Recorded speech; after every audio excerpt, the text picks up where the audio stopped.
Golden Radio Hour.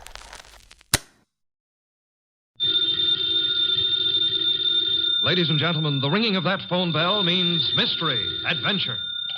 Nero Wolfe's office, Archie Goodwin speaking. Mr. Wolfe? Yeah, he's right here. Who's this? Archie, hang up. Don't ask questions. You have a what? Archie, it's past your bedtime. Well, I'm afraid, Mr. Wolfe, it's past his bedtime. Your bedtime. It's a client, boss. That's what I was afraid of. Foolish. Hello? Hello? Well, why do you look so bewildered? He's coming right over. He says he's got a date with murder.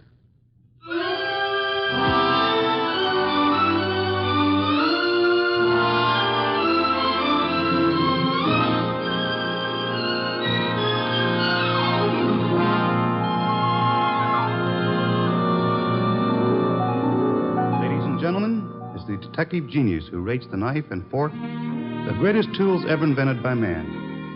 The ponderous, brilliant, and unpredictable Nero Wolfe.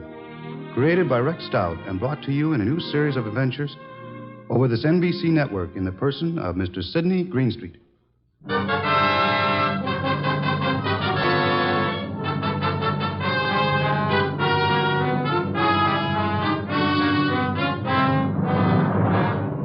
Tonight's story, The Case of the Calculated Risk, was as strange and baffling as any Nero Wolfe had to deal with. It started late one night when a big-shouldered man sporting a reddish beard and billing himself as Dave Caffrey pushed his way in, walked up to Nero Wolfe's desk, and rocked him with this opener. Tomorrow morning, Mr. Wolfe, I'm going to kill a man. I beg your pardon, sir? I'm going to kill a man with these two hands. I've been told strange things across this desk, Mr. Caffrey. This is the first time a murderer has confided his intention to me in advance. This man you speak of. I'm not telling you his name. I'm not telling you where I'm going to meet him. This session tomorrow is going to be private and personal. But if anything happens to me between now and then, I want you to take over. Mr. Caffrey, do you seriously think I could assist you in a matter of private vengeance? That's not what I'm asking. This guy deserves to die. I plan to kill him with these two hands, me, myself. But if I slip up, if he gets me first, I want you to see that justice is done. But I assure you, sir... I told you this guy deserves to die. Let me tell you why. Years ago down south, there were three men in business together, partners. Me and two others. Your notebook, Archie, if Mr. Caffrey doesn't mind. You're wasting your time, Wolfe. The names I'll use will be phony. I won't give you anything you can check back on. We'll take our chance, sir. Please proceed. It happened in a town about 40 miles from the place where we had our business. We'd gone there to collect some money, the three of us. Carl, Mitch, and me. Dave Caffrey. But all we collected was bad news. So bad that Carl hadn't even given our right names at the hotel. Said he was scared some of our creditors would come hitting up on us for what we owed. Three of us had some drinks, and we'd been pacing around for nearly an hour. I can still remember the way Mitch stood and looked at me. And then up at Carl, when Carl suddenly pulled to a stop and came out with this idea of his. So, Dave, you got 6,000 cash on hand. You counted it, Mitch. Well, didn't we make it 62.40, Carl? Whichever. We've got this 6,000 odd, plus some slow accounts receivable against debts of 38,000. With three of us trying to live from the business, we haven't got a chance. Well, we ain't got much of a one, Carl, but... It's hopeless, Dave. With two partners, though. Two partners? You reckon on pulling out, Carl? I say we cut cards for it, Mitch. Low man drops out. Break up the partnership? After sticking together all these years? Wait a minute, Dave. Wait a minute. Maybe Carl's right. Maybe this could work. Carl, you mean the low man drops out clean? Right now? Right now, Mitch. Other two to take over assets and debts and see if they can get this thing back in the black. Okay, Carl. Get the cards out. Dave? Well, that's what you guys want. Okay, then. Here's a new deck. Shuffle them, Mitch. All shuffled. Cut 'em, Dave. Go ahead, Mitch. You get first pick. Spread 'em if you like. Here goes. 6. Your turn, Dave. Okay. 9 of clubs. Lucky guy, Dave. That puts you in whatever Carl pulls. I'll pull it fast. There she is. Denise. Sorry, Mitch. That leaves you elected. Well, Mitch, I'm sorry, too. I guess we all had a fair whack at it, but... Hey, wait a minute. Let me see that ace again, Carl. Easy, Mitch. I said I was sorry, Look, but... Dave, Yeah, what is it, Mitch? all the aces are marked. Carl, I'm going to cram this deck right down your crooked throat. Look out, Mitch. He's got a knife. Sure. Oh. Carl, you... All right. I've cut him for keeps. What do we do now? What do we do? Look, Carl, I didn't mark those cards. I didn't kill Mitch. And what's more... Shut up, Dave. We're both in and out now. Come on. Let's get out of here.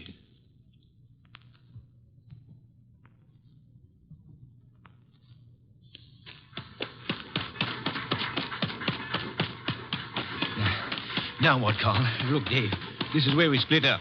Two men together, easy to trace. You head one way, I go the other. Yeah, but the dough, I got no money. Here, I'll split up the 6,000. This is your half. Here, stick the envelope in your pocket. Now, grab that freight. Get set. I'll catch the next one going the other way. Get going, Dave.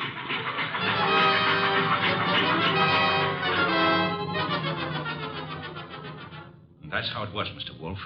It all happened so fast that I... This man you call Carl, he would seem to be one of the world's choice creatures, Mr. Gaffrey. When I thought to look in that envelope he gave me, I found $40 and a few folds of wrapping paper in it. I was mad enough to... Well, I got off the freight and intended to go back, but... Then I picked up a paper. And read all about the murder of your friend Mitch with the statement that Carl had accused you of the crime and that the police believed him in view of your escape. That's it. Classical, but not at all original. Well, I was young then and stupid. And I'd had those drinks to start with. And you spent the intervening years hunting down the man Carl, am I correct? Yeah. I tramped the country from east to west, from north to south. Tramped it for years, searching for him. And yesterday I located him. He's a big wheel these days up on that 37th floor of his. But tomorrow when I get... Yes, Mr. Gaffrey, the 37th floor of... Never mind what building. Now, wait a minute, Caffrey. If you expect Mr. Wolfe to help you... I don't want him to help me. I'll help myself. But if I slip up, I know Wolfe's reputation well enough to know that he'll never rest till this rotten, chiseling murderer is sitting in the chair. That's why I've come here. Just to provide a backstop in case my dear friend of long ago manages to get the best of me. How will we know? You see this envelope? Read what it says.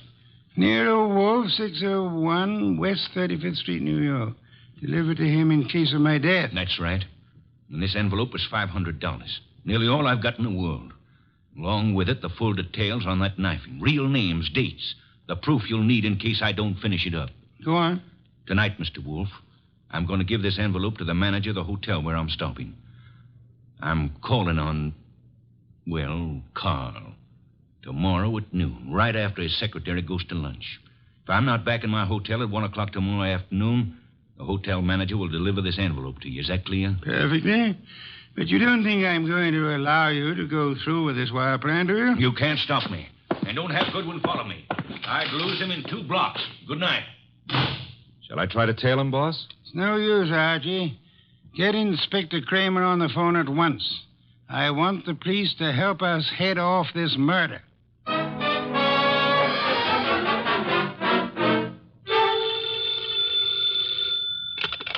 Nero Wolfe speaking. It's Archie. I'm calling from the morgue. And? They found Caffrey's body in a subway washroom, mugged and stabbed. Wallet gone, pockets cleaned out, no envelope. Just 2 hours ago he was here. No envelope, eh? Gone. Witnesses? None so far. Homicide's calling it straight mugging and robbery. As it well might look, except for... Except for a guy named Carl. How much do I tell Kramer? all of it. Ask the inspector to start queries throughout the South on the original killing. The original killing? Look. It's our best chance of getting a description of the man called Carr, the original killing, and the partnership. Starting from, say, 8 years ago and working back to the middle 20s.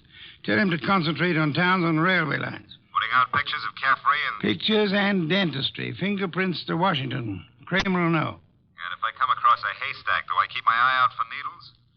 We are going to find Carl, Archie. We are going to find him if it takes from now till doomsday.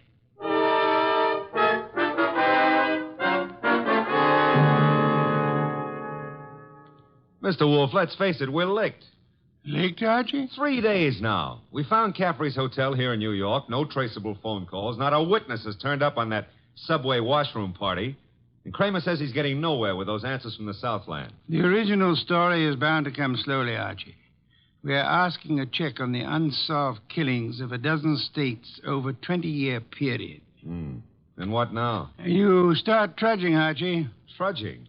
Through office buildings, through 37th floors of many office buildings. You keep trudging till we find him. Oh, now, wait a minute. Mr. Wolfe, this is a big city, remember?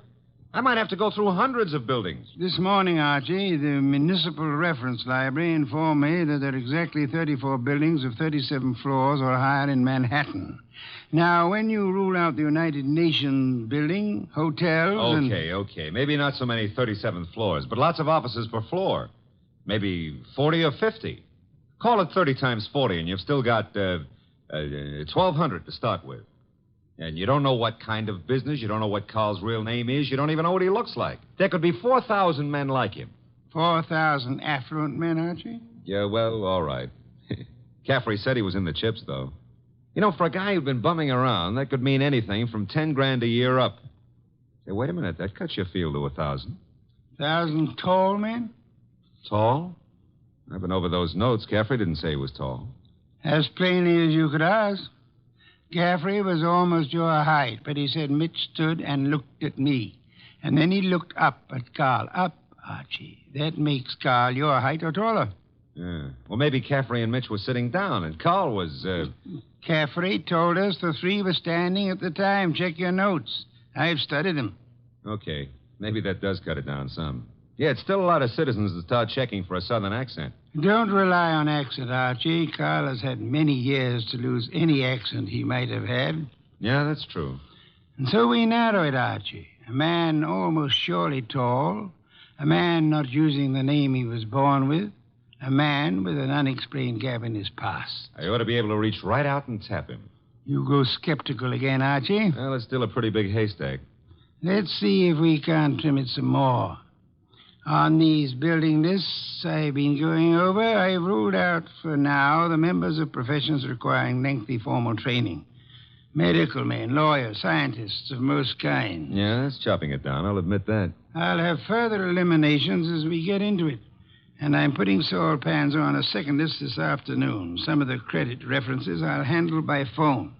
So I start trudging, huh? You start trudging.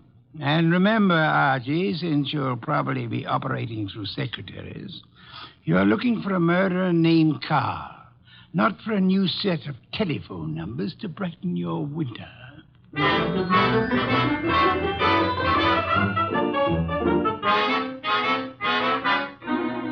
Tall? Well, I don't know what you're peddling, Goodwin, but if my boss put his elevator shoes on and stood on a box, he'd still be down somewhere around my necktie. If he stood on his money, though, we'd need a helicopter to get up near his shoelaces.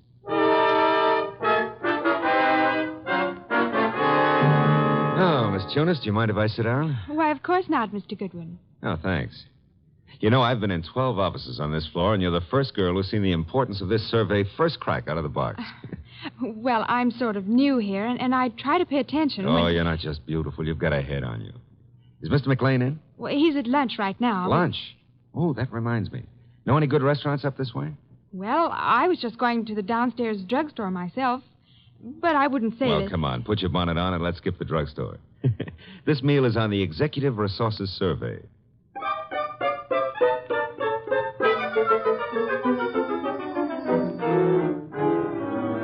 There you are, boss. The boil down. Tinsley, McLean, Fernandez, Tesreau, and Kaplan. All five of them tall, all five a little misty in the background. You and Saul have done well, Archie. Very well. But I'm crossing off Fernandez and Kaplan. Why? The Credit Bureau report clears Fernandez, and Kaplan was on a special war job. The FBI x-rayed his record twice. Leaving J.P. Tinsley, Carson McLean, and Philip Tesreau, huh? I'd like to see all three here, Archie. Get them here one way or another.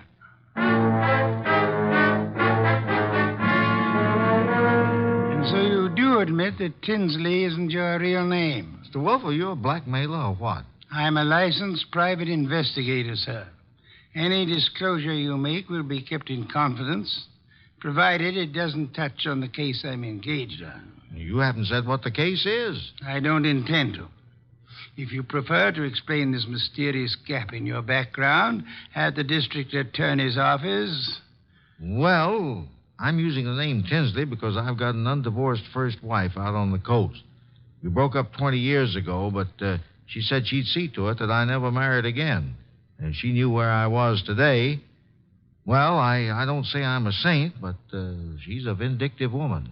I see. May I have names, dates, and places starting 1924?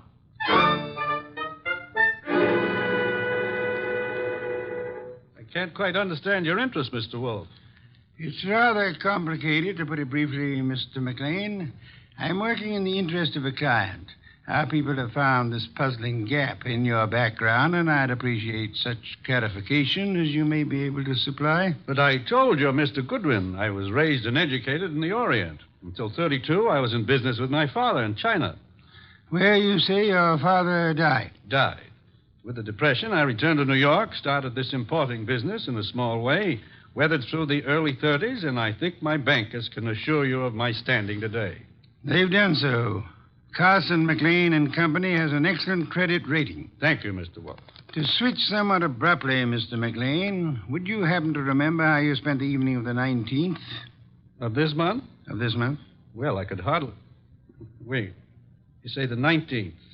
Would that have been on a Tuesday? Yes, it was Tuesday. Well, that simplifies it. I'm nearly always at the office on Tuesday nights dictating the revisions in our weekly wholesalers' lists. Let me see. Yes, I was there on the 19th. Had a tray sent in. Miss Tunis and I worked till just after midnight. Miss Helen Tunis, the secretary Mr. Goodwin spoke of. She's been with me for 2 or 3 months. Miss Tunis can confirm this dictation on the night of the 19th? Of course. And Mr. Wolfe, your manner is so persuasive that I'd scarcely realize you're asking some extraordinary searching questions. May I ask why in the world you... If you'll indulge me, Mr. McLean, my prying is nearly concluded. You say you were in China until 1932.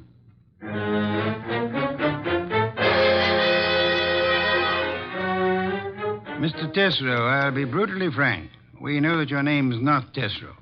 And we know that you served a prison term from 34 to 38 for arson. I'd like some straight answers. I didn't say I wouldn't answer your questions. The past can remain your own, provided... Now, look, Mr. Wolfe, I've been going straight for 12 years. And this business of mine is on the level. Now, if this is a shakedown... I'm asking where you were on the night of the 19th. And I'm telling you I stayed in town. I ate alone. And I went to a movie. I caught the 11:35 for Stanford. And that's all there is to it. You're denying that you were ever in business in the South? I was born in the South, but I haven't been back there since I was a kid. What about the arson? I put in 4 years squaring for that mistake. Let's start again, Mr. Tesreau. You say you were in Cincinnati in 1931.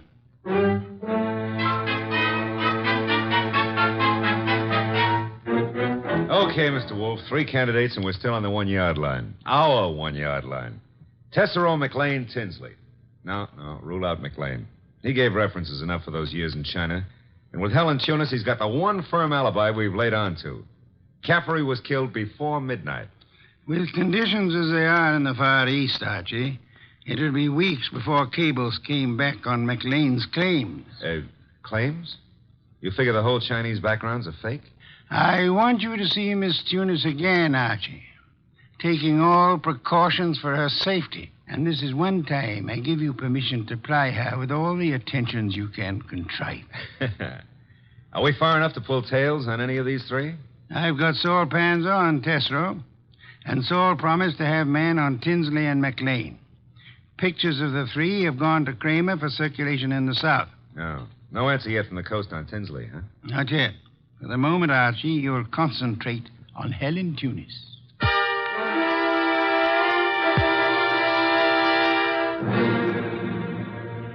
Helen, I've got to see you tonight. I'd love to, Archie. Now, look, but... Helen, I phoned you to come out in the corridor this way because I didn't want McLean to know we're talking. Do you still say you got that new mink coat on your own money? Mr. Goodwin, I don't know what right you Helen, have if you to... get 5 guys to buy your stuff, it's your business, Mr. McLean said his wife might be sent detectives around. Well, you can go right back to your old Mrs. McLean and tell her that I... Easy, Helen, easy. He was dictating to me. You know, baby, the harder you lie, the prettier you look. But if this is a fake alibi, and if you keep propping it up, you're going to find yourself in trouble. Bad trouble. Now, how about it? Do I see you at your apartment tonight, or would you rather come down with me to Nero Wolfe's right now? Archie, All right. I can't go with you now, and I've got a dinner date with my aunt tonight that I can't break, but I'll try to be back at my apartment by 11.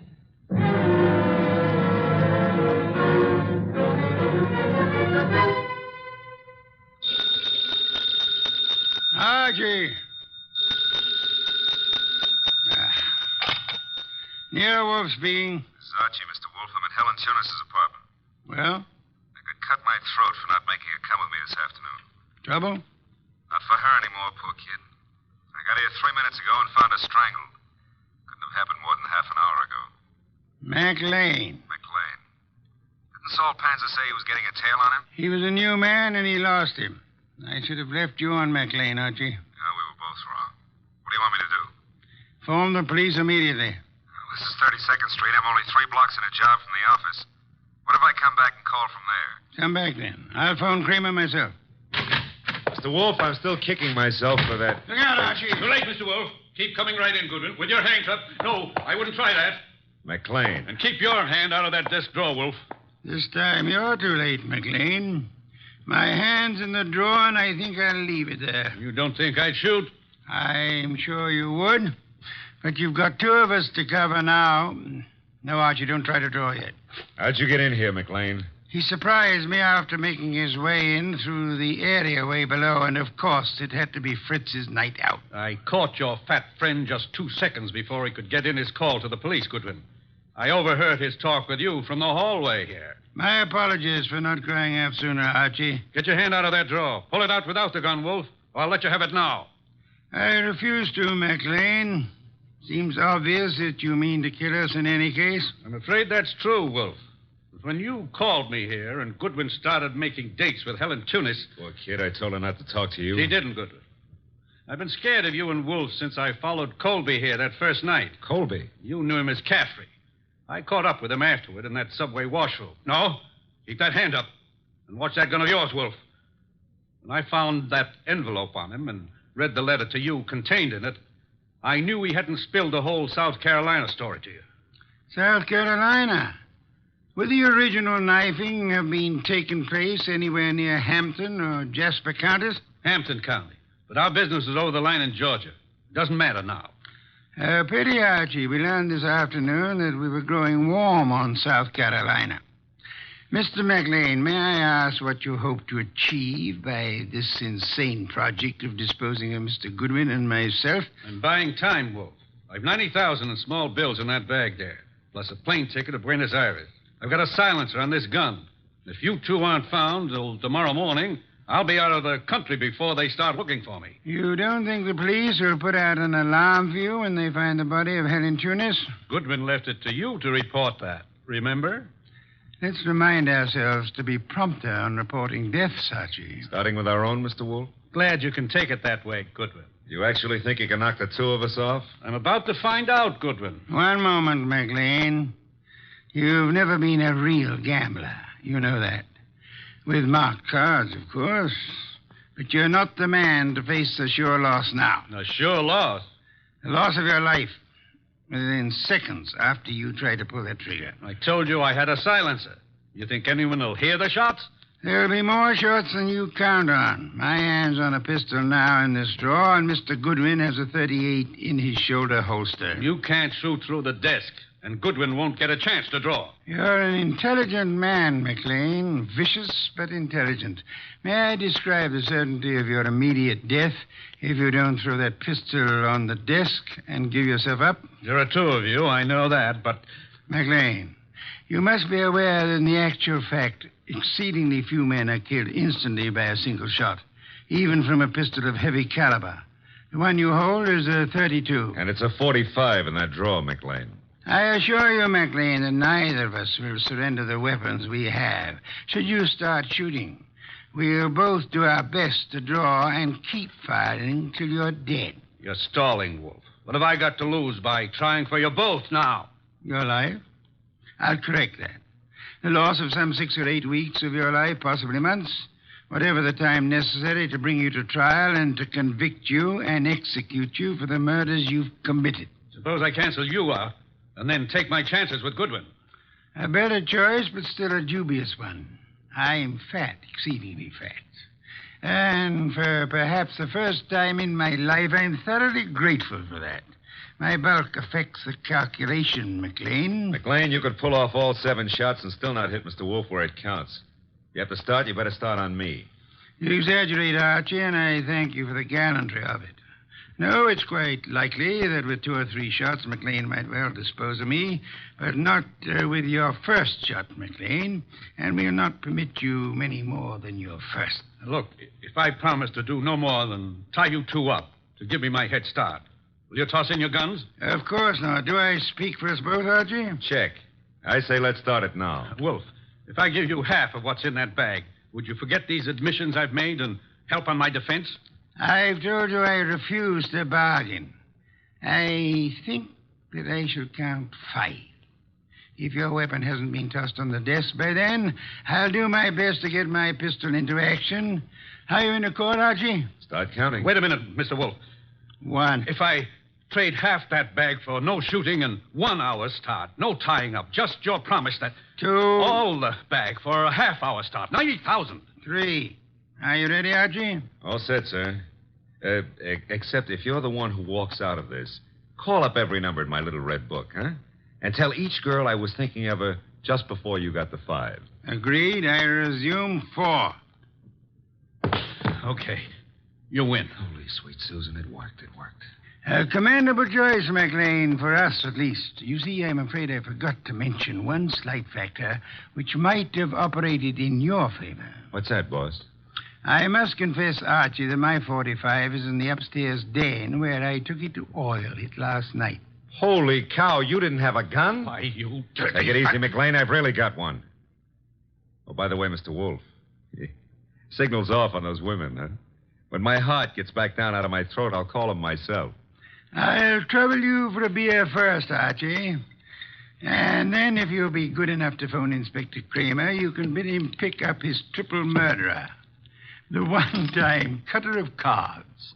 Fortunately for us, who's never been a real gambler.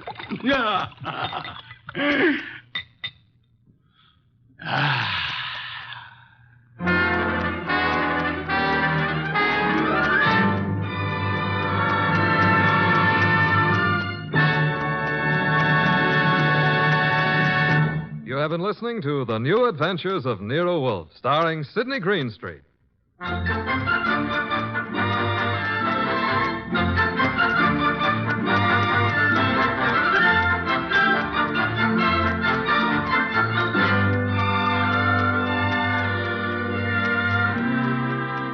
Tonight's transcribed story was based on the characters created by Rex Stout. This is an Edwin Fadiman program produced and directed by J. Donald Wilson.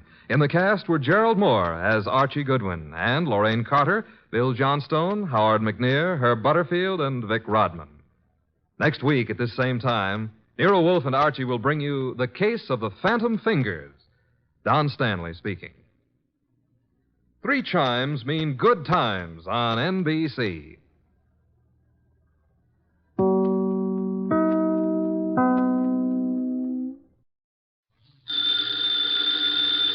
Ladies and gentlemen, the ringing of that phone bell means mystery, adventure. Nero Wolfe's office, Archie Goodwin speaking. What?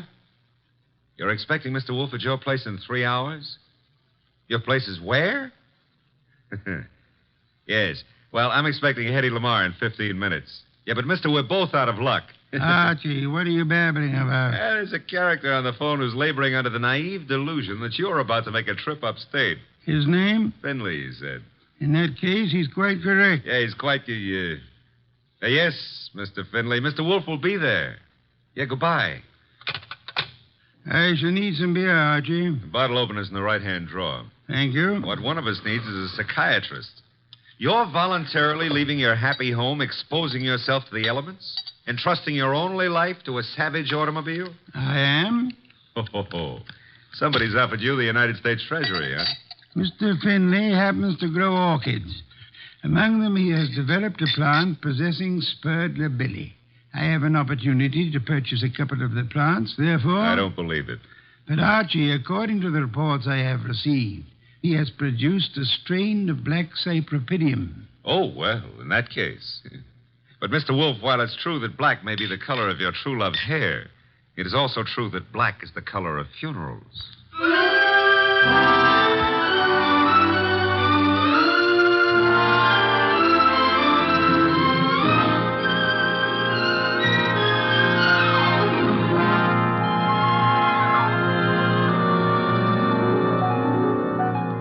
Ladies and gentlemen, it's the detective genius who rates the knife and fork the greatest tools ever invented by man. The ponderous, brilliant, and unpredictable Nero Wolfe. Created by Rex Stout and brought to you in the person of Mr. Sidney Greenstreet.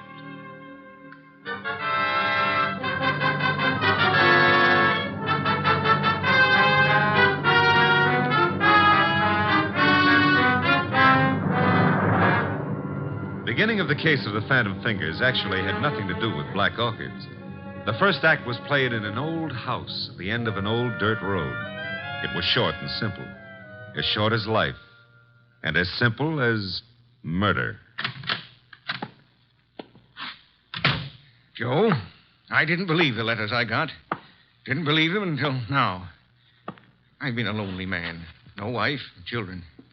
Joe, it was all coming to you after I died. There was no need for you to steal from me. All you had to do was wait. Joe, that gun. Put it down. No.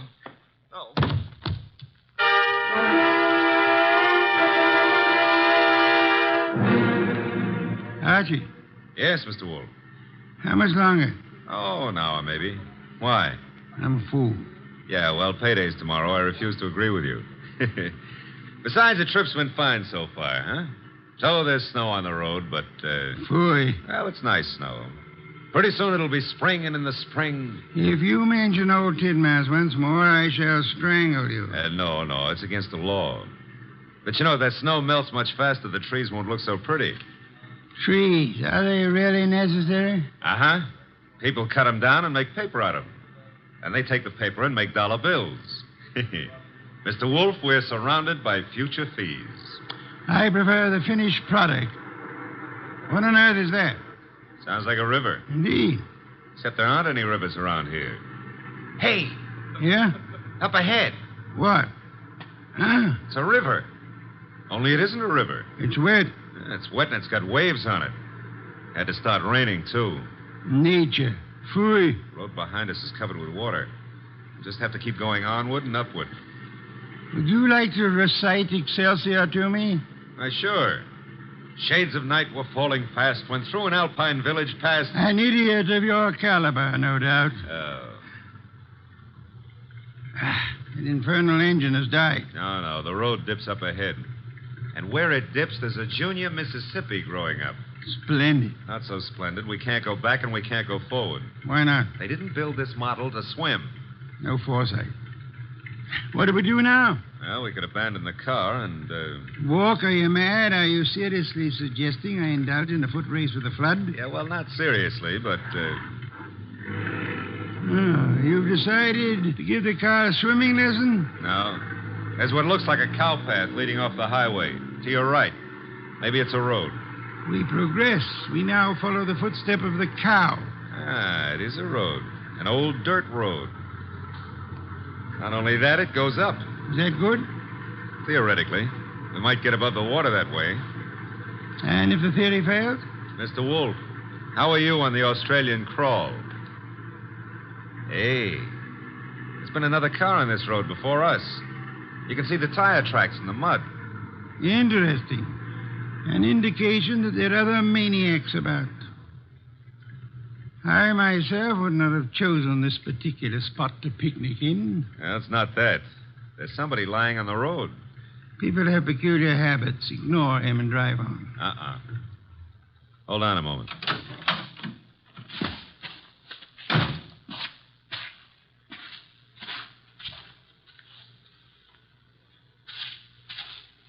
Mr. Wolfe, you better come out here. My madness has its limits. The answer is no. Serious, Archie? Very serious. Oh, very well.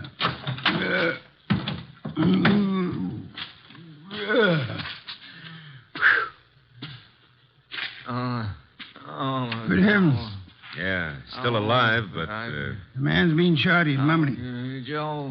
he's yelling for Joe. Be still. Oh, don't forgive stealing. Don't. So much for that. Pick him up, Archie. Put him in the car. Might be bad for him to be moved. No, there is nothing that can be bad for him. He's dead.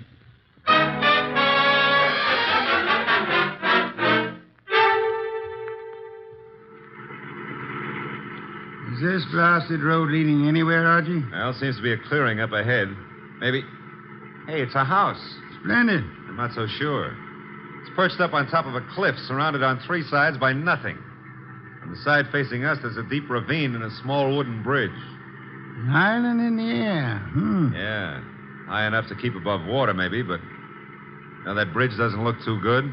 Rain may have weakened it. I have no choice, Archie. I have no intention of being drowned in these barbaric surroundings. The bridge, Archie. Okay, hold on. No, the thing's collapsing under us. How momentum, sir. Well, if it doesn't, 37 blondes are going to be wearing black. Correction, 38. I forgot the one in Gimbel's bargain basement.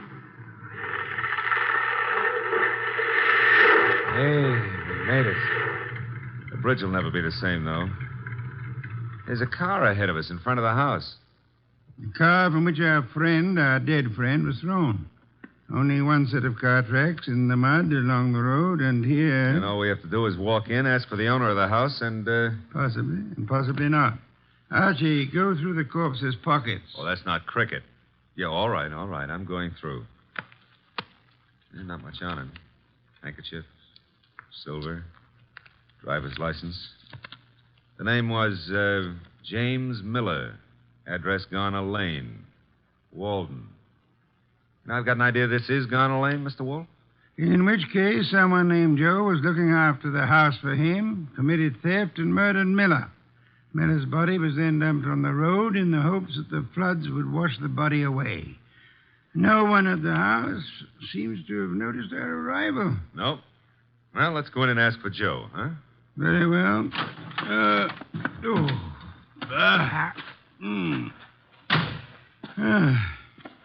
Hard. With the bridge down, there's absolutely no way of getting on or off this place. Except for a mountain goat.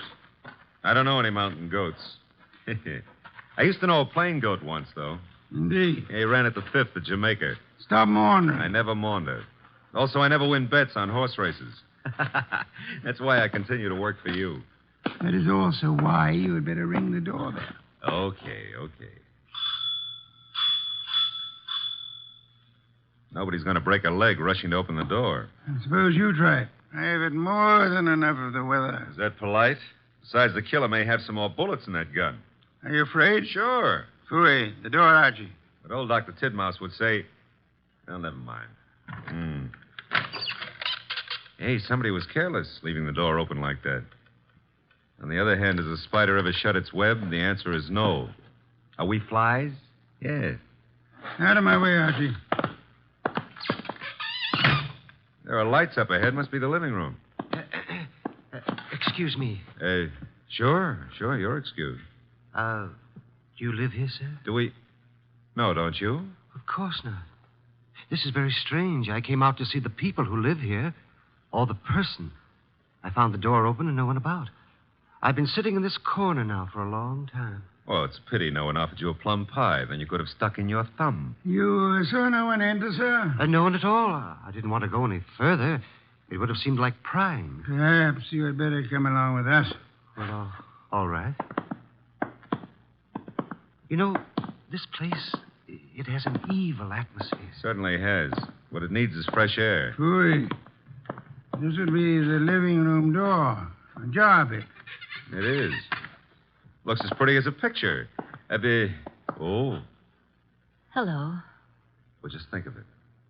5 minutes ago, you know, I didn't know you existed. And you didn't know I existed. And now... Archie, your existence would have a sudden end unless you keep quiet. Excuse us for intruding, Miss... Intruding? Oh, but I really should ask you to excuse me. You do not live here? I wish I did, but... You see, I've been out walking. I live maybe a mile from here, and then when the flood began, I thought I'd come in here and stay for a while. And you found? An empty house. That's not what I found. As old Dr. Tidmouse has often said... Go through the rest of the house, Archie. Go through the... Yeah, well, never mind. I'll... That sound? Somebody's walking. Coming downstairs. I'll go and see. Hey, you! Come on into the living room. Meet your guests in one or several pieces, as you prefer. What? Oh. Hiya, folks. Ah, a host at last. That's very funny. I think I'll laugh. Ha. May I ask why? Because this here ain't my dump. I was just casing the joint. I was just taking a stroll. Through the house? I'm eccentric. Oh, clever. However, I think you'd better stay. Why?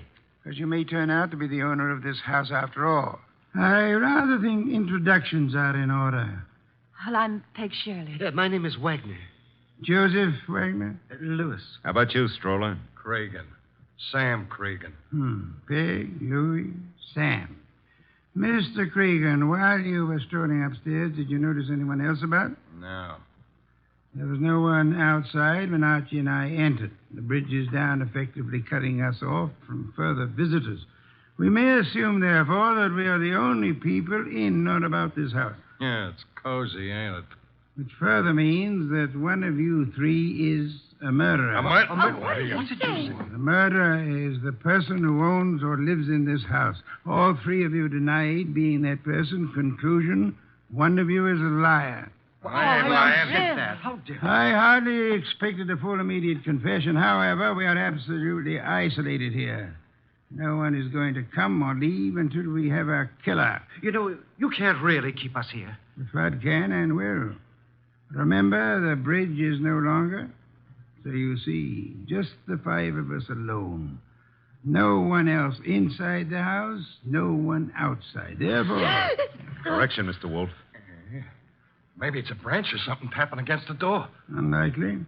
Archie. Okay, I'll go see who or what it is. Hey. Who in the world is that? I got him. Somebody shut the door. Yeah, all right, I get it. A disreputable and unwashed gentleman. Head badly hurt. Is he conscious, Archie? I don't know. He's mumbling something. Legs pushed off. Fell from the ledge. He's passed out.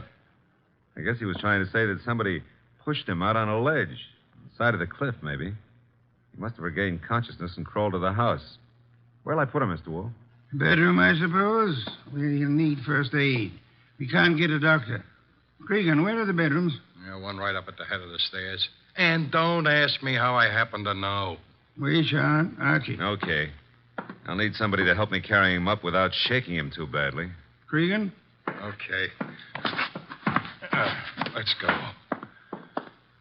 As for the rest of you, Mr. Wagner, Miss Shirley, I suggest we return to the living room. But I don't see any reason why we should take orders from you. One of you is a murderer. I include Mr. Cregan, of course. Oh, but that poor man wasn't dead. Not for lack of trying. However, I was not referring to him. You mean someone else has been killed? Precisely. That is why I hope we shall not hear another knocking at the door. It could only be a corpse.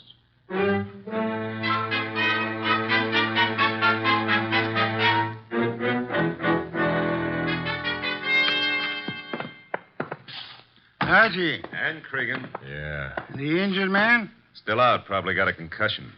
Did he say anything further? Well, he babbled a bit. I don't know if... We should assume we're among friends, Archie. Exactly what did he say? Well, he was pushed over the edge of the cliff because he saw Miller killed. Did he also see who? No. Passed out before he had a chance. He's an old tramp, Mr. Wolfe. He was bumming his way through the country when he saw the murder. He must have decided on a touch of blackmail and receiving a concussion instead, which may last for hours or for days. Somebody's playing with the lights. Some fool. The switch was over this way. Lights are on again. Whose idea was that? I had nothing to do with this. Me neither. Miss Shirley, why did you scream? Well, someone brushed against me in the darkness. You were standing? Near the table, this table. Archie? No, nothing on the table except a bunch of keys on a ring. Something screwy. Why should a guy put the lights out just to deposit a bunch of keys on a table? Obvious. Without doubt, those are the keys of this house. Possession of them would have disclosed which of you lives here and which of you therefore killed Miller. It's late. I shall sleep down here, lacking an elevator to transport me upstairs. The elevator's lacking. Yes, the rest of you should be able to find bedrooms upstairs. Good night. Archie. Yeah? Follow them upstairs. Spend the night awake. Okay. Good heavens, Archie. On my way. What's cooking up here? Somebody's playing with the lights up Strike there, a match. You don't have to. I got a flashlight. Oh, Yeah. here it is. Light switch. You know, this putting out of lights is getting to be somebody's bad habit. Well, all three of you seem to be okay. Stay here. Where are you going? Tramp's room right here at the head of the stairs. Think of all your good deeds while I'm gone. All right, downstairs again. What, again? Oh, dear. What happened? Well, it was more than a bunch of keys this time. Oh, that knife. There's blood on it. There should be. I just pulled it out of a man's heart. Well, Mr. Wolfe, one of these three babies doused the lights, popped into the tramp's room, deposited the knife in his chest, and popped right out again. The knife you're holding? Yeah. Intelligent of you to wrap a handkerchief around the handle. Well, whoever killed the tramp didn't have time to fool around with gloves, so...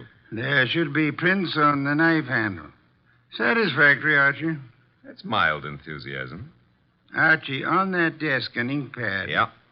Miss Shirley, you carry face powder, of course? Yes, I do. Archie will need it to bring out the prints on the knife. He will then fingerprint each of you. Compare your prints with those on the knife, and we shall have a murderer to hand over to the police. Archie, will you begin, please?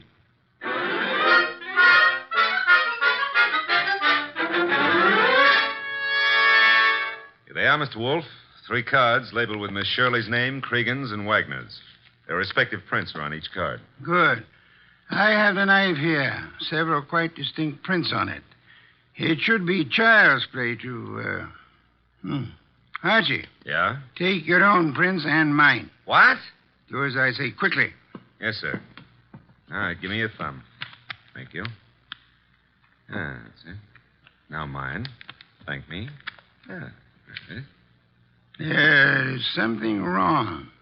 Something wrong and deadly loose in this house tonight. Well, there's a card with your prints and mine. Thank you. Now you got 5 cards altogether. So I have. Archie. What now? Take the ink pad and a fresh card with you. Where am I going with them? Upstairs? But, Mr. Wolfe, there's nobody upstairs except the corpse. Precisely. It is his prints I want.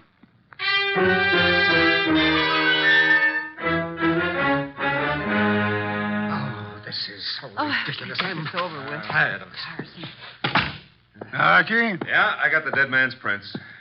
Will all of you please sit? All right, but it's... Good heavens, young woman. Be careful. We want no accidents. Sorry, I caught my high heels in the rug. Archie, the card with the corpse's prints on it. Yes, sir. Thank you. You know, I've had quite enough of this nonsense. Have you, Mr. Wagner? Yeah, and so have I, Mr. Wolfe. Also, I don't think you know what you're doing. Perhaps not. However, I have something rather interesting to tell all of you. There is no one in this house besides yourselves, except, of course, for the dead man upstairs.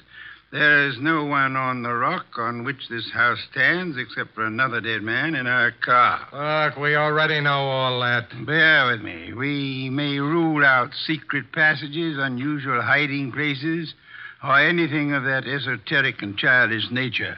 We may also rest assured that no one has come to or left this house or rock within the last few hours. Well, that means we're kind of hermetically sealed here, huh? Meaning also that whoever was here when the tramp was killed is still here. Still here in this room. Correct, Archie. Now then, I have checked the dead tramp's prints against those on the knife. Theoretically, suicide was possible. However, the prints do not match. That guy was in no condition to kill himself anyway. True. Then I checked Archie's prints and mine against those on the knife. No similarity. Oh, but no one suspected either of you. Thank you, but I had to be thorough. That left only the 3 of you. I compared your cards and the prints on them with the prints on the handle of the knife. And? I want you to remember one thing very clearly. We are the only living people in this house or on this rock of land. No tricks are possible and may be ruled out. All right, so what? This. The prints on the handle of the knife that pierced the heart of the man upstairs do not match his prints or the prints of anyone in this room. Yeah, no, mine wouldn't match. Would you mind saying that again? He doesn't have to. And those cards, Mr. Wolfe, has the prints of everybody here. And yet none of them match the prints on the knife handle. But, well, in that case, who or what killed him? Why, there must be someone else in the house. I give you my word, there is not. Hey, you thinking about ghosts or something? Ghosts never leave fingerprints.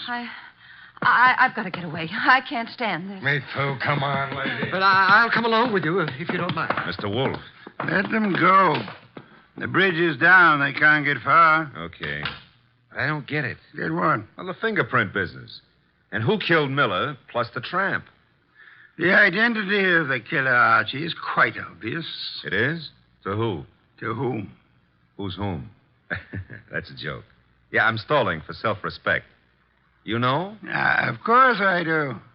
I have no conclusive proof, however. I had hoped the fingerprints would be of assistance there, but they proved to be phantoms. I'm still smarting about the other thing. You know, it's at times like this that I almost agree with you about my intelligence. Lack of intelligence? Yeah, well, don't rub it in. Don't rub it in. Just go ahead. Yeah, well, maybe you better rub it in. From now on, you may refer to my brain in the negative. In the negative? Bless you, Archie. What I've just done, I don't know, but can I have a raise? No. I'll take it back. You can't. Get the others in at once.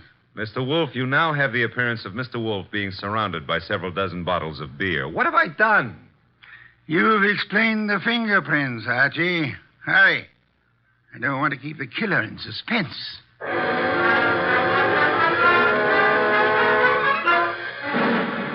don't care. No, I'm very nervous. I don't like this. Archie. They're all here. Yes, but they're all making a noise. Stop them. Miss Shirley, Mr. Cregan, Mr. Wagner, will you please shut... Mr. Wolfe, they have. Thank you, Archie. Now then, I have known for some little time which of you killed the tramp and Miller. I lack proof, however. And you have it now? I will admit for a while I was flummoxed by the negative evidence of the fingerprints. They seem to indicate that the tramp was murdered by a phantom. However, the word negative itself has solved the minor problem. Minor to who? To whom? Never mind. Shh. Archie, what is the salient feature of a film negative? Well, I suppose it's the fact that the darks are light and the lights are dark. Huh? Precisely. A reversal, then, of the actual appearances. Now, are there any similarities between filmed images and fingerprints? Oh, in a way. You could call the whorls and hollows that determine the individual characteristics of a fingerprint the lights and darks, huh? You could. I shall. Miss Shirley, would you help in an experiment? Well, of course. Thank you. Archie, I want you to take Miss Shirley's fingerprints once again. Okay. Pad and card. Here you are, Miss Shirley. All right. Archie, quick. Huh? Grab her arm. I got it. Well, Usually I don't have to be coached, but... let go of me. What are you trying to do? Miss Shirley, you already had pressed your fingers on the ink pad once. Why were you about to do it a second time? Well, I just wanted to make a better impression. Phooey. Archie, wipe some of the ink off her fingers. Oh, but then it won't be any good. It'll be very good, Archie. I've done it. And take the print. No, let go of me. Maybe. I never hurt women if I can help it, but right now I won't be able to help it. Mr. Wolfe wants your prints all over again, so down on the nice white card. No. There, thanks. Will you let me have that card now, Archie? Sure. In the meanwhile, hold on to Miss Shirley. A pleasure. Indeed? Would you continue to think so, Archie, if I told you that Miss Shirley's first name is not Peg, but happens to be Josephine, for which the diminutive is Joe?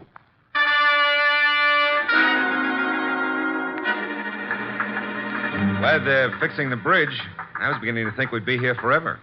Phooey, we have been. You know, if those black orchids have been holding their breath waiting for you, they're going to be red in the face. Hey, new breed, red orchids, huh? Archie, must you talk? Well, it's fun. Also, you've been holding out on me about the case. I surrender. Okay. You know, when we compared the new prints of Josephine with those on the knife, you could have knocked me over with a sash weight. They were identical. Naturally. She stabbed the tramp. Yeah, but what was the fingerprint gag? She merely loaded her fingers so heavily with ink that she falsified the markings. She filled up the hollows and walls with ink. The result was that ridges became hollows and vice versa, in the same fashion that a photographic negative falsifies lights and darks. You got that when I mentioned the word negative. It works, huh? Try it sometime. Yeah, the very next bank I robbed. But you said you knew who killed Miller and the tramp even before you exposed the fingerprint gimmick. How? We knew Miller's murderer lived in this house, had been stealing from him, and so on. Uh-huh. Stealing what? Cash, of course. He, as the girl admitted, was an eccentric, kept his money on the property. Cregan had probably heard of it, hence his casing of the house. Yeah? Our problem, therefore, was to discover who lived in this house. All three suspects denied it. Josephine Shirley told us, as you may remember, that she'd gone for a walk and then been driven by the flood to this house where we found her. Well, that's what she said it could have been. No, because as you may also remember, she tripped at one point over the living room rug and mentioned why. Sure, she said she was wearing high heels. Uh-oh, because out in the country there are no pavements, so girls don't go for a walk in high-heeled shoes. Therefore, she hadn't gone for a walk. Therefore, she was lying. Therefore, she killed Miller, and... I should have noticed those heels myself. You should have, Archie. Your trouble, I suspect, was that you didn't notice the feet for the legs.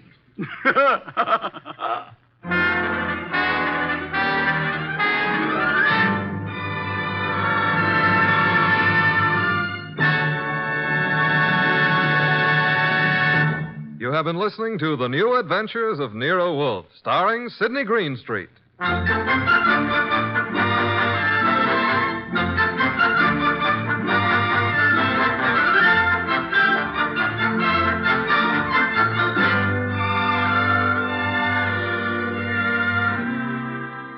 Tonight's transcribed story was based on the characters created by Rex Stout. This is an Edwin Fadiman program produced and directed by J. Donald Wilson. In the cast were Gerald Moore as Archie Goodwin, and G.G. Pearson, Howard McNear, Tim Graham, and Eddie Fields.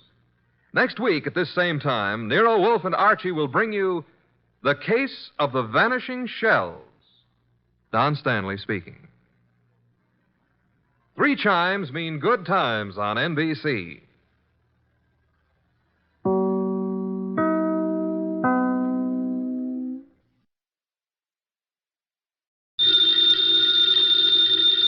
Ladies and gentlemen, the ringing of that phone bell means mystery, adventure. Nero Wolfe's office, Archie Goodwin speaking. Mr. Wolfe? No, he isn't. Huh? Oh, well. For you, maybe he is. I'm not here. Oh, yes. He's always here. I've gone out. No. He seldom ever goes out. I won't start on anything tonight. Well, sure, he'd love to start on a case tonight. What's your name? Oh, that's a beautiful name. Address? Archie, it's another woman hang-up. No, honest. I'm not Mr. Wolfe, but I'm his agent. Yeah, I'll be right over, miss. Goodbye.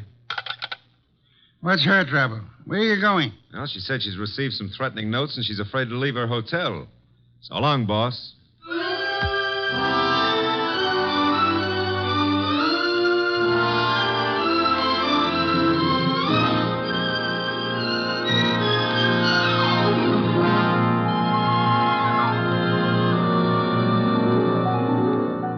Ladies and gentlemen, it's that genius who is the bulkiest, balkiest, most ponderous, and most brilliant detective in the world.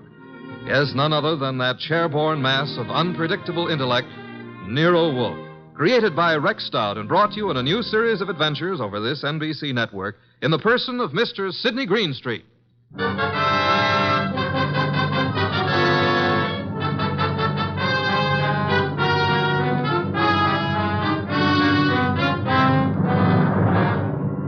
We prefer to call tonight's story The Case of the Vanishing Shells. It didn't seem to be difficult at first, but, well, I'm not a stupid individual, but so often I allow myself to become mesmerized by beautiful women. Heaven bless them. Doris Murray was such a woman. She phoned us first late one afternoon about 5 o'clock, then again at 5:30. Very well, Mr. Goodwin, but I would prefer to see Mr. Wolfe. Well, I said I'd be there at 6, Miss Murray. I don't want to talk any longer on the phone. Please hurry. There's someone at the door. I'll see you in the cocktail lounge at your hotel. 6 o'clock. That's half an hour. Don't fail. Who is it? Emil Stoner. Oh, come in, Emil. You got my call, darling. Here, let me take your briefcase. I'll just put it here on the piano, Doris. I'm terribly upset about those threatening notes, darling. I know it's upset you, too, but I'm determined to find out who it is. I'm not going to let them bluff me out of my first chance to play the star part in one of your shows. But look, Doris, there's that other part. Is that all I mean to you? Well, what can they divulge that'll harm us? What? Several things. And I can't afford... I mean at this time... You're frightened, Emil. Doris, I'm going to give the star part to Paula. Paula! You've been divorced for 4 years. Why? Because I feel she can play it better. Is that what you're going to say? Well, I can act rings around her. Now, look, Doris. I know it's a big disappointment to you, but that's the way it is. Get out. Get out. Go on across the hall to Paula. Give her the part. Louse up your show. She and that playwright of hers. Get out, Emil. But, Doris... You frightened little... Get out!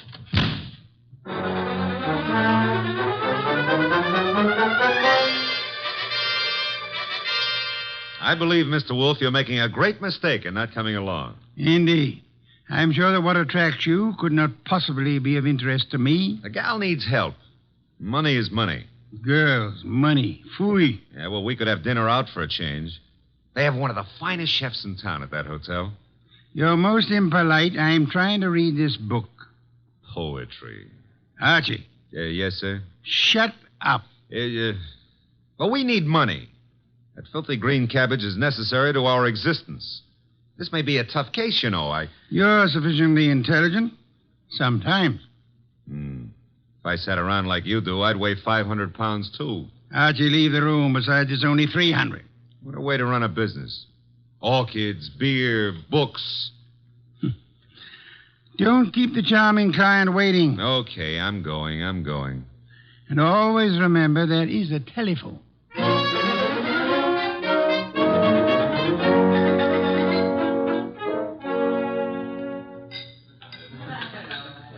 Thank you, waiter.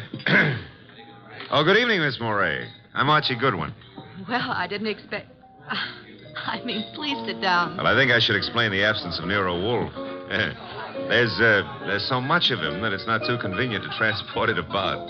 I do all the outside work. And I'm sure you do it well. Mr... Well, you know, some women call me Goodwin and some call me Mr. Goodwin, and, Yes? the unattached call me Archie. Hello, Archie. Oh, splendid. I'm glad to hear it.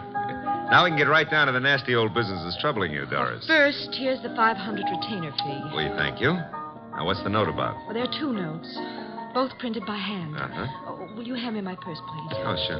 Thank you. Oh, I see. Doris Moray. If you fail to withdraw from the cast of Stoner's next production by start of rehearsals Monday, both you and Stoner will have a blasted reputation and perhaps other injuries from which you will be unable to recover. The other one is like it, only more vehement. Someone or a group of someones are intent on keeping you out of Stoner's shows, huh? It's too bad. His next one is said to be a sure smash hit and a star-making part for the leading woman. Yes, Emil Stoner wants me to play it. He's been planning on it ever since David Banning wrote the play. What does David Banning think of you playing the part? Well, I don't think he's too enthused about it. You see, Mr. Stoner and Paula Kenyon have been divorced for 4 years, but she has continued to be his top leading woman. Now she's engaged to David Banning, who wrote this play. Oh. Makes things a bit difficult. Well, of course, Rick Hunter, Stoner's director, is... Hunter's somewhat in favor of your playing the part. Well, Rick Hunter is very fond of my work. And very fond of you as well, huh? Yes, unfortunately. I like Rick Hunter tremendously, but Emil Stoner has been of greater interest to me. In fact, we're more or less engaged, Mr. Goodwin. Oh, well, had any words lately with the ex-Mrs. Stoner? Paula Kenyon, is that her name? Paul and I were great friends when I first joined the Stoner Productions, but I don't know, I don't think she appreciated the fact that Mr. Stoner and Rick Hunter, the director, took such an interest in me. Tell me, did you ever think you were in love with Rick Hunter? Yes, at first I was thrilled by his artistic imagination. And then as time went on, I realized that he was subject to melancholia. Mr. Stoner was more stable, and I needed someone older to advise me. Well, what's wrong with your reputation of Mr. Stoner's? Well, there's nothing I fear, but I'm afraid Mr. Stoner is somewhat disturbed by these threats. He feels there's something in his past of sufficient import to really harm him. I think it's nonsense. Well, then what we have to do is uncover this person or persons before you end up with ruined careers on Broadway. Where does the ex-Mrs. Stoner live? Well, as a matter of fact, she lives just down the hall from me. Lived here for years. Oh, well, I think it's advisable, honey, that you stay close to your room until we solve this thing. Oh, but I'm not afraid for my life, Archie. No? Well, I am. I'll see you into your room, Doris. Oh, now, please, Mr. Goodwin, if you... Oh, you don't trust the boy, huh? Oh, well, Such beautiful eyes. Well, Lovely red hair. Yeah. You could have the lead in my new play. I never wrote one, but for you, I'll try anything. Come along. Here's your bag. Well, hello, Doris. Oh, hello, Rick. Mr. Goodwin, this is Rick Hunter. Hiya, Hunter. Nice shows you've been putting on. I've just been admiring your work, Goodwin. Yeah, oh, well, that's nice. I'm glad. Nothing like encouragement for a beginner, Mr. Hunter. You're ready for the big time from what I saw. Heard from Emil Stoner today, Doris? I talked to him once this morning. Have you been sitting in the cocktail lounge all afternoon? Yeah. That I have, honey. I want to see you play that lead, baby. And I think I just about got it all settled. Dreaming about it won't settle it. Liquor never accomplished anything in itself, Rick. Come on, Mr. Goodwin. He's a very jealous man, Doris. In fact, right now, I can feel his thoughts piercing me between the shoulder blades. Oh, excuse me. Here's a phone booth.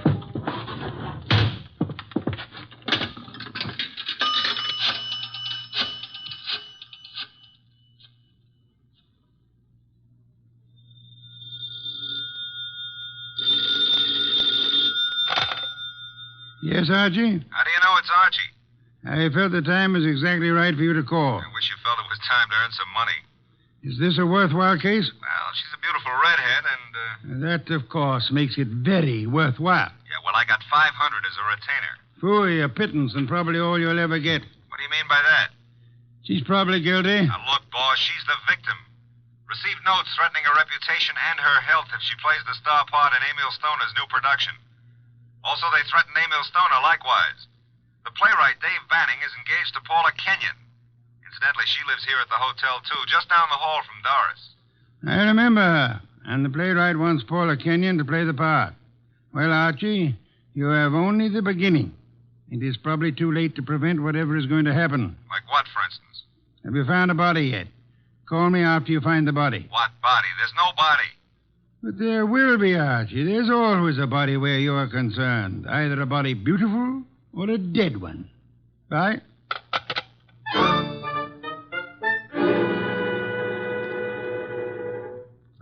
Thanks for seeing me to my room, Archie. Oh, I'm not stopping here, Doris. I'll take a look inside. But I'm not... Oh, I insist. Part of my job, you know. If I fail to take every precaution, Mr. Wolfe would never... Oh, look in that chair. Emil. Emil? Emil Stoner? Oh, 3 red dots on his shirt front. Doris, hold on. I'm all right. Yes, I'm all right. All right, sit down. That's it. Now, let's see. The body's still warm. What's this crumpled in his left hand? A horoscope. Between the fingers of his right hand, an unlit cigarette. Monogram PK. Paula Kenyon. This horoscope is for March. Something he picked up from your desk here? I don't believe in astrology. Where'd he get this cigarette with Paula Kenyon's monogram? Poor Emil. Poor Emil. I didn't believe anyone would really harm us. Why was I so stubborn? When did you see him last? Please, shouldn't we do something? Call the police. No, not yet. When did you see him? Why, I saw him this morning. I'm so shocked I can hardly think clearly. Doris, Yes? there's a briefcase here on the piano with a newspaper on top of it. What? Oh, it is. Yes, it's Emil's. He must have left it here this morning. That's strange. Emil Stoner was bald, but... But what? Well, I'm sure he's a man who always wore a hat, but I see no hat. He must have come up the elevator as I went down to meet you. Who would know he'd come up here? Your director, Rick Hunter, he said he'd been in the bar all afternoon. What else was it he said? Thought he had everything just about settled. Oh, no, Rick couldn't. He just... Oh, Mr. Goodwin, I couldn't believe that. I can believe anything about anybody. I learned that the hard way. In my book, everybody's guilty until proved otherwise. Even you, baby. What? Even you. Yeah. A Herald Tribune newspaper. Are you sure you haven't seen him since this morning, Doris? What are you doing? Absolutely nothing. Someone came in here and shot him. Call the police. I insist. Maybe What?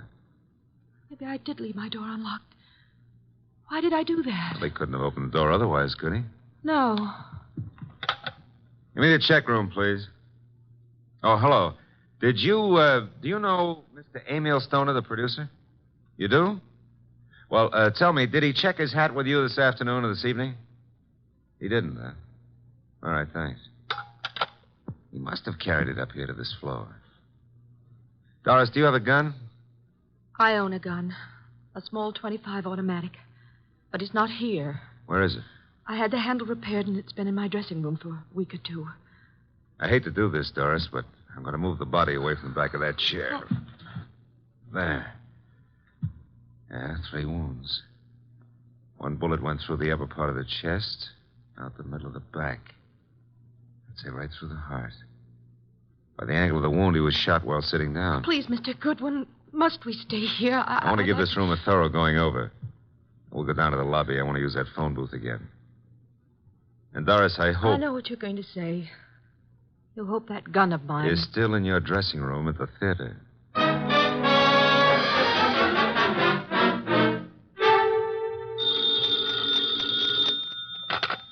Nero Wolfe speaking. Oh, Mr. Wolfe, may I have your autograph?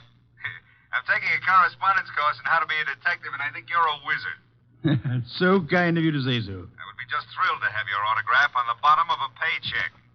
Why are you calling from a phone booth? What? Who said I was? It's obvious.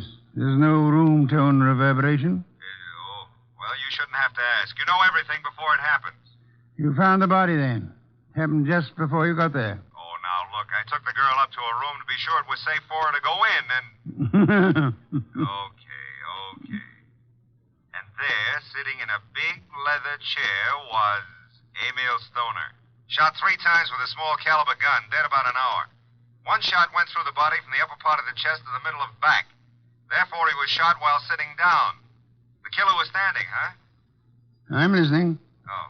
Well, his left hand was clutching a horoscope folder, and between the index and second finger of the right hand was an unlit cigarette with a monogram on it, PK. Emil Stoner is bald, but there was no hat in the room. However, on the piano was his briefcase, and on top of it, a 4:00 afternoon edition of the Herald Tribune. Better look in the briefcase, Archie. No weapon? No weapon. But Doris Murray says she owns a .25 caliber automatic, and it's in her dressing room at the theater. Also, she claims she hadn't seen Stoner since this morning. You found no empty shells about the floor? None. What did you do with the bullet? What bullet? The one which passed through his chest and lodged in the back of the leather chair. Are you there? Boss, I'm a very stupid fella. Stop bragging. The bullet. Boss, there ain't no hole in the back of that chair. I just realized it. Maybe he was standing up. Then the killer must have been on stilts. Archie, let us pretend, only pretend, that you're very observant.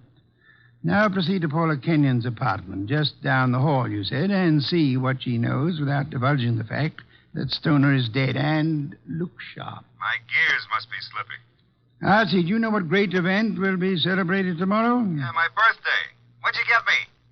Cuthbert's correspondence detective course in 4 easy lessons. Bye.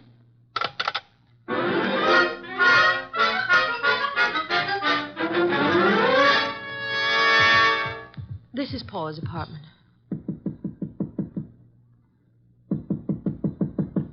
No answer. Let's see if it's open. Oh, there's no one inside. Come on in. Now, look, if anyone walks in on us, we found the door open and we just came in to wait, huh? Which is the truth, isn't it? Yeah, that's right. Oh. Here on the desk, we have a stack of horoscopes, Doris. And a box of Paula's monogrammed cigarettes. Mr. Goodwin. Huh? This is Emil's gray fedora hat. Then he was in this apartment this afternoon. What are you staring at? Oh, small pearl-handled automatic. Yes. .25 caliber. Yeah, it's been fired very recently. We won't touch it now. Does it look like yours? Archie, it is mine. Your initials? I phoned old Jenkins, the stage doorman at the theater, to look in my dressing room, and... well, my gun isn't there. Did you leave the gun out in plain view in the dressing room? Yes, for several days anyway. Then I put it behind the mirror. I suppose many people have seen it then. I'm sure.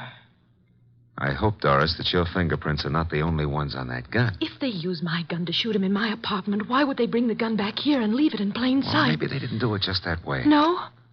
His hat's here, the gun is here, and yet he's dead in your apartment. How can you answer that? Well, maybe he was sitting here waiting for Paula, and someone called him out and over to your place and shot him. That's no good.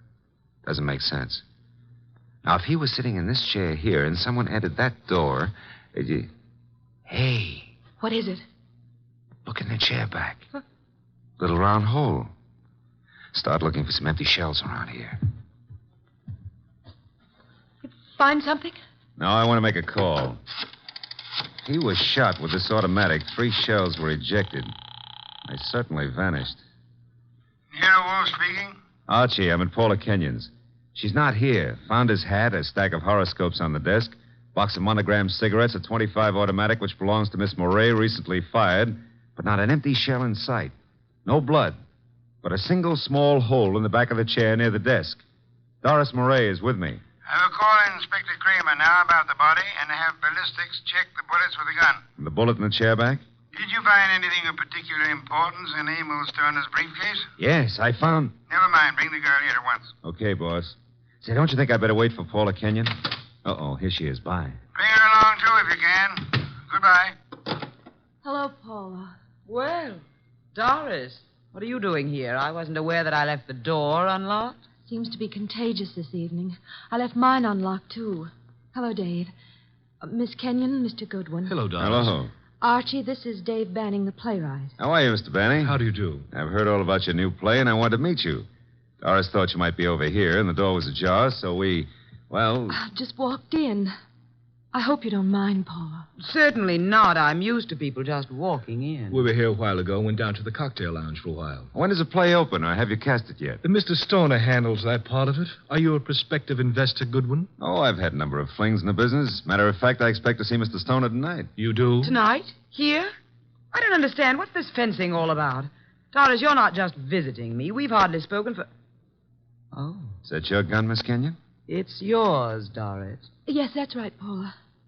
It was in my dressing room. When did you see Mr. Stoner last? But I haven't seen him today. I had lunch with him. Why? What hat did he wear at lunchtime, Mr. Banning? Why, the gray fedora. How did it get here? That's Amos's. What is this? What are you two doing here? Where is Emil? Come on, cut out the melodramatics. Mr. Stoner is dead. He's what?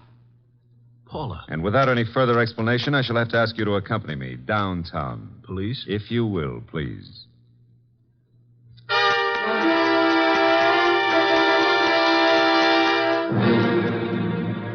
They're still in the front room, boss.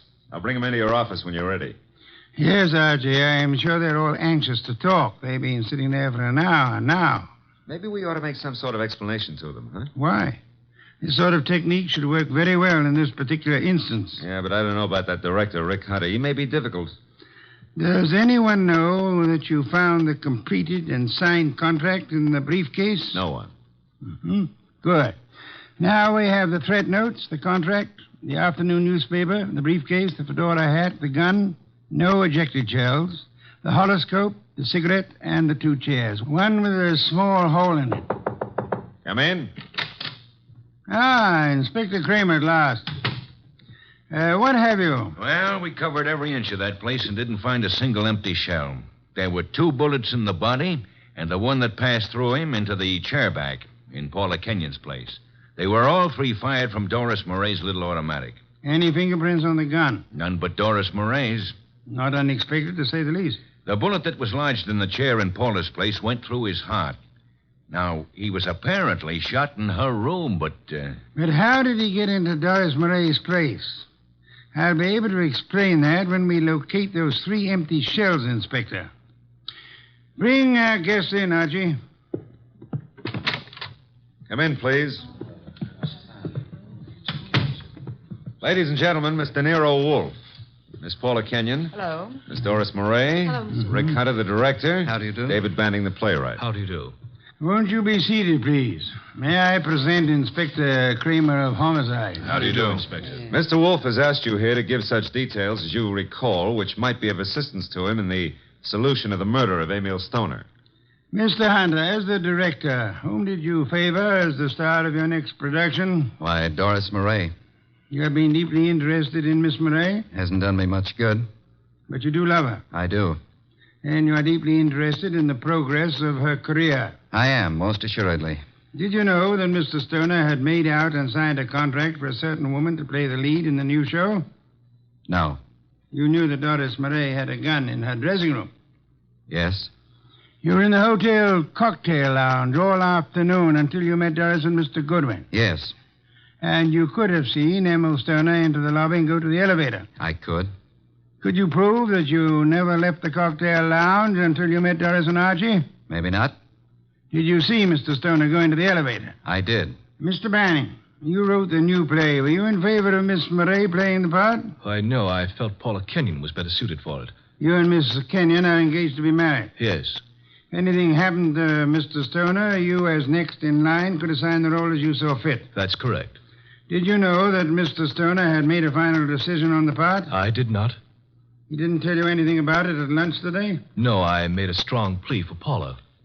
You know about the gun in Miss Murray's dressing room? Everyone did, apparently. Very well. Miss Kenyon, did Emil Stoner visit your apartment often? Not often. We were not on too friendly terms. Did you phone him to visit you this afternoon? No, who said I did? No one?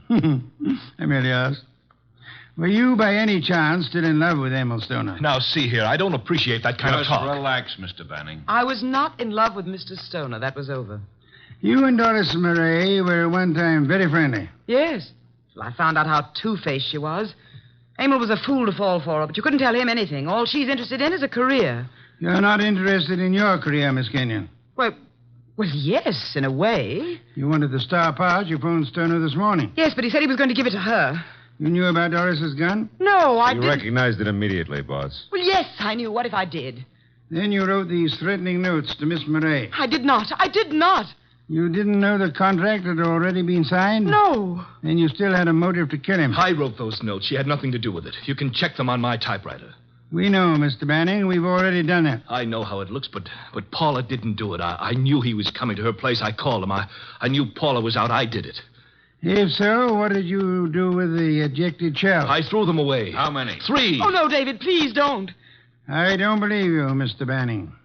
Miss Murray, did you know the contract had been made out and signed? No, You're lying, Miss Murray. You said you didn't see Stoner this afternoon. I didn't. You called him and asked him to visit you.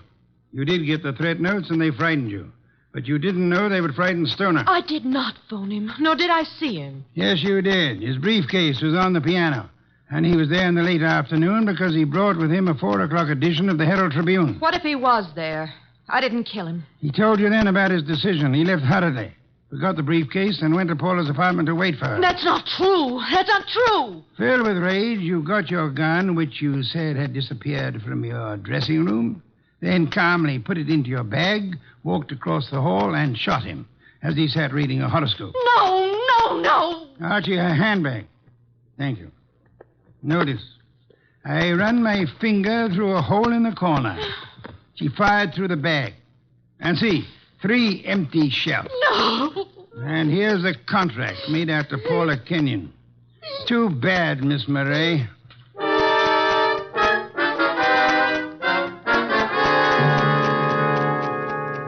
Well, that's a good day's work, boss. Some beer, Archie. Right. Say, tell me, how did Stoner, if he was shot in Paula's room, get back to Doris's room? She couldn't carry him. Oh, now, Archie, that's not too difficult. He walked. Shot through the heart? Impossible. That's a fallacy, Archie. Official medical records show that people have walked a block in such instances. No wonder Doris was so shocked when she saw him back in her room. The shooting took place after she called us, and it seemed unbelievable that anyone would leave the gun and not the ejected shells. Ergo, the gun must have been concealed when fired. Yeah. Paula would have no reason to do that, because she was in her own apartment. And these men are not the type who would have fired through their coats. And Doris, before she started down the hole, would naturally conceal the gun, huh? In her handbag. Where else? Boss, midnight. It's another day. I'm a year older. Yes. Cuthbert's correspondence detective course in 4 easy lessons. Happy birthday, Archie.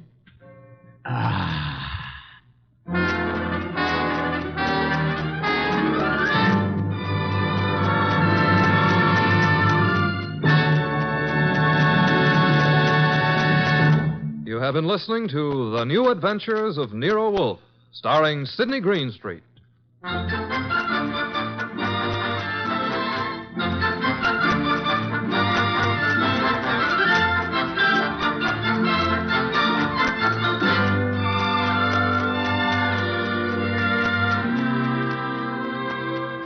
Tonight's transcribed story was based on the characters created by Rex Stout. This is an Edwin Fadiman program, produced and directed by J. Donald Wilson. In the cast were Gerald Moore as Archie Goodwin, and Gene Bates, Betty Lou Gerson, Bill Johnstone, Peter Leeds, and Vic Perrin. Next week at this same time, Nero Wolfe and Archie will bring you The Case of the Party for Death. Don Stanley speaking.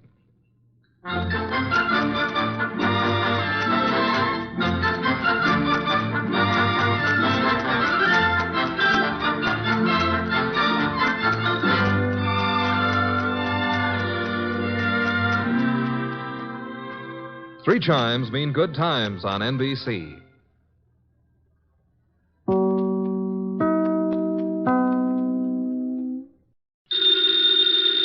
Ladies and gentlemen, the ringing of that phone bell brings you mystery, adventure. Nero Wolfe's office, Archie Goodwin speaking.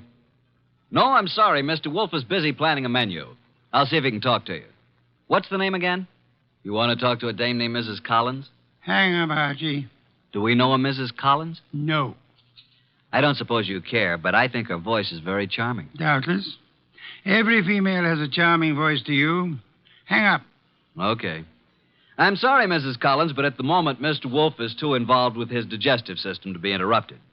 However, if I may introduce myself, Archie Goodwin, Mr. Wolfe's assistant, if I can be of any help. Archie. Yes, Mrs. Collins, I'll ask you. Cocktail party. Hang up, Archie. Mrs. Collins, I'm afraid it would be better if you didn't expect Mr. Wolfe. Goodbye. Cocktails. Phooey. Absurd. Perfectly absurd. She says you promised to come to her cocktail party, and why aren't you there? Because you are going to attend the cocktail party and the probable unpleasant ending.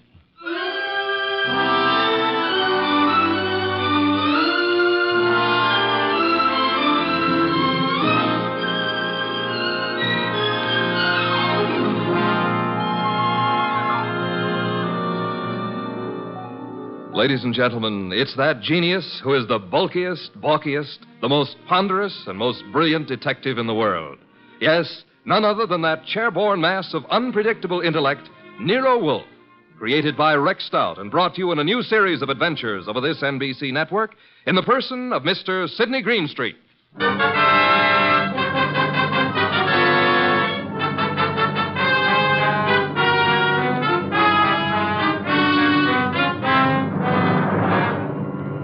Mr. Wolfe and I refer to this as the case of the party for death. Nero Wolfe really should have gone to the party since he'd accepted, but I was delegated. I can't complain now, since it was there that I met Georgia, the most beautiful redhead. Well, that's my weakness, redheads. Yeah, blondes and brunettes. Well, anyway, Mr. Wolfe was adamant about going to the party. I've never been to a cocktail party in my life. You know, I drink nothing but beer. You could take your beer with you, couldn't you? I could not. Do we know a Mrs. Collins whose cocktail party you said you'd go to? The phone rang and I picked it up. Where was I? Exactly. Okay. So a Mrs. Collins with a beautiful, seductive voice conned you into accepting an invitation to a cocktail party that you knew you weren't going to. Archie. Yes, master. Just a little less sarcasm, perhaps. Sarcasm? Call it impertinence, then. Impertinence, master? Exactly. Less of that. Much less. Okay. Continue now. Where was I? You were reading the duck recipe. Oh, yes, the duck. Oh, here we are. Dodine de canard. The dodine is one of the oldest dishes in the repertory of French cooking, being mentioned in books of the 14th century. Le Grand Cuisinier de toute Cuisine. Hooey, what time is it, Archie? Almost 6:30. Oh, in that case... You going to get up? Here on this card are your instructions, Archie. If you are still alive tomorrow, you may make your report. I helped the huge bulk that was Nero Wolfe out of his specially built desk chair and walked with him to the elevator that would take him upstairs to his orchids. I stepped back to the desk and found the card which bore my instructions. In his small, perfect handwriting, I read, Mrs. Albert Collins, Empire Towers. Arrive at 7, say I sent you. After the murder, telephone me before the police arrive. At exactly 7, I rang Mrs. Collins' doorbell.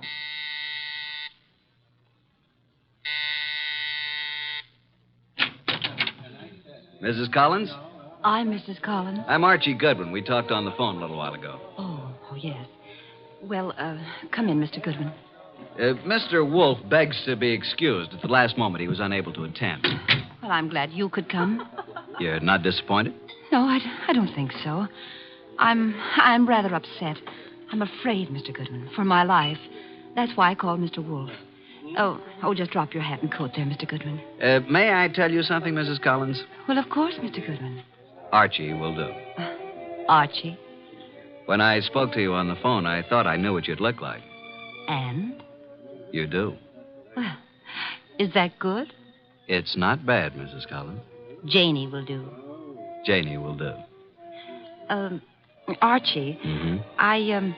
I think it would be best if I say you're an old beau of mine. From where? In Hollywood. When I went to Hollywood High School and you went to USC. Okay, but don't expect me to remember much about it. I'll be flattered if you remember anything about it. I want you to keep your eyes and ears open. Observe everything tonight. Well, now shall we join the party? Oh, Albert, this is Archie Goodwin. Archie, this is my husband, Albert. How do you do? Hello. And this is Joe Boyce, my husband's partner. How do you do? Boys? I've told you about Archie, Albert, but well, I guess you probably don't remember, do you? No, I don't. When I was in high school and he went to USC. Oh, yeah, sure. What'll you have, Goodwin? I'd like a plain lime and soda. Oh, now, really? A teetotaler now? Yes, I used to overdo it, remember? So you knew my wife in Hollywood? Quite a while ago, though. Uh-huh. Been here long? Oh, a while. Did you and my wife run into each other again just lately? Yeah. A few days ago? About. Joe Boyce here is my partner, chemical business. Makes this sort of an old home week, doesn't it, Joe? In a way, Al. I guess it does at that. Joe knew my wife back in those days, too. And they're still very friendly. Yes, indeed. You two have got something in common to talk about, haven't you, Goodwin? Mrs. Collins, you mean? We never knew each other very well. No? Okay, Goodwin, let it go. Why, look. Look what I found. A new man. Just what I need. I'm Georgia. Archie. Archie, dear, will you fix up my drink, please? Anything for a lady. Let's go to the bar. Eh, Archie? I'm determined, Joe. If it were only the money, or only Jane, I might listen. Oh, Al, can't we talk about it later? I like talking about it now, Joe. You're going to be sorry about this, Al. I am already. But you'll have 20 years or so in prison just being sorry. I've got the papers you forged right here. You're hysterical, Al. Let's face it. The firm went broke, but I suffered too. So let's forget it. Yes, Joe. The firm went broke, but you didn't. And I don't think my wife did either. The two of you had everything figured for yourselves. Well, I'm turning the papers over to the DA tomorrow.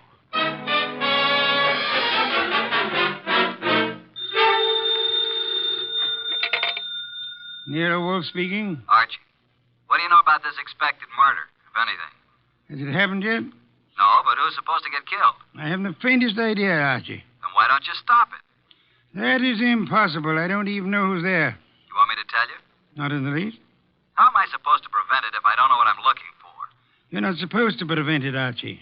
I don't think you could. I don't think anybody could. You want to hear what I found out already? No? I'll tell you anyway. Collins thinks his wife and his partner Boyce have been stealing his dough, and he's threatening to send Boyce to the clink. Archie. Yeah? You're wasting our time. Go back to the party. There is nothing you can do to prevent the murder. But I want you to be there when it happens.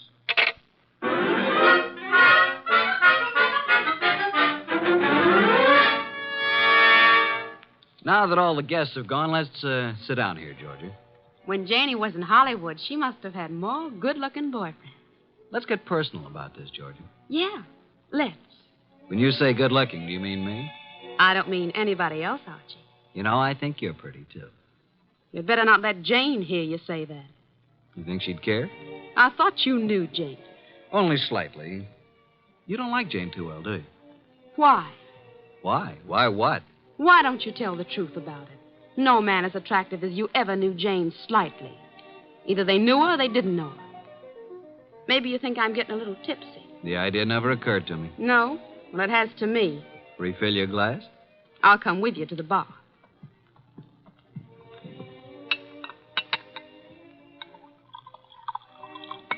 Well, here's your drink, Georgia. Oh, I find there's no ice left in the ice bucket. Janie? Hey, Janie, no ice. Oh, well, I'll get some. Here, give me the bucket. Mrs. Collins, Janie, I mean. Yes, Archie. May I use the phone in the bedroom again? Oh, of course. Will you excuse me for a minute, Georgia? I'm coming with you. Why don't you just stay here until Jane brings the ice? Well, why don't you go talk to Joe Boyce? I don't want to talk to Joe Boyce. I don't want to talk to Joe Boyce ever. Now, look, Georgia. I'm coming with you, Archie. Is that clear? Okay, come on. Here's where the phone is. I could have found it myself. You don't want me with you, do you? Just sit down here on the edge of the bed and listen, if that's what you want to do. Nero Wolfe speaking. Archie, boss. Well, Archie, what? Just a bit of a report. Go on. At this moment, I am sitting on the edge of one of two twin beds in the apartment of Mr. and Mrs. Albert Collins. Sitting next to me is a gorgeous redhead named Georgia. Georgia what, dear? Boyce. You mean you're the wife of Joe Boyce? Of course. Didn't you know? I am sitting next to the gorgeous redheaded wife of Albert Collins' partner, Joe Boyce. Archie, you annoy me. From what I just learned, I can see there's another friction going on. You mean Georgia and Jane? Yep, fireworks between them. This one no like other one. Have you anything more to say? When I called, I was going to ask if there's any reason why I shouldn't come home now. I wrote your instructions for you, Archie. After the murder, call you. Yeah, that's perfectly clear, isn't it? But what if there isn't any? Don't call me. Simple, isn't it? Hello. He hung up. Archie. What? That was a strange conversation. Do you want me to explain it to you, honey? What was that business about murder? Shall we join the party? Murder. Archie, wouldn't you be surprised if there was one? Yeah? Who's going to do what and to whom? I don't know. Maybe I will. Elucidate, honey. Do you intend to figure as the killer or the corpse? I don't intend to figure as anything. But you never know.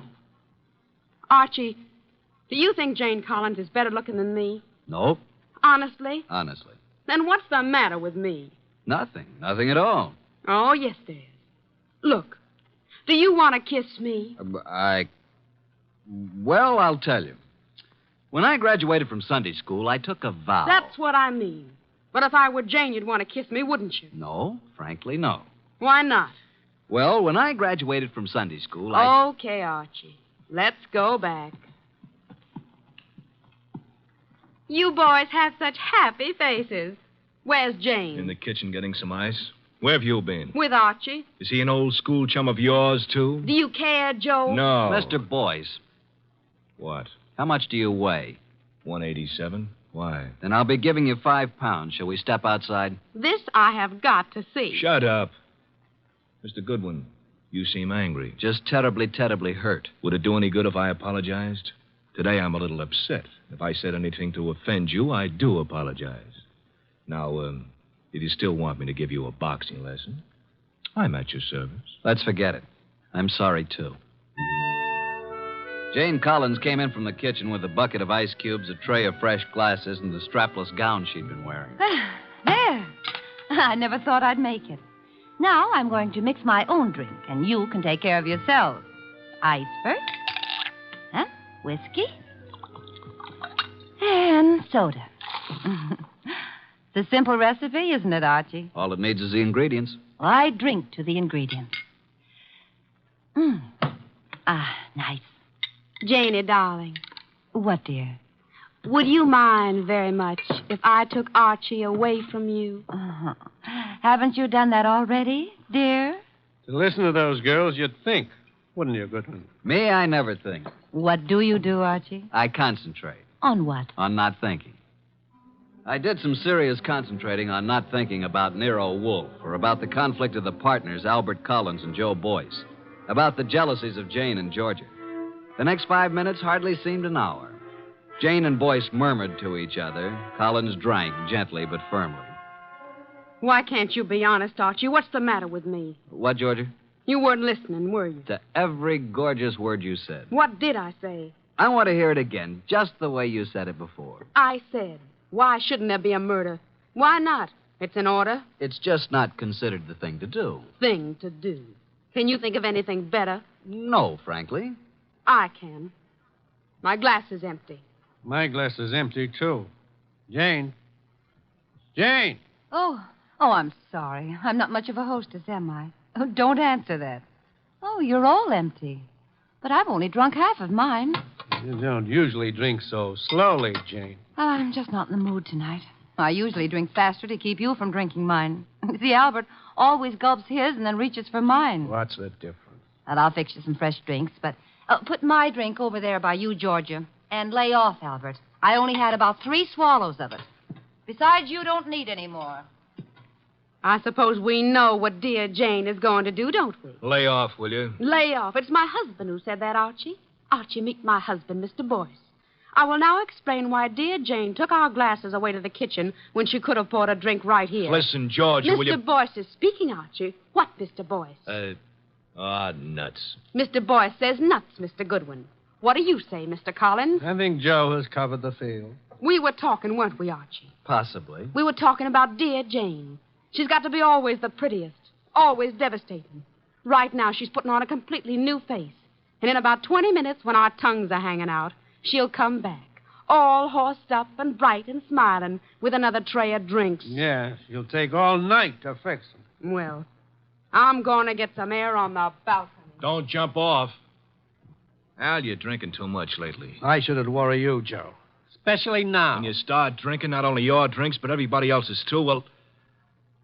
Jane's right. Is that what worries you?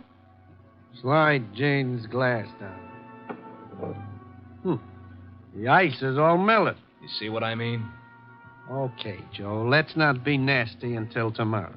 Well, that gives me an idea. Think I'll propose a toast. Until tomorrow.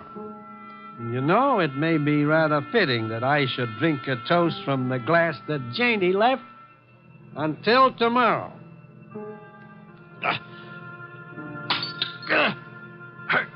Go!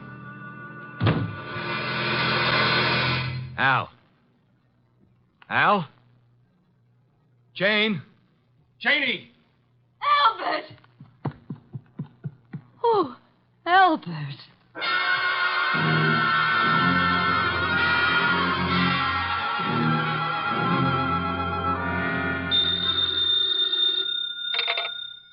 Nero Wolfe speaking. May I come home now? Oh, hello, Archie. I said, may I come home now? Have you sent for the police, Inspector Kramer? Of course. Who was killed, Archie? Albert Collins. How, Archie? I don't know. You were right, though, weren't you? Naturally. About what? Murder. Oh, that. We can talk about it tomorrow. Good night, Archie. Come home when you can. What do you mean, come home when I can? You'll be held as a witness, won't you? Try not to wake me with the elevator when you come in. Well, Inspector Kramer, you've had me here at headquarters for a long while. For quite a long while. Haven't you asked me enough questions? Goodwin, you say you never saw these people before, Collins or Boyce or their wives. Yet when all the other guests had gone, you were still there. I guess I just don't know how to say goodbye. You didn't know they were partners in a chemical company. You didn't know that Boyce had forged a lot of papers with Collins' name. All I know is what you tell me. Goodwin. Yes, sir? I'm trying to be nice. Yes, sir. Now, I know, of course, that you went to that party because Nero Wolfe told you to. Do you? My question is, how did Wolfe know it was going to happen? Why don't you ask him? I already have. He told you? He says he never heard of Collins or Boyce. Did he say he'd ever heard of me? He says he isn't responsible for you or your shady friends. Maybe he knows I found a poison pellet in George's bag. Inspector, may I make an important call? Go ahead.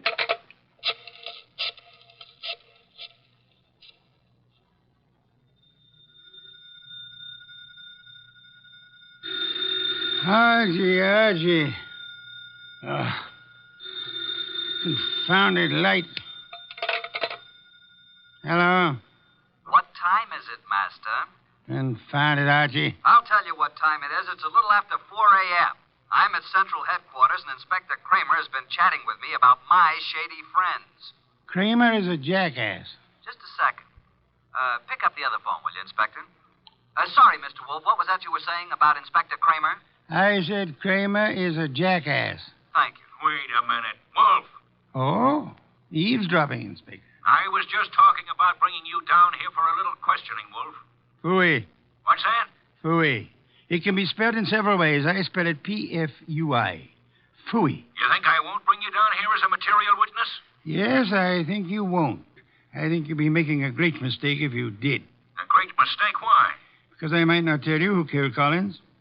Then you wouldn't know which one of these people to prefer charges against. Now send Archie home. Even he needs an occasional night's sleep.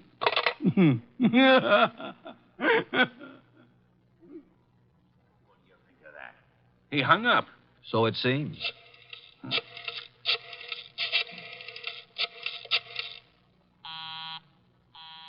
Busy? He's probably left the phone off the hook, Inspector. By now, he's probably asleep again. You know I can go out there, don't you? Sure you can. More important men than you have tried it. And where are they now? Goodwin? Yes, sir. I'm going to let you go. I'm sure Mr. Wolfe and I are very grateful, Inspector. You want to know why I'm letting you go? I know why. Why? Because if you're nice and cooperative and don't make too much trouble, Mr. Wolfe will solve this case for you and tell you whom to prefer charges against. Goodwin. Sir? Get out. Thank you, Inspector.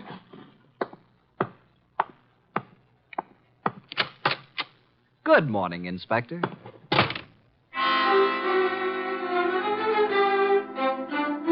At 3 o'clock the next afternoon, I was rearranging the furniture in Nero Wolfe's office while the great man sat behind his desk watching me perspire. Are you finished now, Archie? I guess so. And tell me where they sat. There were 2 couches, like this, in front of a fireplace. Collins and Boyce were sitting together on one couch. When Georgia and I came in, they were looking at some canceled checks. Where was Mrs. Collins? I told you she was getting ice and fresh glasses. Why was she getting fresh glasses, Archie? Where were the empty ones? I don't know. Maybe they were the same ones she brought back washed and polished. Archie, I trust your powers of observation absolutely. That's why I sent you to Mrs. Collins' cocktail party. Okay, how did you know there was going to be a murder? If it was a murder. It was a murder, Archie. But isn't it obvious? How is it obvious? Suppose Collins slipped a few drops of the poison into his drink himself. It's very strong, very deadly poison, with a remarkably strong odor. Like almonds, I know. I smelled it when I picked him up. Archie, was anything found on the body that might have contained the poison? A fountain pen? Whatever? Not even that. Inspector Kramer found a poison pellet in Georgia's handbag. He thinks she poisoned Collins' drink. Say, could be. But it wasn't his drink, it was his wife's.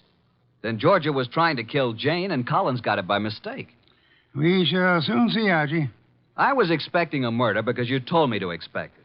I watched every move that everybody made. There's no possibility that Jane's glass, the glass with the poison in it, was tampered with by anybody. Yes, I believe. Okay. Archie, you're sore, aren't you? Have you ever spent the night with Inspector Kramer? He's really a good man, too. Why did you say he was a jackass? Because he didn't know who killed Collins? Do you? Of course. Was there ever any question about it? Just a moment, please. The only trouble is it may be difficult to prove. That's why we are giving this little cocktail party this afternoon with the help of Inspector Kramer. By the way... Yes? Call Mrs. Collins and tell her to bring a bucket of ice from her refrigerator. Why? Because our refrigerator's broken down. No, it hasn't. I was just out in the kitchen a minute ago. Our refrigerator has broken down. And it would be very helpful if Mrs. Collins would bring a bucket of ice cubes. What makes you think she'll do it? She will. Call her. 6:45. There we were in Wolfe's office doing a repeat performance of last night's smash hit. Two couches faced each other, a cocktail table between them. On one couch, red-headed Georgia and me. On the other couch, it was a big one, Joe Boyce, Jane Collins, widow of the lately defunct Albert, and Nero Wolfe. Jane had been drinking a little slower than the rest of us. Our glasses were empty. Hers was still half full. Wolfe said, Archie. Yeah? At this point in last night's party, Mrs. Collins got up and left to get some fresh drinks. Repeat what she said. Approximately? Approximately will do. I think she said something like this. She said, put my drink over by you, Georgia. Lay off, Albert. I've had about 3 swallows of it. Besides, you don't need any more, Albert. Am I right, Jane? Close enough, Archie. But what of it? Now, what is this nonsense all about, Wolfe? Mr. Wolfe is trying to make something out of nothing. I think Mr. Wolfe is going to turn up something mighty interesting. Don't look so perturbed, Joe.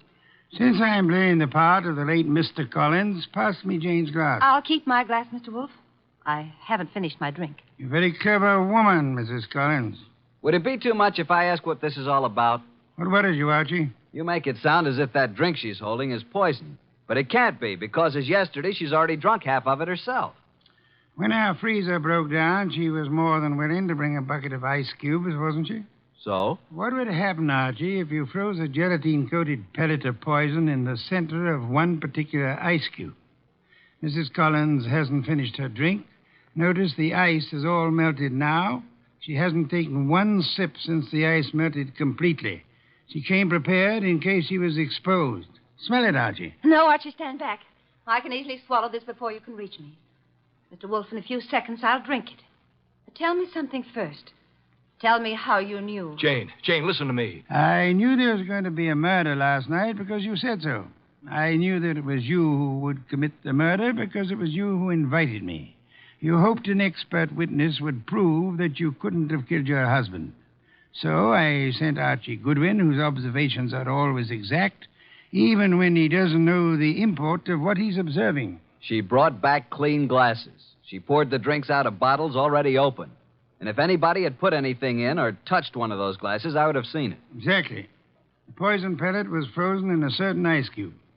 Mrs. Collins put that cube in her own drink, drank it until the ice had almost melted down to the poisonous pellet center.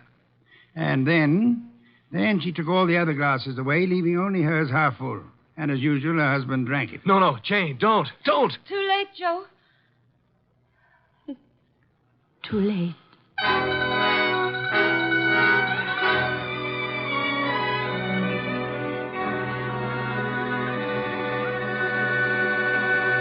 Well, boss, Jane didn't get away with a suicide try. That was clever thinking you did. I prepared a cube of ice in which I had frozen a gelatine capsule containing nothing more than a vitamin compound. I substituted for the cube in which Jane had placed the poison for herself. Wonder why Jane Collins wanted to have Joe. He'd stolen practically all the money in the company. He was just a crook. Birds of a feather, Archie. I don't believe Joe Boyce had any idea that Jane was planning a murder. And he still had all the money. Well, the forgeries will put him away for a long time.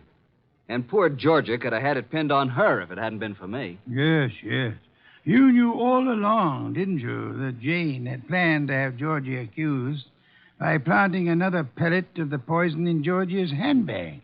Jane would have gotten rid of her husband and Joe's wife in one stroke. You knew all that, didn't you? Well,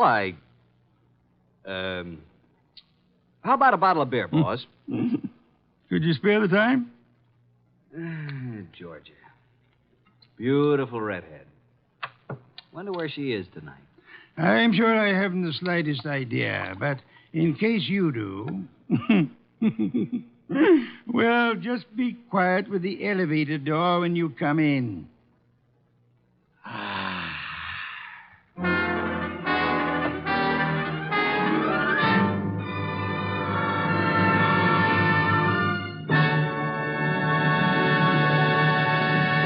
You have been listening to The New Adventures of Nero Wolfe, starring Sidney Greenstreet.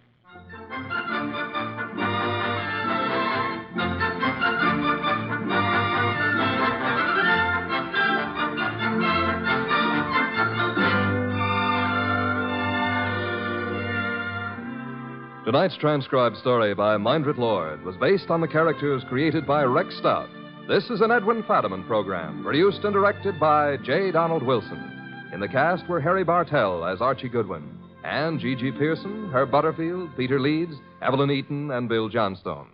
Next week at this same time, Nero, Wolfe, and Archie will bring you The Case of the Malevolent Medic. Don Stanley speaking. 3 chimes mean good times on NBC.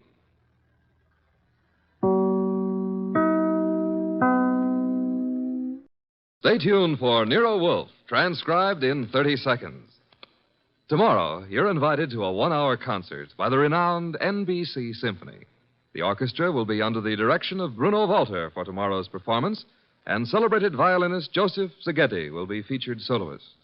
Selections for tomorrow include the overture to Mozart's Marriage of Figaro and the same composer's brilliant concerto for violin and orchestra. You're invited every Saturday to a concert by the NBC Symphony. Ladies and gentlemen, the ringing of that phone bell brings you mystery, adventure. Nero Wolfe's office, Archie Goodwin speaking. Who? Mr. Hal Horton, United Industries? Oh, I see. Well, I must warn you, Mr. Horton, Mr. Wolfe doesn't take kindly to big industrialists. Says their great wealth upsets his digestion. Why do you want to see him? The connection's bad. I don't hear you. Who? Who? Mr. Horton, who? We're cut off. What is it, Mr. Goodwin? Mr. Hal Horton called. I understand that. I won't see him. Tell him what money I have to invest I put into orchid plants. Mr. Horton wasn't promoting anything. And what did he call you for? The great Horton needs a detective. Maybe just my occupational reflex, but I thought he said somebody had been murdered.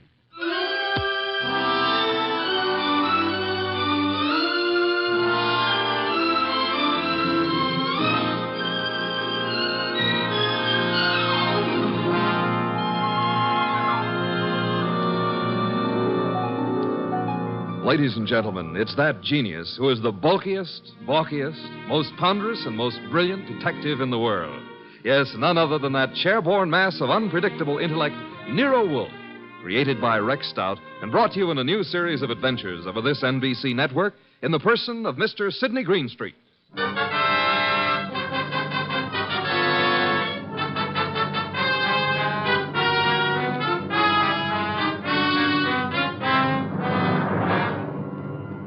It turned out that what Horton had said had been murder, which became celebrated in the case of the malevolent medic.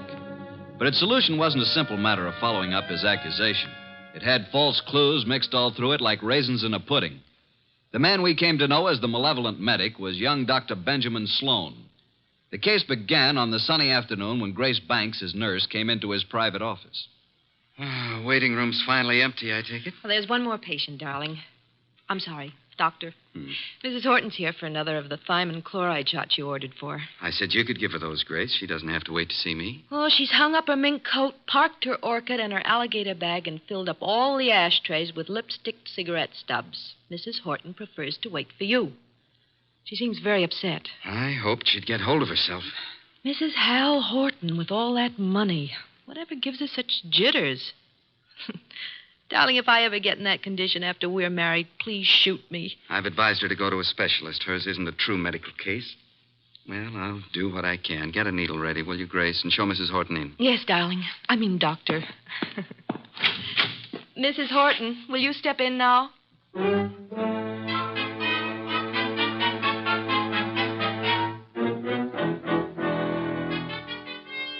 Been in that waiting room for hours. Ben, I wrote you every day this week. Why didn't you answer me? You say your health hasn't improved, Leslie. I'm worse. Much worse. Still chain smoking, drinking, and the sleeping pills? I have to take something. I can't walk the floor all night, can I? Thinking. Why are you so unhappy, Leslie? You have what you always said you wanted: money, clothes, excitement. You have the right to say that. But don't. Please don't. I'm only pointing out facts you should face. I told you from the beginning you need a nerve specialist. I need you. Nobody else can help me at all. Leslie, you went over this the last time you were here, and in all those letters you've been sending. Now, let's cross it off for good, shall we? Don't talk like that. You don't mean I'm no longer a lovesick dope, and you're the wife of one of the biggest industrialists in the country. Yes, Hal Horton. I despise him. He thinks his money makes him God. He thinks he can buy anything that he bought me. He made me think I was getting the world with a fence around it. Everything I want is on the other side of that fence. You don't know what you do want. I want us the way we used to be, happy in love together. Leslie, please be quiet. Why? Miss Banks is in the laboratory. She can hear you. What of it? I'm not ashamed. I'll tell her. I'll tell everybody. Imagine Hal's face when he finds out I'm leaving him, that I'm coming back to you. He already knows about you. I told him you were in love with me, that you're jealous. He doesn't like it. Leslie, you're raving. Now stop it. You always said I was the most attractive woman in the world. You made your choice. Now get this into your head. I'm really in love now. In a few weeks, I'm going to be married. Now I'll get your medicine. So it's really true. You are going to be married. Yes. I'd heard it, but I didn't believe it. Going to marry a nurse. All my friends have known and been laughing at me. Please, now that's enough. I made a plan, a wonderful, beautiful plan about us. Ben, you love me. Ben, say you love me. Mrs. Horton, that is all over. Don't love me. No longer. You're here as my patient, and that's all. After this treatment, I must ask you to get another doctor. A wonderful, beautiful plan for us. And now she threatens to step in and spoil it. Well, maybe I'll spoil a few plans. How would you like that? Threats will accomplish nothing. I can ruin things for you, Ben. All those fancy ideas of yours about having a fine practice, being a great doctor. Do you want to give those up? I can arrange it so that maybe there won't be any wonderful future for you. Are you prepared to face that possibility? Because I'm prepared to make it a reality. And I mean it. You'll regret this day as long as you live. I'll get your medicine, Mrs. Horton. Hand me my bag. Thank you.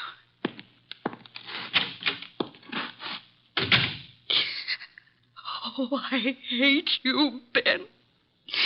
I hate you both.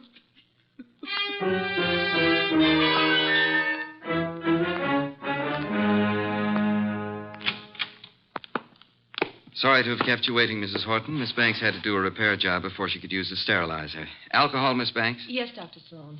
Now, Mrs. Horton, may I help? Thanks. So nice of you. There. Right side for the hypo this time, isn't it? Just touch with this cotton. Ready now, Doctor. Oh, what's the matter, Mrs. Horton? I'm just cold. Alcohol. After this, I advise you to go home and rest. These massive doses are a little painful, but they give results. There. That's all. Just relax here, and you can leave in 10 minutes. Come, Miss Banks. I want to talk to you.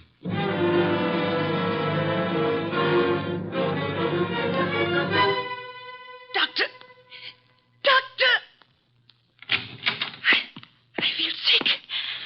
I feel very sick. You might as well stop acting. I can't get up. My feet. Ben, look at her. Something's happened. Hysteria. No, her face. Oh, Ben, she's falling. Mrs. Horton, hold on to me. I've got you. Hold her up. Leslie, what is it? Pain. Terrible pain. Where? What from? Sick everywhere. Pain, everything's pain. Pain in my head, pain in my feet. My feet. My feet.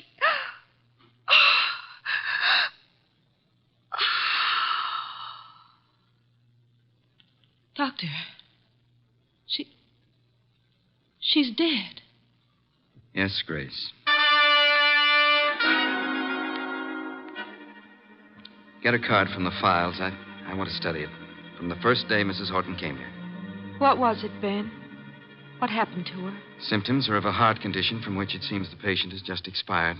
Then you must call her husband. Grace, did you hear me? Yes, Dr. Sloan.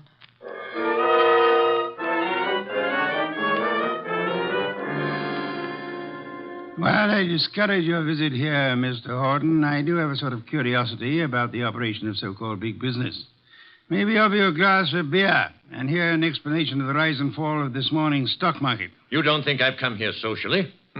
I wish to engage your services for... Not available. You're a detective, aren't you? Specializing in cases that interest me. Sherry, Mr. Horton? I don't need it, thank you. But Mr. Wolfe says he specializes in cases that I've just got here. I haven't told my story. I don't believe you even know who I am. Oh, yes, we do. We do indeed. A millionaire. Did I offend you by speaking of a fee? No, on the contrary. It is that portion of your conversation which interested me most. Frankly, I planned to spend the evening examining the first edition of Henry James I'd like to purchase, and the word fee suggested a possible way. Now, what have you done, sir? What have I done? One doesn't have to be a detective to recognize you're in trouble, Mr. Horton. Look, Mr. Wolfe, I have done nothing. But I've got a question I've got to have answered. I need facts. They tell me you're the man who can give them to me. If Nero Wolfe can't get them for you, they're not facts, they're fancies, Mr. Horton. Well, my story's involved. But the gist of it is your beautiful wife, a former model, died last week. The death certificate indicated a heart attack. You suggest she was murdered. How did you know? Never mind how I came to my conclusions. How did you come to yours? Leslie had been going to a Dr. Benjamin Sloan. She said he was a specialist. Some friend had recommended. She'd been upset. He was giving her vitamin B shots, she told me. You doubt that was true? Dr. Sloan informed me, after she died in his office, there'd been a heart condition from the beginning. Well, I don't believe it. Leslie was a very emotional girl. She'd have been quite frightened of a heart ailment. She'd have told me about it. Maybe she didn't comprehend its seriousness. Dr. Sloan did. Why didn't he get in touch with me at once about it? Then, when I went to clear up Leslie's room, I discovered something. Leslie didn't go to Sloan through a friend. She'd known him when she was a model and he was a hospital intern. She'd kept letters he'd written to her then. Love letters. Indeed. Well, doesn't that give you an idea, Mr. Wolfe? Sloan lost Leslie to me. No man who'd been in love with Leslie would ever get over it. Would a man be jealous enough, kill a woman he loved, rather than have her belong to another man? An interesting theory, Mr. Horton, one frequently advanced in fiction. Shall we investigate and see how it works out in fact? You'll take the case, then. The intricacies of the feminine nature are challenging if you do not have to come in contact with the creatures. The practical research in such matters I leave to Mr. Goodwin here.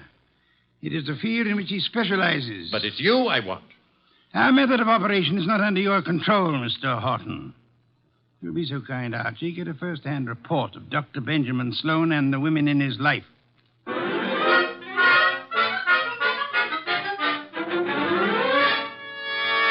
Just came to ask a few routine questions, Dr. Sloan. I don't understand your interest in the Horton case, Mr. Goodwin, is it? That's right.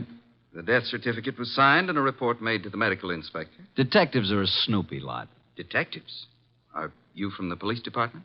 No, I'm employed to note some details before we close up the Leslie Horton estate. Sudden deaths have to be double-checked. I'm afraid I can't add a thing to what I've already reported. Well, thanks for seeing me anyhow. Been a pleasant visit. Ever have a patient die in your office before, Dr. Sloan? No, but I've seen similar cases in the hospital, of course. Was Mrs. Horton warned about her heart condition, Dr. Sloan? I discussed her case with her fully and frankly. And her husband, wasn't Mr. Horton alarmed? He didn't know. Mrs. Horton's ailment was, well, not to bore a layman with medical details, was not a fatal one necessarily. She might have gone on for years. Just played in bad luck, huh? The worst. Mm-hmm. When'd you first meet her? Several weeks ago. And you saw her how many times? It's all on the record. She was nervous. I prescribed thiamine chloride. Her medical report card shows that. You read it for yourself. Well, I guess that's all, Dr. Sloan. Won't bother you further. Miss Banks will show you out. Yes, Dr. Sloan? Sort of a modern Aladdin arrangement, isn't it? Wish I could press a buzzer and have a beautiful girl like you appear. Mr. Goodwin is leaving. Oh, this way, Mr. Goodwin. You can use the side door. The waiting room's full of patients. So long, Doctor. This way through the lab. There's a door from it into the corridor. Cozy place, all those bottles. I suppose there's enough stuff in here to kill an army. To cure one. Miss Banks, may I say that you're the kind of a nurse that patients dream about? Make it a pleasure to go to a hospital. Blonde hair, blue eyes, winkers an inch long. Are they real? If you'll excuse me. What do I have to come down with to persuade you to take care of me, huh? I don't take cases. I'm a technician. Good day, Mr. So you work just for Dr. Sloan? That's too bad the way he's involved in this Horton case. It looks serious. Mrs. Horton simply died of a heart attack in Dr. Sloan's office. If you wanted to help your boss, Miss Banks, you'd stop rushing around and answer a few questions. I'm sure Dr. Sloan gave you the necessary information. Guess he doesn't realize the trouble he's in. If you can supply any details that'll change the picture, you'll be doing him a great favor. He's a nice guy. I want to help. What is there to say? The report... Let's get it in your own words. Just what really happened here that day. Well, Dr. Sloan gave Mrs. Horton the vitamin B shot. That was routine. Mm-hmm. But she didn't get up afterward.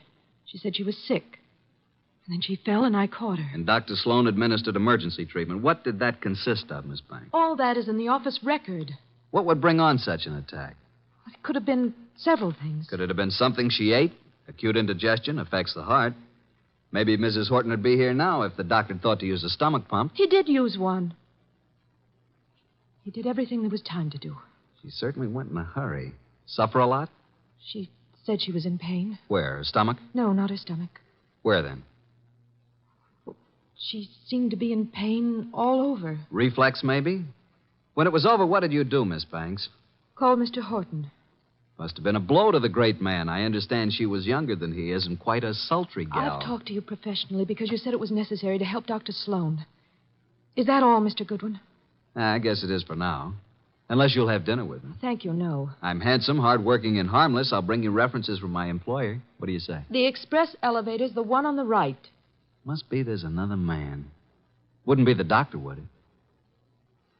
Well, you'll fit better in a Pullman kitchen than here among the test tubes at that. My reluctant congratulations.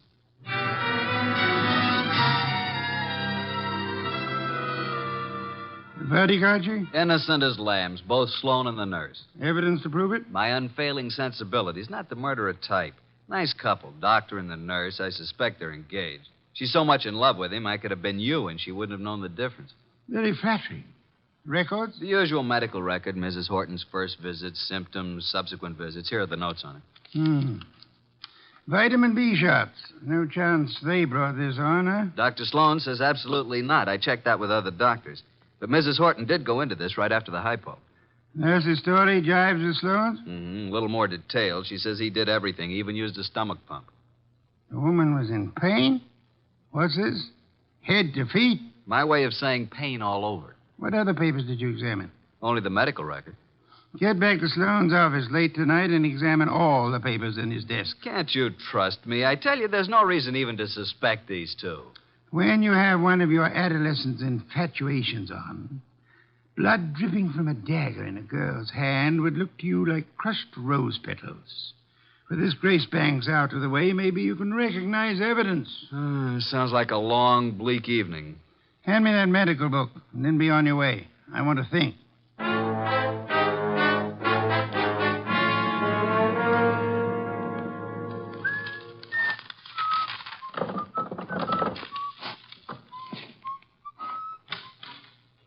Well, good evening, Mr. Goodwin. Oh, good evening, Dr. Sloan.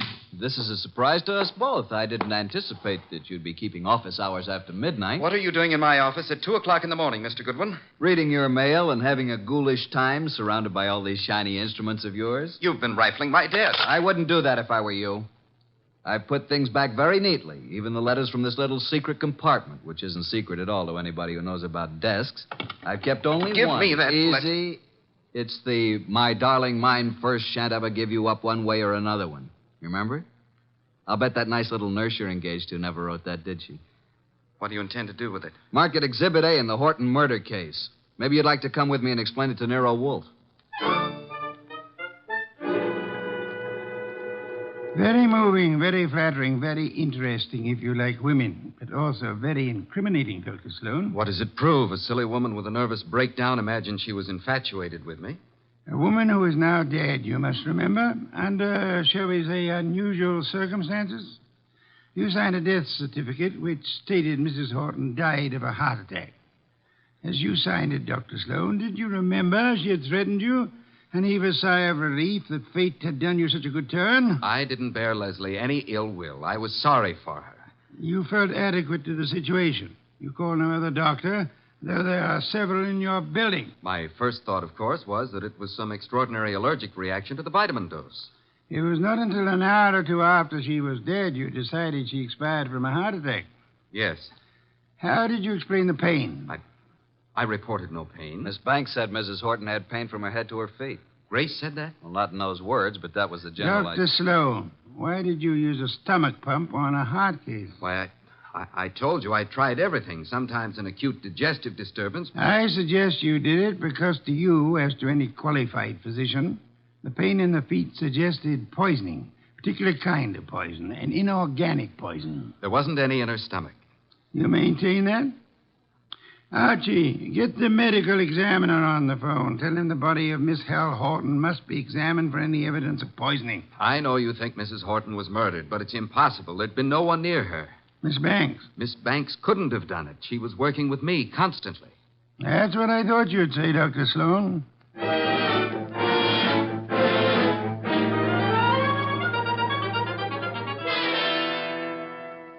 Mr. Wolfe, I had to see you.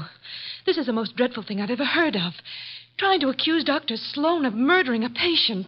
It appears he had a reason to want Mrs. Horton dead, Miss Banks. She was that thing the poets write about, a woman scorned. She had sent him this hysterical letter threatening scandal if he rejected her. He couldn't control her. She kept coming back to his office making scenes. He gave her nothing but thiamine chloride. I know. I fixed the shot myself. Don't start covering for her. I'm not. I tell you, I filled the needle. And I didn't put anything but thiamine chloride in it. You haven't any reason to think anybody did, except for that letter you stole. If it wasn't for that letter, give it to me. Give it to me. Stop it, Archie, quick. Now, drop it, baby. Come away from that fireplace. Why, you little tiger kitten. I didn't think you had it in you. Come on, let go of it. Let go. Give it to Papa. Now, look what you did. You almost got Nero Wolfe out of his chair. Destroying evidence is a serious offense, young woman. She kept coming to the office, writing and pestering him. I heard her from the laboratory. You read her letters, too, didn't you?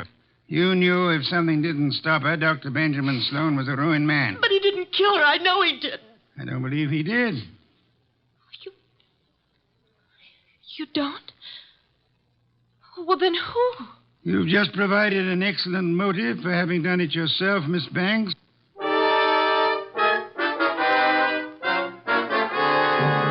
Pears and white wine. Cold, luscious, exotic. Excellent, Fritz, excellent. Best thing that's happened today. I don't like this Sloan case. If you ask me, I think that Horton dame got what was coming to her.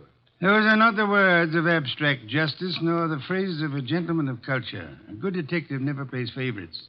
Good night's rest, and you will find your attitude more normal by morning. You expect to have this case solved by morning? It's solved now. Thanks to the expedition I sent you on this afternoon. The arrest can wait. No one will escape. I feel like a murderer myself. If I hadn't wormed it out of Grace about the Horton woman complaining of pain, and if you hadn't jumped at the word feet. That, Archie, my dear fellow, is the purpose for which you exist, to discover pertinent facts. Have we quite finished? Coffee in the study, then. Here's the door. I'll go. Mr. Wolfe in? He isn't seeing anyone this evening, Mr. Horton. Well, he's seeing me. Archie, if that's Mr. Horton, I'll see him. You'd better. Sorry you found Mr. Goodwin so impossible, Mr. Horton. He came to pay you a call this afternoon. I sent him, but he didn't find you in, did you, Archie? No, but I made myself at home. I knew anything that would help to solve this case you'd want us to have. What do you mean? You were in my house? What did you take? Nothing of monetary value, I assure you, that will not be returned in due course. But before I announce the solution of a case, I like to have all my little props in place. I appreciate a well-rounded performance. Mr. Wolfe, I've had enough of this foolishness, this delay. I hired you to convict Sloan, not to play parlor games. You must be patient, Mr. Horton. Don't force me. I want action. Well, I had planned to wait until the morning, but if you insist. These papers here may interest you, Mr. Horton. Mr. Goodwin here collects them, your wife's letters. Leslie's? You recognize the script? These are addressed to Dr. Sloan. Do they prove anything against him? The lady's correspondence should be kept private. This other letter, however, was sent to you. To me? Leslie's? What? Give it to me. Easy, Horton, easy. Don't grab. Oh, but that letter's mine. You stole it from my desk.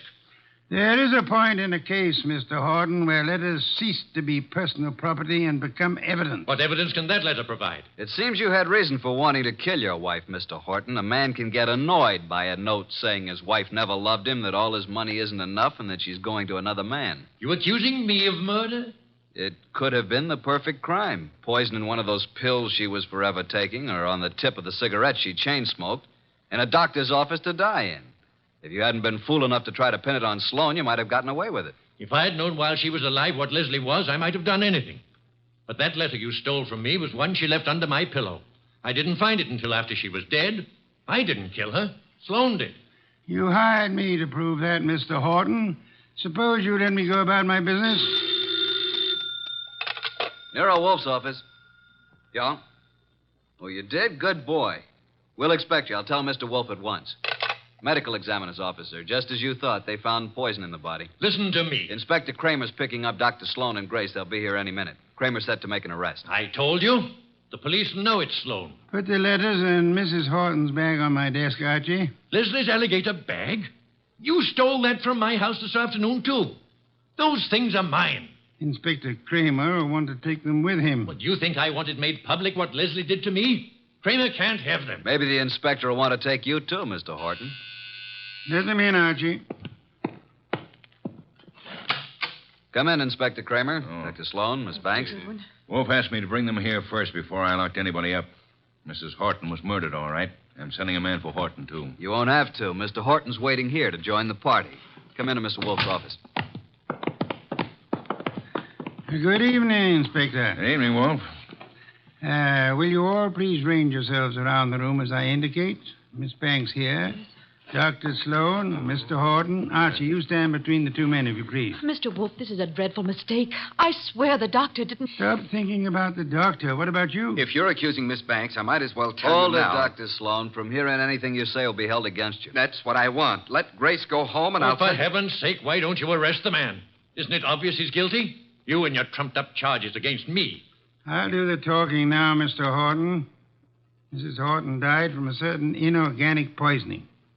Poison administered in your office, Dr. Sloan, with a hypo syringe. Let's get it over with. I gave her the hypo. But I filled the needle. There you are. They're both guilty. Which would solve the case if they weren't lying. Miss Banks believes Dr. Sloan killed Leslie for her sake. Dr. Sloan thinks Miss Banks put poison in the hypo to save him from professional ruin. They're trying to protect each other. The fact is, the hypo they gave was perfectly harmless. It did not kill Mrs. Horton. Then what did? Mrs. Horton came to your office in desperation, Dr. Sloan. But she came prepared for the worst. You see this handbag? Can any of you identify it? Yes. It's hers. Is it Mr. Horton? It's Leslie's. The bag she carried to the office the day she died. Open it, Archie. You will see it contains her change purse, billfold, cigarette case, matches, her handkerchief, nothing more. That is, not unless you look closely. Then you will observe this lining has a double fold. A secret compartment. Exactly. We open it this way, and there we find it. A hypodermic needle with which the unhappy woman committed suicide. Miss Banks, Dr. Sloan, you can stop protecting one another. Mr. Horton, the world need never know you were a betrayed husband. Mrs. Horton killed herself while in a confused state following a mental breakdown. The case of the malevolent medic is closed.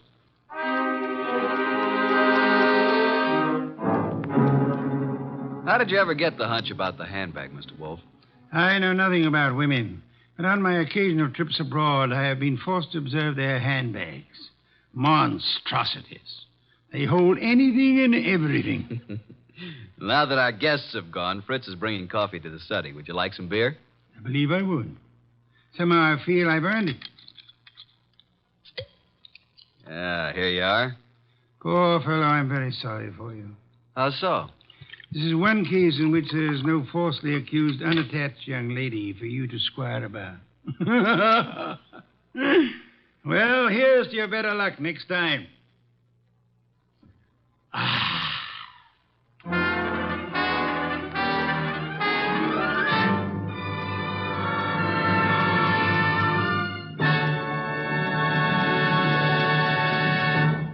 You have been listening to The New Adventures of Nero Wolfe, starring Sidney Greenstreet.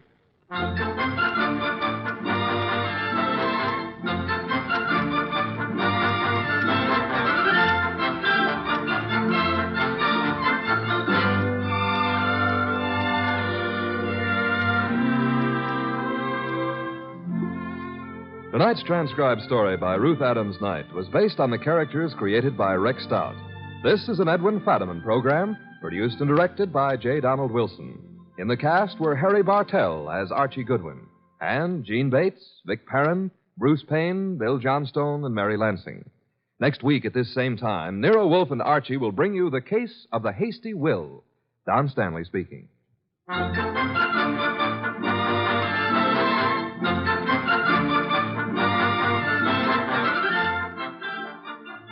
3 chimes mean good times on NBC. There's music and mystery for you every Saturday evening on NBC. For music, tomorrow, your hit parade brings you the top tunes in the land with Snooky Lanson, Eileen Wilson, and Raymond Scott's orchestra. And for mystery, Herbert Marshall stars as the Man Called X, a man in search of adventure who travels wherever there is intrigue, danger, and romance. More good mystery at Sam Spade next on NBC.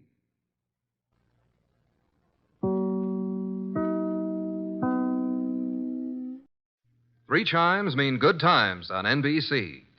You're invited every Saturday over most of these NBC stations to a 1-hour concert by the renowned NBC Symphony. Tomorrow's symphony performance features Metropolitan Opera star Helen Trouble as guest soloist. For tomorrow's broadcast, the orchestra will be under the baton of the widely acclaimed conductor, Wilfred Pelletier. For the world's great music, hear the NBC Symphony brought to you tomorrow and every Saturday. Transcribed. Ladies and gentlemen, the ringing of that phone bell brings you mystery, adventure. Nero Wolfe's office, Archie Goodwin speaking. Yes, who's calling? Mr. John Blake? Well, is this a matter of business? That's fine, Mr. Blake. I'll just call him. Archie, I'm not here. Tell him I'm up in the plant room with the orchids. I was going to call him to the phone, but he's up in the plant room with his orchids. What sort of a case is this, sir? Really? Really, is that so? Is it a man or a woman? Oh, I understand perfectly. It's a man. Well, at least that's something different. Yes, sir. Very urgent, I understand. And I assure you, Mr. Wolfe will be here waiting for you. The fee? Shall we say about, $1,000? I will not see any client until after dinner. Fritz is having mountain quail on toast. Yes, Mr. Blake. Come at once. What were you saying, boss? Confound you, Archie. Nothing but business. All the time. What's the problem? I don't know. And at $1,000, considering our bank balance, I'll help him poison his great-grandmother.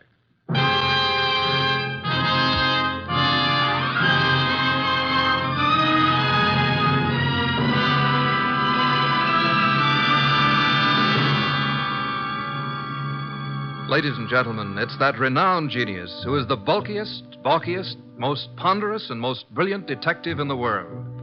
Yes, none other than that chair-borne mass of unpredictable intellect, Nero Wolfe, created by Rex Stout and brought to you in a new series of adventures over this NBC network in the person of Mr. Sidney Greenstreet.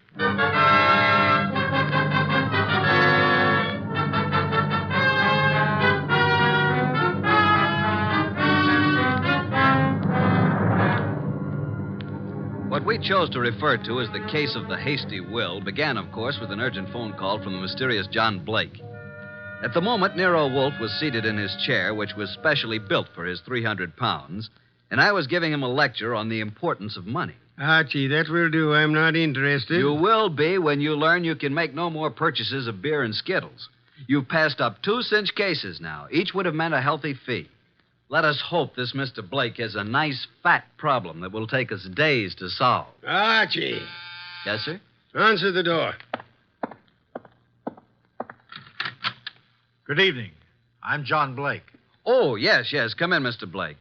You have no idea how welcome you are. Archie, show Mr. Blake in and close the door. That draft is unbearable. This way, sir. Mr. Wolfe doesn't care for anything resembling air.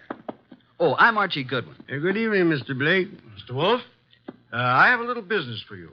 Now, before you say anything, I know you're not a lawyer.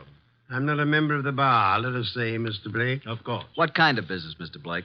I have here a short will, which I have typewritten myself. I haven't signed it yet. Also, I have here a sealed envelope containing a letter which I want you to be prepared to deliver to the addressee. A will and a letter. Very well. Yes. Do you know who I am? Seems that I've certainly seen you before. Same here. I just can't place you. Well, I'm John Blake, president of the Plymouth Building and Loan. Oh, of course. I've seen your picture many times. You have a staff of the best attorneys in the city, Mr. Blake, and this is most assuredly the business of attorney. Perhaps. But in this particular instance, I wanted an individual who had no interest in me, nor previous knowledge of my affairs. I see. Also, I wanted a person who was, shall we say, not too well fixed. Well, you certainly couldn't Archie. Imagine Mr. Wolfe being in need of money. Just why can't your attorneys handle this? You'll know in a moment. But when I leave here, I want you to forget the whole thing, for the time being. Indeed. You have said it. Here's the will. You may read it. Archie. January 25, 1951. To my daughter, Anita Blake, I do hereby bequeath all my property, personal and real, including the portrait painting of her mother, my dear deceased wife, Marcia Blake. This will supersedes any and all instruments previously drawn. So, simple enough, isn't it? That's all. Now, the pen, please, and I'll sign it. Now then, you sign as witness, Mr. Goodwin. You retain the will, Mr. Wolfe, and the envelope here, which is addressed to Hilary Blake, my brother, who is now living in this city. Your brother? He's just recently returned from 25 years in Australia. Though Hilary has written me several times, I have not favored him. We've been estranged these many years over, a certain unpleasant situation which this enclosed letter will clear up. Are you in fear of your life, Mr. Blake? Murder? No, Mr. Wolfe. There was a time, yes, but, not now. You will know what to do with the will and the letter, though, when the time arrives. Now, as to your fee, you said, $1,000? Well, we usually receive... 1,000 will do. Well, here's a check, all made out. If you're thinking of suicide, Mr. Blake, we must warn you. If you don't care to go through with this, please say so. I'm not planning on suicide, I assure you. We have taken the job, Mr. Blake. And good evening, gentlemen, and thank you for your kind indulgence. Well, that's the simplest little 1,000 we ever made. I believe, Mr. Goodwin, you're going to be quite surprised. I want you to get acquainted with John Blake's secretary. You will more than earn this 1,000, young man.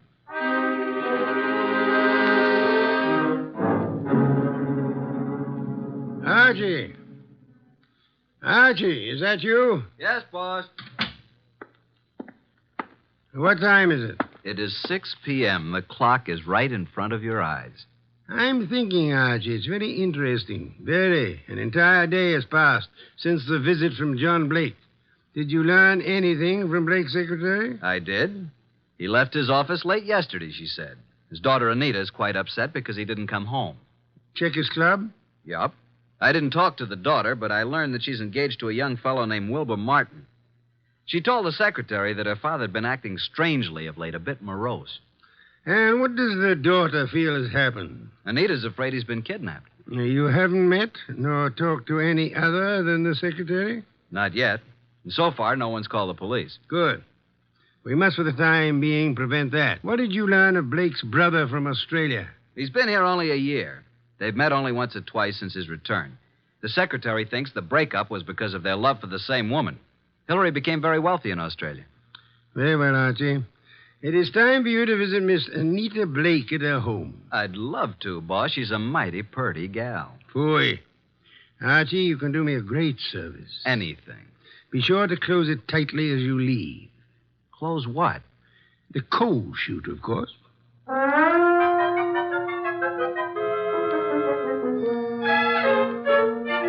I'm awfully glad you could come, Uncle Hilary. Wilbur seemed to think you might know something about Father's disappearance. No, I don't know, Wilbur. I'm just as nonplussed as you are. When did you see your brother last? Oh, it's been 4 or 5 months. Why? Oh, I just wanted to know. What do you two think has become of him? Surely you know his recent actions better than I. Well, at first I thought he'd been kidnapped. Now I'm afraid it's suicide. Oh, I say, really now. Have you been putting such ideas into our head, young man? On the other hand, could have been murder. Indeed. Well, I suggest that the police be called. Hospitals, the morgue, every place. Have you thought of doing that, young man? I was going to. Oh, really? Then what are you stalling about? I'll just step into the library and do it myself. Oh, it can't be, Wilbur. It just can't be. Miss Blake, there's a Mr. Goodwin to see your father. Oh, I'll see him. Thank you, Miss Blake. I'm Archie Goodwin. This is my fiancé, Mr. Wilbur Martin. Mr. Martin? How do you do? What is it you want, Mr. Goodwin? Is your father here, Miss Blake? Why, no. No, he isn't. What is your business, Mr. Goodwin? Why do you want to see Mr. Blake? As a matter of fact, I don't really want to see Mr. Blake because I don't think he's here. I came to see Miss Blake. Just who are you? I'm a detective. Police? Private investigator with Nero Wolfe. John Blake has disappeared. I know you're trying to keep it out of the press because you think he's been kidnapped. We have called the police. What do you think has happened to my father? I think he's dead. Oh, dear. Why do you think that? Yes. Just what do you know, Mr. Goodwin? Oh, Anita, I want to ask you a few questions. I think it's advisable. Blake. Yes? I thought you were done for. That is. I don't think I. This chap is a detective. I'm sorry about this, Mr. Blake, but curiosity got the better of me. I hope I haven't wrecked things. What are you talking about? You remember the agreement. What agreement? Mr. Goodwin, do you know who you're talking to? Why, yes, John Blake. Oh, no, Mr. Goodwin. This is my Uncle Hillary, my father's brother. Hillary? Hillary Blake? Yes, my father's twin brother. John and Hillary were twins. Of course. That's news to me. I didn't know that. What did you know about him? Well, now that I look at him, now that I can recall his speech, there is a difference. And now, why do you think John Blake is dead? I've just come from police headquarters. You mean he's been murdered? No. From all indications, he's committed suicide. Suicide? Are you sure? Poor father. Oh, I was afraid of this. This morning, a hat and an overcoat were found on the East River docks near Pier 9. In the coat was a typewritten copy of a will made yesterday. The hat bears the initials J.B. There was a will? Yes. Could you identify the hat and coat, Miss Blake? Well, yes, of course. Very well. Come in, Sergeant. This is Sergeant Hanlon. Miss Blake, do you recognize this coat and hat? Yes. Oh, yes, I do. They were father's. Oh, Wilbur. Suicide? I can't understand it. But the hat and coat are not conclusive evidence. What about the will found in the pocket? Show them the will, Sergeant. Read it, miss. You read it, Wilbur? To my daughter, Anita Blake, I do hereby bequeath all my property, personal and real, including the portrait painting of her mother, my dear deceased wife, Marcia Blake. This will supersedes any and all instruments previously drawn. But no signature. I have the original. Here you are. Where did you get this? Notice the signature of the witness? Archie Goodwin. You witnessed his signature? In Nero Wolfe's office. But Mr. Blake had his own attorneys. Nevertheless, he came to Mr. Wolfe to take care of the will. If we hadn't recognized him from his photos in the papers, I wouldn't have witnessed the signature. Anita, is this your father's handwriting? Yes. Yes, it's his, all right. But this still isn't proof that he's dead, nor that he committed suicide. No corpus delicti. And the body may not be found for days. But this evidence we have here certainly indicates that a body will be found eventually. Maybe not, Mr. Goodwin. It's possible they could have... What were you going to say? Nothing. Miss Blake, in a way, I blame myself for your father's death. How do you mean? I had a sort of premonition. It's obvious now why he came to Nero Wolfe. Is it? He wanted someone who didn't know him personally. His own attorneys would have been able to see through his plan and prevent his carrying it out. But he made a will. Why did he draw this new one? Yes, that's what I don't understand. Well, I still am not convinced that he committed suicide. Mr. Blake, here is a letter he asked to be delivered to you. Oh, well, now. Perhaps it will shed some light on the problem. What does it say, Uncle? Jove. It says, Hillary, 25 years now, jealousy and bitterness have kept us apart. I know why you stayed in Australia all these years. I know you loved Marcia. She was rightfully yours. But I loved her, too, and I couldn't go on without her. I know you've despised us both, and I've pretended to despise you. I had to pretend, because I lied to Marcia. I told her you were engaged to marry a woman in Sydney. Marcia was innocent. I was to blame. When Marcia died last year, and you wrote that you were coming back, I knew then that your resentment had faded, but I didn't answer you, and I've kept away from you because I couldn't face you. I've told you all this because things have happened which you will learn soon enough that have decided me to close my book and write fini. I have made a new will, leaving everything I possess to Anita. Anita is young, Hillary, and I beg you to watch after her as though she were your own, which, but for my selfishness, she might well have been. Forgive me, Hillary. Well, this certainly indicates suicide. But what does he mean by things have happened? That, Miss Blake, is the motive, for which we'll just have to wait. Yes, for that and the body.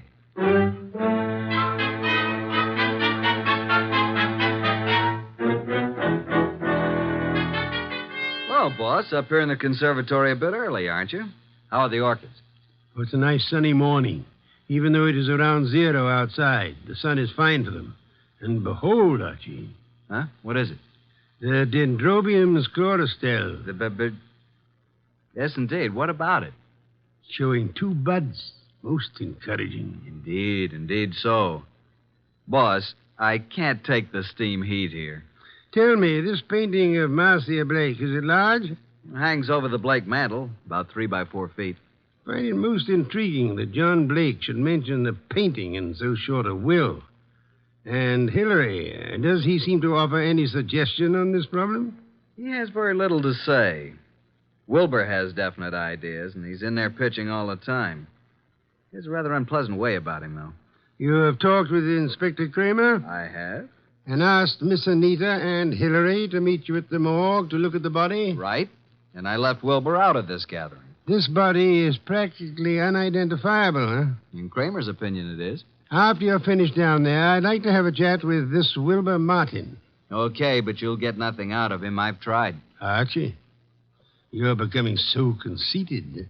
Soon I fear I'll have to fire you. If it were summer, I would forthwith resign. Run along and close our coal chute behind you.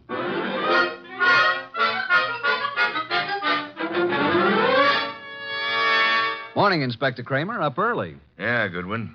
I'd just love to come down to this morgue. This is Miss Anita Blake and her Uncle Hillary Blake. Howdy do. Howdy do. Good Howdy morning, do. Mr. Goodwin. I hope you don't object too much to my joining the proceedings. Oh, I know, Wilbur. I suppose it's all right. Please, Mr. Goodwin, what's happened? There's a body here.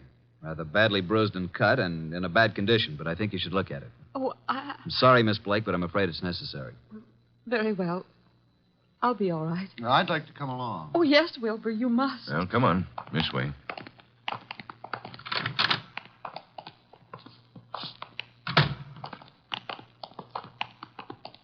Well, here we are. Wilbur. What do you say, Miss Blake? Now get hold of yourself, Anita. Please, you must. Yes. Yes, that's Father. And you, Mr. Blake? It's certainly hard to say. It looks as though it might be John. Was there no means of identification on the body? No jewelry or... Father never wore any jewelry. There was nothing but this suit here. Nothing in the pockets. That's Father's suit, all right. I know. Oh, why? Why did he do it? Come along now. That's all for today.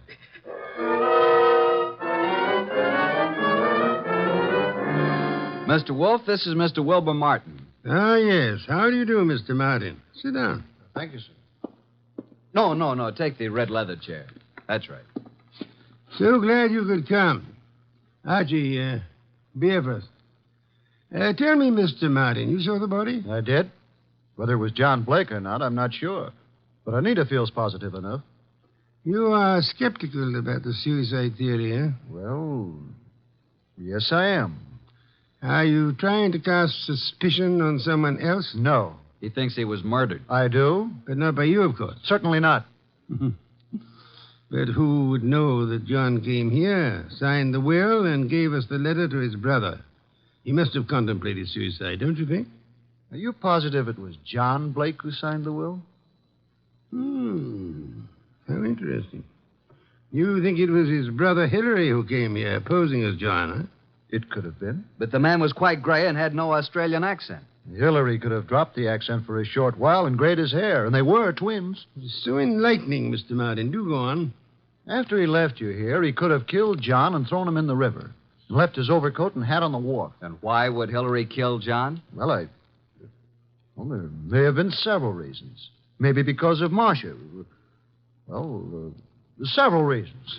Tell me, did John Blake object to your engagement to Anita? No, why should he?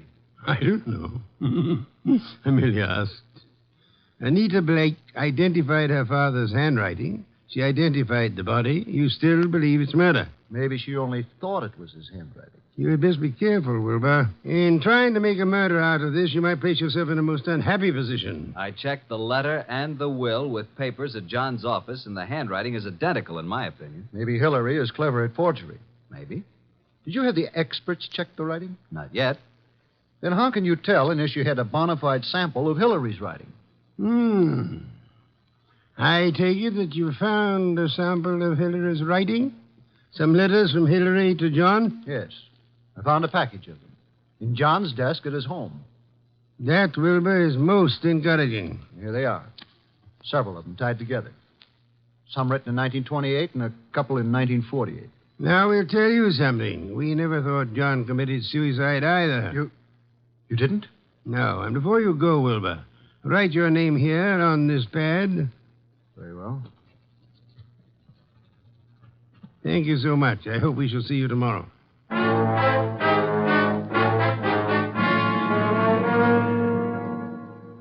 Well, I'm surprised, Inspector Kramer, to see you out in such inclement weather. I like the cold spells. Sit in the red leather chair. Yeah, thanks. Good. Have your experts finished checking the will and the letter? Yep, but not all through with the package of Hillary's old letters that Wilbur found. What's the verdict? If this is forgery, it's the cleverest bit of forgery we've ever come across.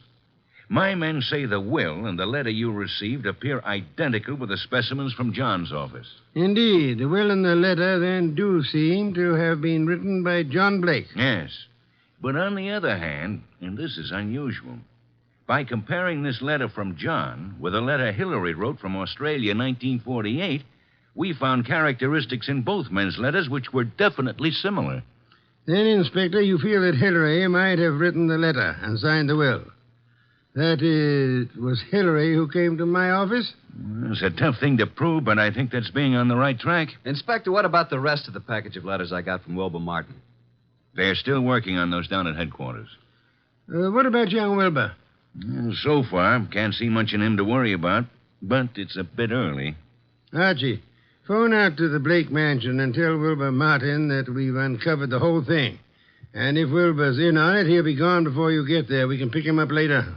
Okay. I'll let you know about the rest of Hillary's letters. Good. We won't phone out there until you're finished. And I'll call you as soon as possible. Archie, I want you to look into the affairs of the Plymouth Building and Loan Company. See what you can learn about the actual stability of the company. Okay. Boss, please put on your muffler and overcoat and open a window. A candle couldn't burn in this place. Yeah. I'm on my way.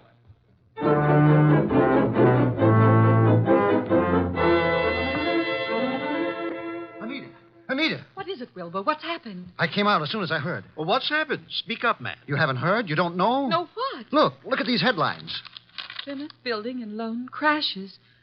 Wilbur, what does this mean? It means your father embezzled the funds of the company and he has gone to the wall. What? Yes, close the doors. Oh, no, Wilbur, no, I can't believe such a thing. I'm sorry, Anita, but there it is in black and white. Then this is the motive for John's suicide. Why? Why? Because he knew he was caught. What else? He could have put the money back, couldn't he? Yes, but maybe he lost it by trying to make more to cover up the shortage. I don't think he lost it. You don't? No. Oh, nonsense. He must have.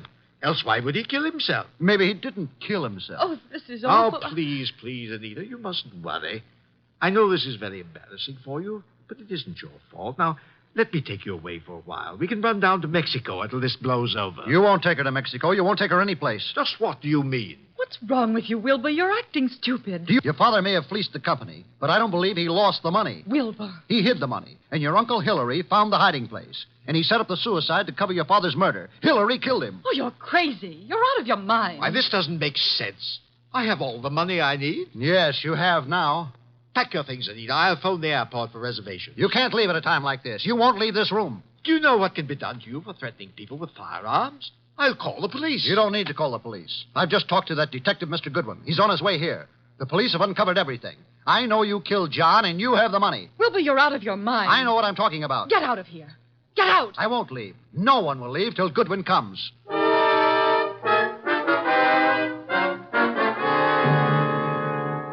Archie, come in, Miss Blake.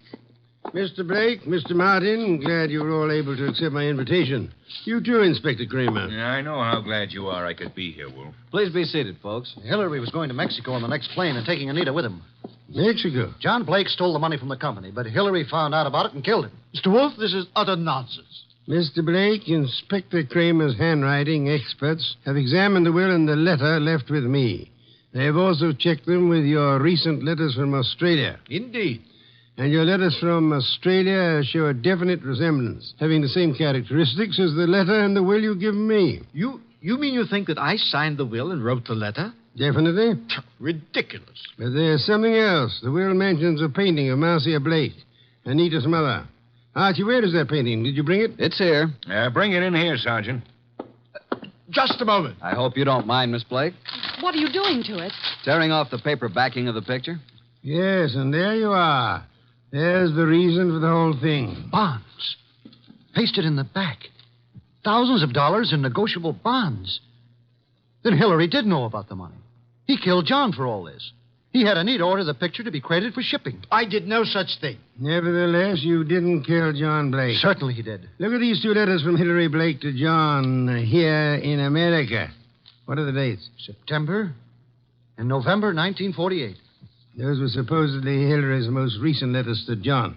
And look at these letters, June and July 1928. Notice any difference? All are signed by Hillary, but the ones dated 1928 are not at all like the ones written in 1948. Not the least similarity. The ones dated 1928 were written by Hillary. But those dated 1948 were written by John. By John? How do you mean? Carry on, Inspector. You're under arrest, Mr. Blake. Not for murder, because there's been no murder. You're under arrest on a charge of embezzlement. Embezzlement? Oh, but how And can you... you, Miss Blake, are under arrest as an accomplice. What? I don't understand. Mr. Wolfe. Wilbur, you yourself unearthed the old 1928 letters, really written by Hillary from Australia. The recent letters are not in the same handwriting. They were poorly forged by John in 1948. Furthermore, we checked with Australia and learned that Hillary Blake died in Sydney 10 years ago. And this man here is really John Blake, posing as Hillary to escape the penalty for looting the company. Anita. It just doesn't seem possible. Anita knew all about it, and they might have gotten away with it if they hadn't come to us, Archie. What a fantastic plan. I'm giving you back your $1,000, Mr. Blake, but I'm afraid it won't do either of you much good now. Thank you so much, Inspector Kramer, for dropping in.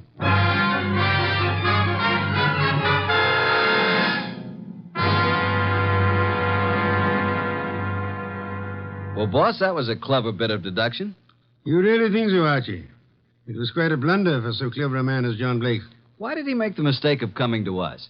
There are many holes in the plans of the criminal mind. He must have forgotten about the 1928 letters, or he would have destroyed them. And he underestimated Wilbur's intelligence. And I thought he was a dope, too. But he was half right. He really slipped up on the body in the morgue. Inspector Kramer was most kind to cooperate with us in that little act. Anita was too eager to identify the first body she saw. And the painting. You sensed there was more importance attached to it than the fact that it was a work of art. True. Some beer, please, Archie. Coming up, boss? Now, that brings me to an unpleasant subject. What's that? You were talking about resigning. Are you still in that frame of mind? Resigning? When did I say anything like that? Then you're going to be content with conditions as they are? Why, of course. What are you saying? And you don't mind it a bit as long as this dreadful weather continues? Well, not at all. Don't mind what? Going in and out of the house through the coal chute.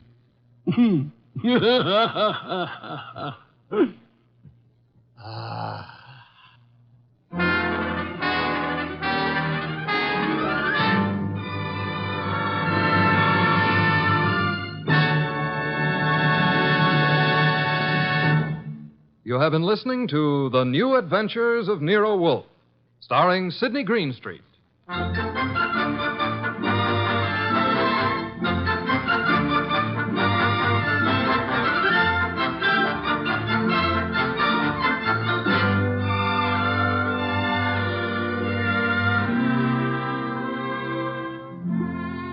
Tonight's transcribed story by John Edison was based on the characters created by Rex Stout and produced and directed by J. Donald Wilson. In tonight's cast were Harry Bartell as Archie Goodwin, and Victor Rodman, Louise Arthur, Hal Gerard, and Bill Johnstone. Next week at this same time, Nero Wolfe and Archie will bring you The Case of the Disappearing Diamonds. Don Stanley speaking. 3 chimes mean good times on NBC.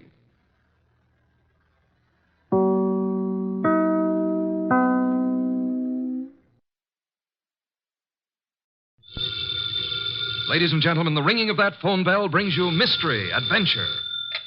Nero Wolfe's office, Archie Goodwin speaking. Willie Inch, did you say? Just a second. Do you want to talk to a fellow named Willie Inch, which I doubt? No. He says he's got to see you. Got to. Who is he?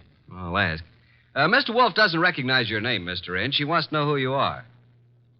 Just a second, I'll tell him. Mr. Inch says he's a sneak thief. He says you never heard of him, but he's heard of you. Should I tell him to get lost? Wait a minute, Archie. Ask him what he wants. Inch, Mr. Wolfe wants to know what you want to see him about. A phony murder rap. Says a phony murder rap. It'd have to be, wouldn't it, Archie? How do you mean? Phony, I mean. Did you ever hear of a sneak thief committing murder if it could possibly be avoided? Yes, Archie. Tell Mr. Inch. I'll listen to his story.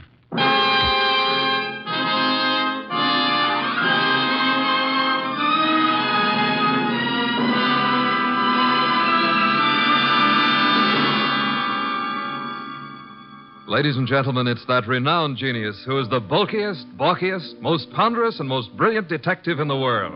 Yes, none other than that chair-borne mass of unpredictable intellect, Nero Wolfe, created by Rex Stout and brought to you in a new series of adventures over this NBC network in the person of Mr. Sidney Greenstreet.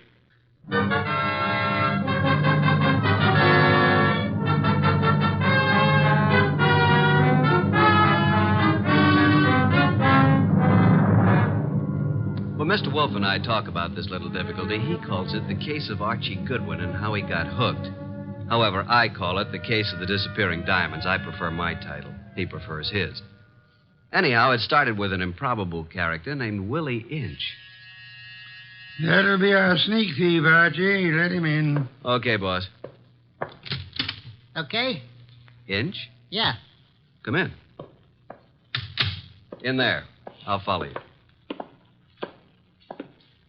Mr. Wolfe, this is your client. Mr. Inch? Yeah. Tall fellow. Must be over 6'6". Sit down. Where? Archie? Here, Mr. Inch. This ought to be comfortable. Well, Mr. Inch? Look, Mr. Wolfe, they're going to claim that I killed a woman I never even touched. And I'm going to fry for something I never even done. All right, Mr. Inch. How did you kill her? I didn't. I never killed nobody in my life. Mr. Inch, you say you're a thief. Can you prove it? I got a record. Why? I was wondering about that bulge in your pocket. Oh. Oh, here? It's a silver cigarette lighter, ain't it? I guess it sort of dropped into my pocket as I was going by. You see the way it happened? Never mind, Mr. Inch. Now tell me how you didn't kill the woman for whose murder you will fry. Well, Mr. Wolfe, sir, it was like this. There was a window half open, you see, and I happened to crawl inside the house. But hey, now. Well, Mr. Inch? This is just between us, ain't it? Possibly. How do you mean? Explain, Archie. Mr. Wolfe said possibly. Oh. Well, okay. So I happen to find myself in the bedroom, see? So I happen to sort of roam around, and I hear there's like a party going on. You know, people and music. So I lock the door. So go on. Let him tell it his own way, Archie. Well, Mr. Inch? So that's the mistake I make. Mistake? Maybe I leave my fingerprints on the door. So? So later, a dame gets herself knocked off in the same room, and they look for fingerprints, and they find mine. I'm it. That's all. I got a record. So the chair. I see. Pitiful case, isn't it, Archie? Very, very mournful. Inch. Yes, sir. I presume you came away with some souvenirs? Oh, nothing. It wasn't worth the trouble. You know, just odds and ends, junk. Have you got the junk with you? Yeah. Let me see. Here.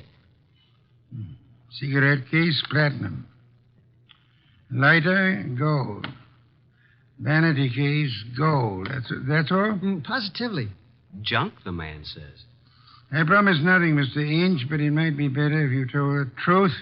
Me? You. Oh, well. One square-cut emerald ring. I just happened to find it. Here's something more. A pewter ashtray. Look, the room is dark. I can't see. Piles of coats under beds and hats and handbags. I take what I find.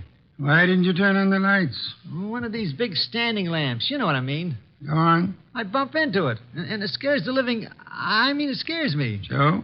I turn the switch. It don't work. Archie. That sounds like the law, boss. The law. Stay right where you are, Willie. May I suggest that there is a way to find out, Archie? Okay. We don't want any. Good morning, Goodwin. You remember me, your old friend, Inspector Kramer? 2 gentlemen with me are also with the department, Pearlie and Ostrakovich. May we come in? What do you want? We want a murderer, and we want some rocks worth $250,000. Does that answer your question? What makes you think you'll find all those goodies here? Come in, men. We know Willie Inch is here. Where is he? Now, just a second. We're coming with you, Goodwin. Okay, Inspector, come along. Archie? The law. That's Willie Inch. Frisk him.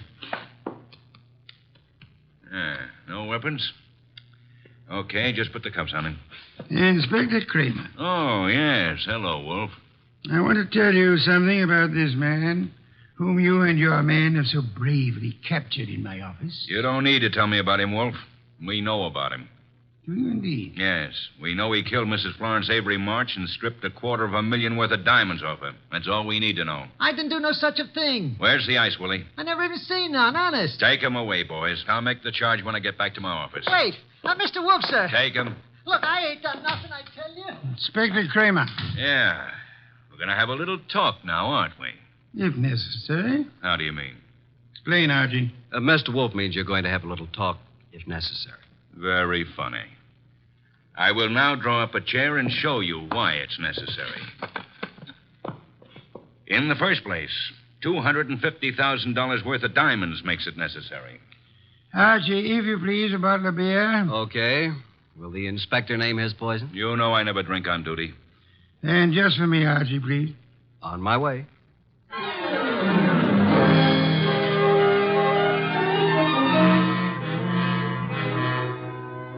While I opened a bottle of imported beer, it occurred to me that I had something to be grateful for. At least I wasn't in Willie Inch's enormous shoes. And as I went back to the office, I had time to wonder why Mr. Wolfe would stick his fat neck out for a no-good like Willie. Thank you, Archie, and sit down, Archie.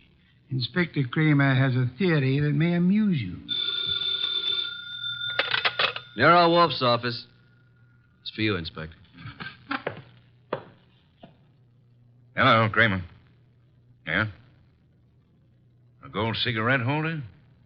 That's all? Okay. Inspector, do you realize that you have already taken a great deal of my time? Archie. Yes, Inspector? The great Mr. Wolfe just said I had a theory that might amuse you. Would you care to hear it? I can hardly wait. Okay.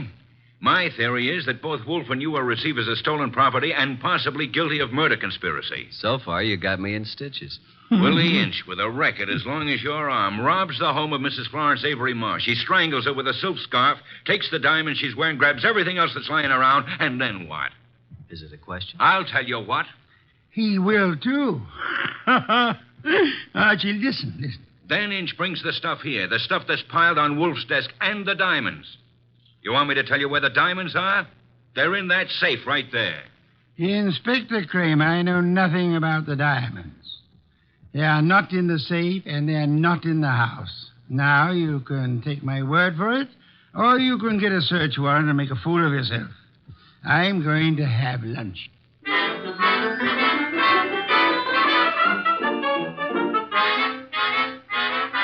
By 2 o'clock, the newspapers were full of the murder of Mrs. Florence Avery March. The suspect was already in custody, caught at the home of Nero Wolfe, well-known private investigator. Some of the stolen jewelry had been recovered, but not the diamonds. Then we had a visit from Mr. Anson Stark, who had opened Mrs. March's door and found her dead. Stark was a big athletic guy of about 30 or so, with the large, capable hands of a surgeon or a laboratory worker. He seemed annoyed at the inconvenience we caused him, but that was only natural. That's the story, Mr. Wolfe. I don't see how I can add anything more to it. You had known Mrs. March for several years, huh? Casually. When you broke the door open, was it difficult? Not very. You were the first into the room? There were 3 or 4 of us. We pushed in together.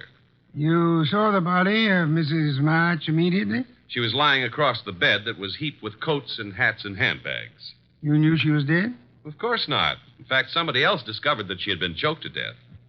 And who discovered that the diamonds were gone? I don't know. I didn't. Were there many diamonds, Mr. Stark? No, just a few, but big ones. She wore them on a pendant around her neck. Mr. Stark, I want to thank you again for having been so patient. I have been patient, Mr. Wolfe. I have my own business to attend to. Which is? Oh, I have a small but hopeful enterprise. Electronics, tubes for radio and television, mostly experimental. Well, that reminds me, Mr. Stark. When you entered the bedroom, was the light on or off? Let me see.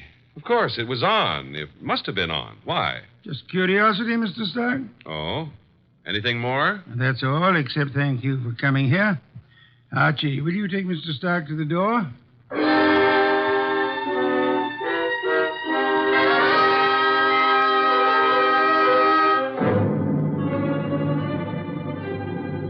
Mr. Stark departed like a man who'd been delayed by a petty annoyance. A few minutes later, the door buzzed, and I went expecting anything. Anything but what was standing on the threshold when I opened up. A honey blonde. Or, to put it another way, a blonde honey. I said hello. No, more like hello. Are you Mr. Wolfe? I'm his assistant, Archie Goodwin, and what can we do for you? Well, I'm Valerie Ladd. And I'm Archie Goodwin. Or did I tell you that? Well, that's exactly where I came in. Well, I mean, where I thought you were going to ask me to come in. Oh, come in. I'm sorry. Oh, is he here? Wolf? Mm-hmm. Does he know you? No. Is he expecting you? No. I see. Of course you don't see, do you? Well, this is it, Mr. Goodwin. I'm a writer. Well, I may not look like it, but that's what I am. And I want to do a profile, a character study of Mr. Wolfe for a magazine. Uh-oh. Well, what's wrong?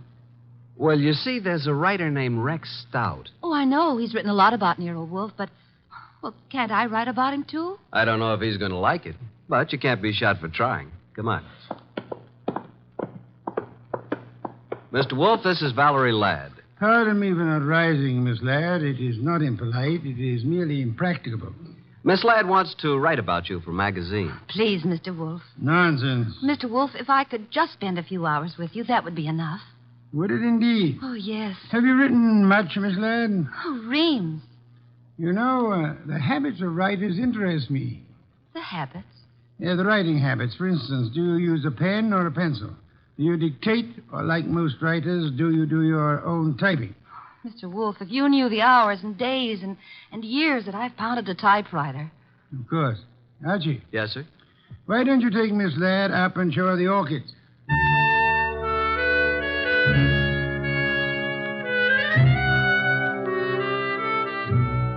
You never know about Nero Wolfe. At least I never do. This was something I would have bet against 1,000 to 1. Couldn't understand it. But I certainly couldn't complain. Archie, look at this one. Oh, did you ever see anything so gorgeous? Very pretty. They're all just beyond belief. Yeah? But you're not even looking at them, Archie. What? Oh. Archie, are you always like this? What do you mean like this? Well, so distant and preoccupied. Honey, you got me wrong. Completely. I was thinking. Oh. Yeah, about telephone numbers. It's a lovely thing to think about. What can you think about telephone numbers? I was thinking how some girls have them and some don't. Oh, I see. Archie, I apologize. For what? I did have you wrong. You're not a bit distant. I can be a lot closer than this, honey. What is it? What's what? The number. Oh, well, it's in the book. Yeah? No wonder. Sound as if you don't believe me. Oh, I believe you, but here's a telephone book here. Let's look it up together, shall we? Archie. Yeah. I'm afraid I lied to you. I was afraid of that, too. Are you angry? Well, I can take no for an answer, honey. Even when it's hard to take. Archie, I've changed my mind. I want you to have my number. And I want you to use it, too. You know, honey, I'm beginning to take an interest in this dialogue. Let's have it. Okay. Olympia 93659. And a very, very pretty number it is. Valerie Ladd. 2 D's? Mm-hmm. Olympia 93659. Honey blonde. Gorgeous. Oh. Spelled gorgeous. There. What are we doing tonight, Olympia 9? And I said that you were distant and preoccupied. We were talking about tonight. All right, Archie. Yes, I'd love it. Oh, these orchids, they're really beyond belief. And you won't even look at them. True. I'm too busy looking at you. Well, how do I look, Archie? Beyond belief, honey. Beyond belief. Well, there goes the Goodwin luck again. It's a house phone, partner. Mm-hmm. Yes, sir. Okay. He wants us to come down. Archie, Yes, dear. even if he says no, we still have a date? Honey, though the heavens fall.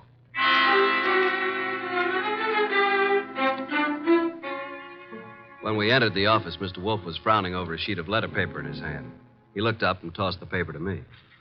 That is a peculiar thing, Archie. The sheet of letter paper. It just arrived. Since Miss Ladd is interested in detection, show it to her. Thank you. Well, some sort of code, isn't it? QWERTYUIOP. That's all. What do you suppose it means? You're kidding. Archie. Oh. What? Did I say something wrong? No. Miss Ladd, I'm sorry, but I'm afraid I haven't time for an interview just now. Goodbye, Miss Ladd. Oh, but Mr. Wolfe. Goodbye, Archie. Say goodbye to Mr. Wolfe and let's go, honey. Goodbye. That's the way things can be around here. Well, here's the door, and shall we pause for station identification?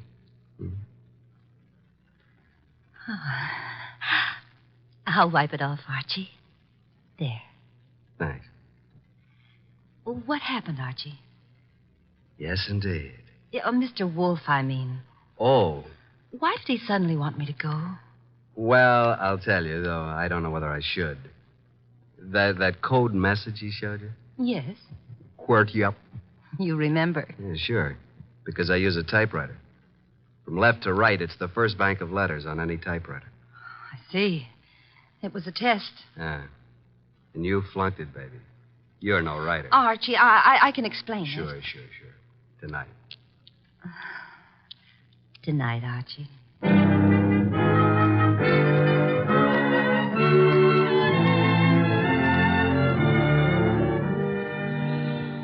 You do believe me, don't you, Archie? Oh, of course, baby, of course. Well, it's just that I was there at the party, when poor Florence was murdered. Then I read in the paper about, how they caught the man at Nero Wolfe's. And I always wanted to be a writer, so I thought if I could get an exclusive interview and, that would be a good way to start my career, wouldn't it? Yes, it would. Pardon me a second, will you, Valerie? I got to make a phone call. There's a booth. It'll only take a minute or two.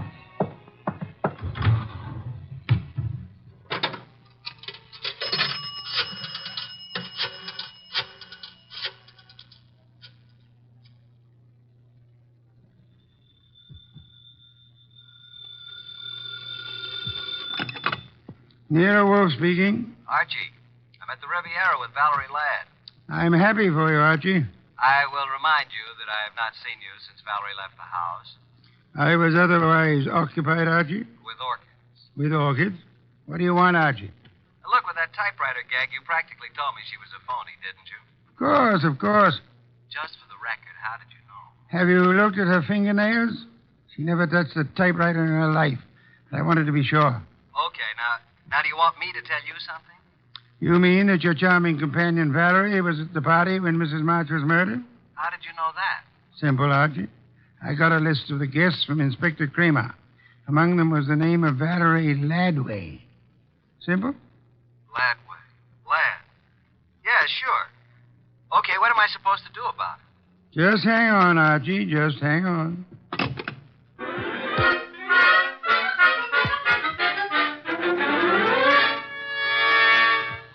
I went back to the honey blonde, the beautiful phony Valerie Ladway. I went back to the table where she should have been, but she wasn't there. I sat down and waited. Looked at my watch, 11:24. 11:32, no Miss Ladway. 11:45, I finally realized that not only Valerie, but her coat and bag were also absent. I called the waiter. Yes, sir? What happened to my friend? The young lady left some time ago, sir. Okay, give me the bill. She paid it, sir. She did? Yes, sir. In fact, she said you gave her the money for it. Yeah? Wait a minute. Wait a minute. Well, I didn't know it, but she is certainly right.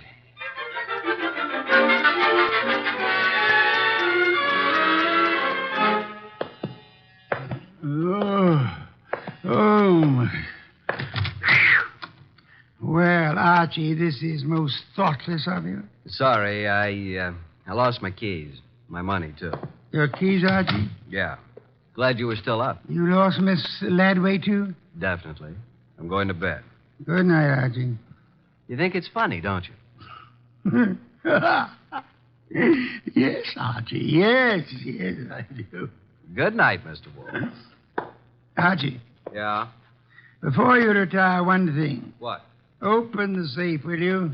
And leave it open. Why? Because there's nothing in it of importance. And it's a valuable safe, and I don't want it damaged. Good night, Archie.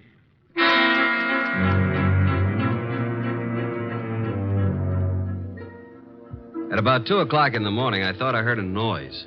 I got up, put on the rest of my pajamas, picked up my gun, and went down to the office. The man had his head in the safe, and everything was scattered all over. I stepped inside the door. Put your hands behind your back and stand up. Huh? Okay. Now, just what are you after, Bob?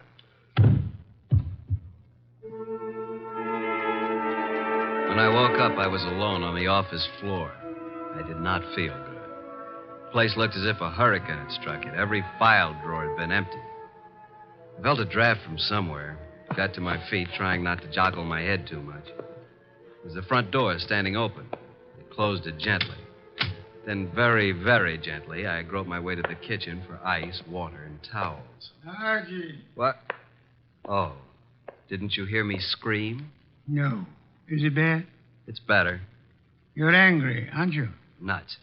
What, Archie? I said nuts, Mr. Wolfe. Nuts. I'm sorry about what happened, Yeah, you expected it. but I didn't expect you to be caught by somebody behind you. You must have known there would have been two of them. Now, how would I know that? How? Think of Mr. Ladway's delicate hands. Do you believe she intended to open the safe herself? You think she stole my keys and so on. Well, let me tell you. Hey, wait. That guy was digging in the safe that. Then who hit me in the head? Gee, someday you'll be the death of me. In the morning, will you tell Inspector Kramer I'd like to see him here?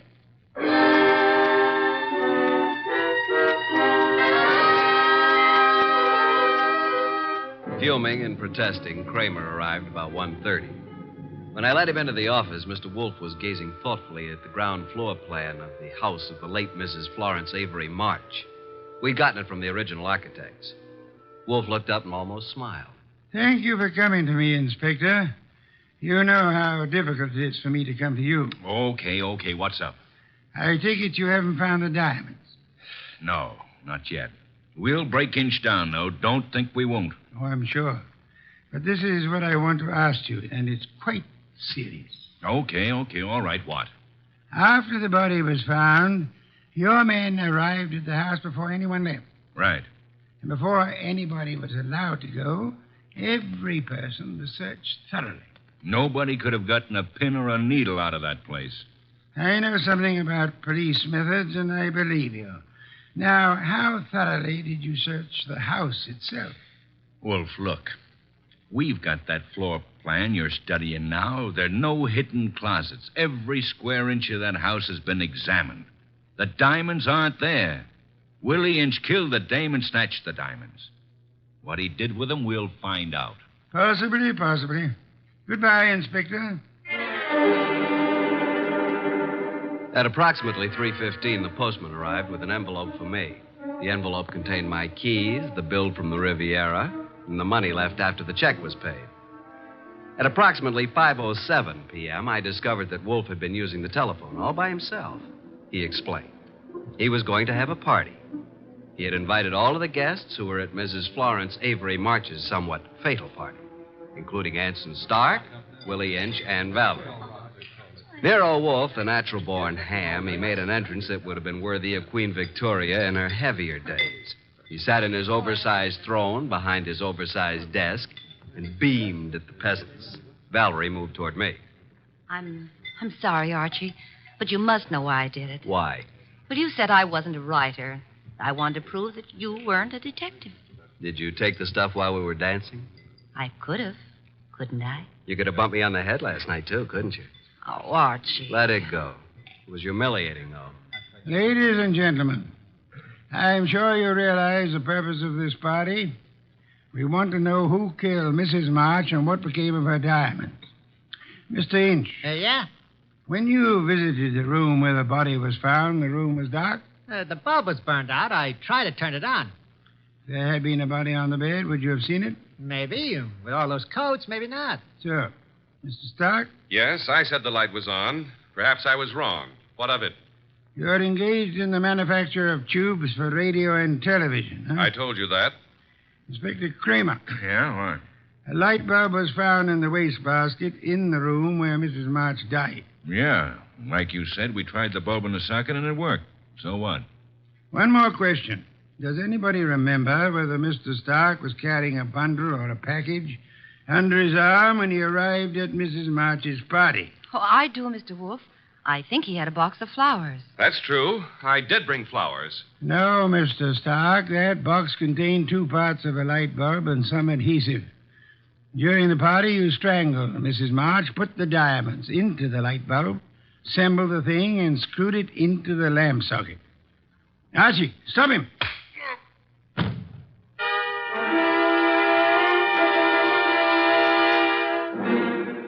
Really, Archie, it was quite simple. Light bulbs are only a stem glass bowl and a brass sheath. Yet nobody, including the police, would think of looking inside one. Mr. Stark could come back and collect his treasure any time after the excitement had died down. What's the matter, Archie? I got a headache. Valerie Ladby. Poor girl. She and whoever the man was with her must have thought the diamonds were here. That bump on your head will be better in the morning. A bottle of beer, please, Archie. I'm going to bed. Yes. Why must you place such confidence in women? Remember what happened to Mark Antony and Samson and Archie Goodwin. Good night, Archie.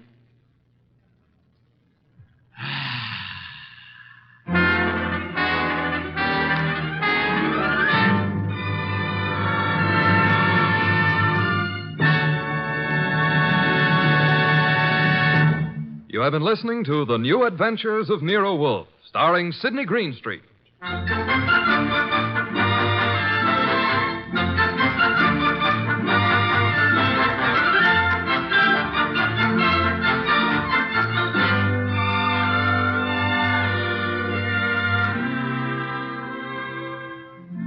Tonight's transcribed story by Mindred Lord was based on the characters created by Rex Stout, produced and directed by J. Donald Wilson. This is an Edwin Fadiman production. In the cast were Harry Bartell as Archie Goodwin, and G.G. Pearson, Bud Heaston, Gray Stafford, Dick Ryan, and Bill Johnstone.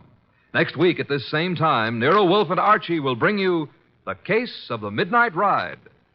Don Stanley speaking. 3 chimes mean good times on NBC.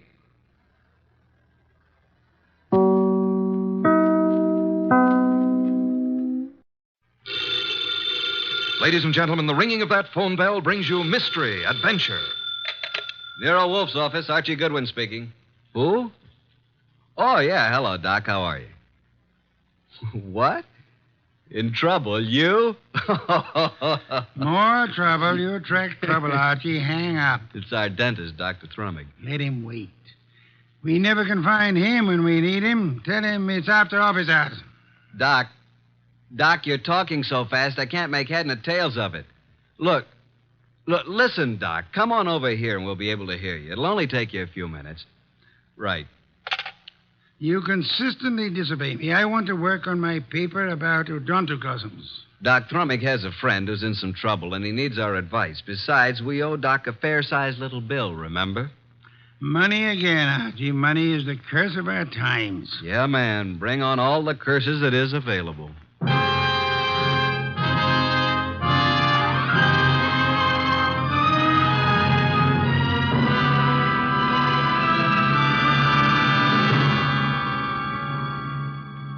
Ladies and gentlemen, it's that renowned genius who is the bulkiest, balkiest, most ponderous, and most brilliant detective in the world. Yes, none other than that chair-borne mass of unpredictable intellect, Nero Wolfe, created by Rex Stout and brought to you in a new series of adventures over this NBC network in the person of Mr. Sidney Greenstreet.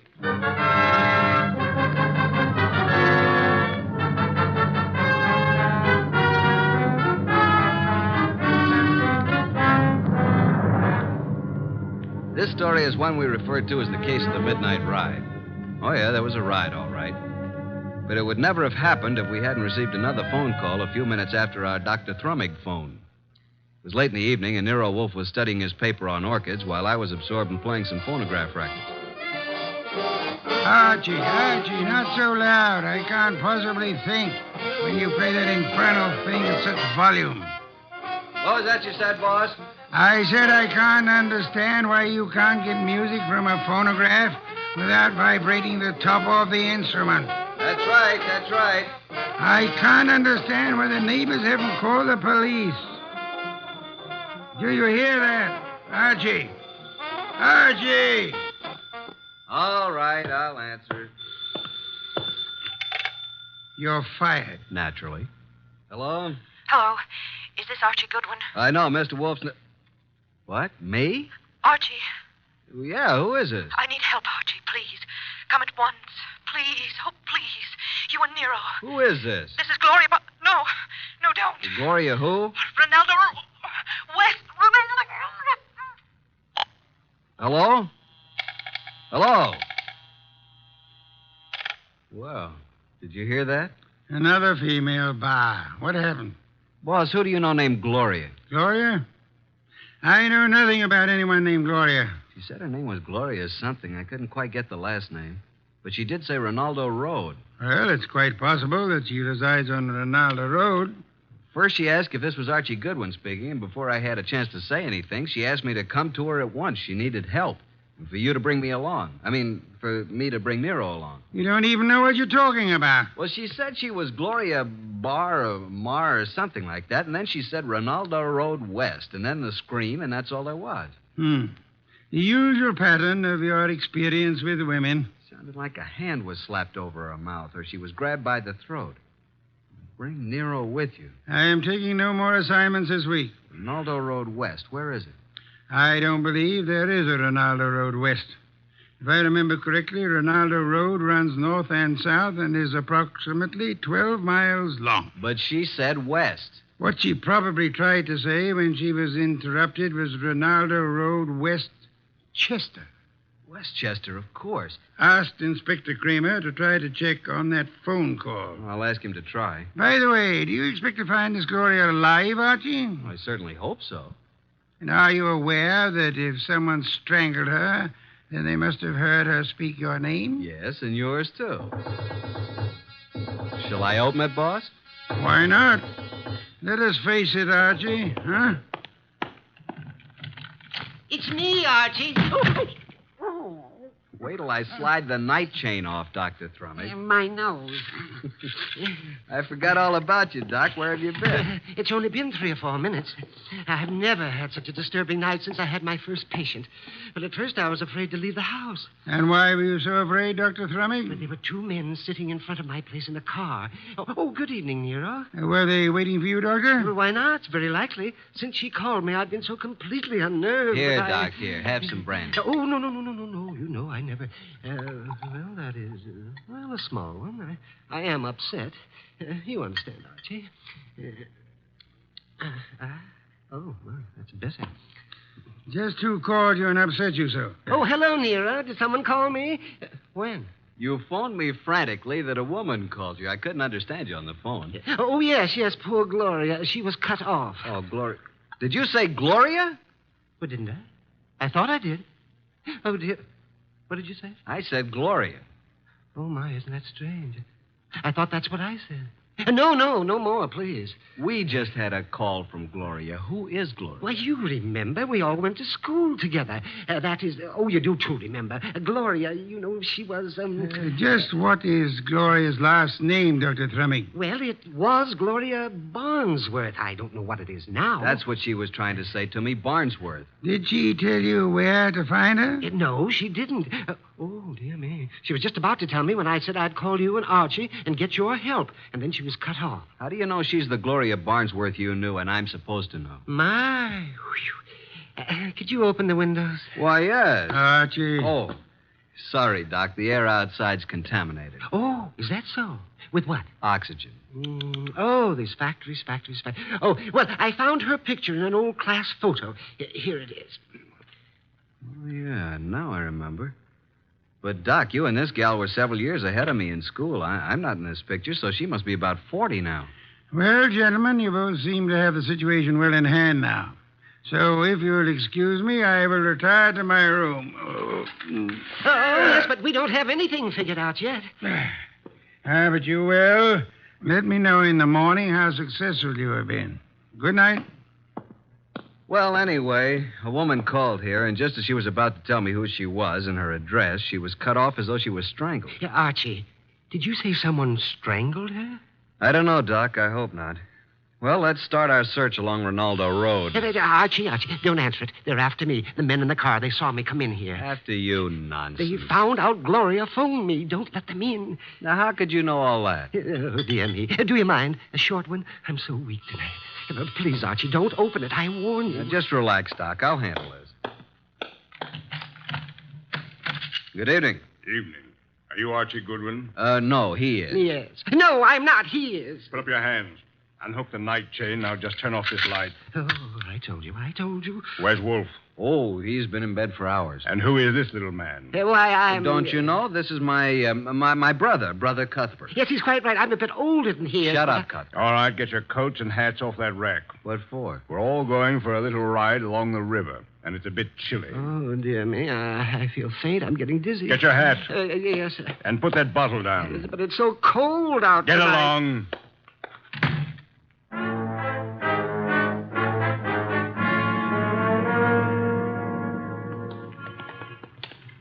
Here's the car. Now, Mr. Goodwin, hand over that gun in your pocket. But I haven't got... Okay, there you are. Thank you. Now get in the car. You get in the front seat with the driver, Goodwin. Your brother can get back with me. Okay, you know where we're going, driver. Yeah, but what? Get going. But do you know who this guy is? I do. Why? Well, now, look, Well, this guy is Archie Goodwin. What if he is? Well, this won't work. I mean, I didn't know it was going to be Goodwin. He's with Nero Wolfe. What's your name, pal? I can't see you, but I seem to recognize your voice. Well, you see, it was like this. I was in a... Are you going to shut up and start driving? Okay, I'm going.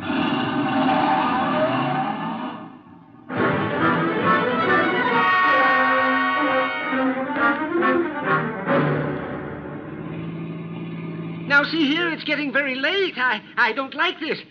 Where are you taking us? Keep calm, Doc. Yeah, don't get excited. Just take it easy. Listen, Goodwin, I got a record Shut for up, you. you two. What's the idea back of all this, friend? Pull off the road here, driver. Yes, but we're way out in the country. Now, we'll all get out here. Now, wait a minute. I said get out. You too, driver. Oh, now, wait a second. What's the big idea? Now, all of you start walking over to that clump of trees. Go on. What's he going to do? What do you think? Okay, that's good. Just stand there. Now get out your gun, driver. Oh, now, wait a minute. This isn't Get the out way your you gun, and don't turn around, driver. Now let him have it. Go on, or I'll kill you. I don't go in for this kind of stuff. Besides, shoot and empty your gun into them. Go on. Now just drop your gun on the ground. There. Now, I will take Goodwin's gun, and after I finish with it, I'll just toss it over beside his body. You what? Hey, now, wait a minute. You'll notice I have gloves on.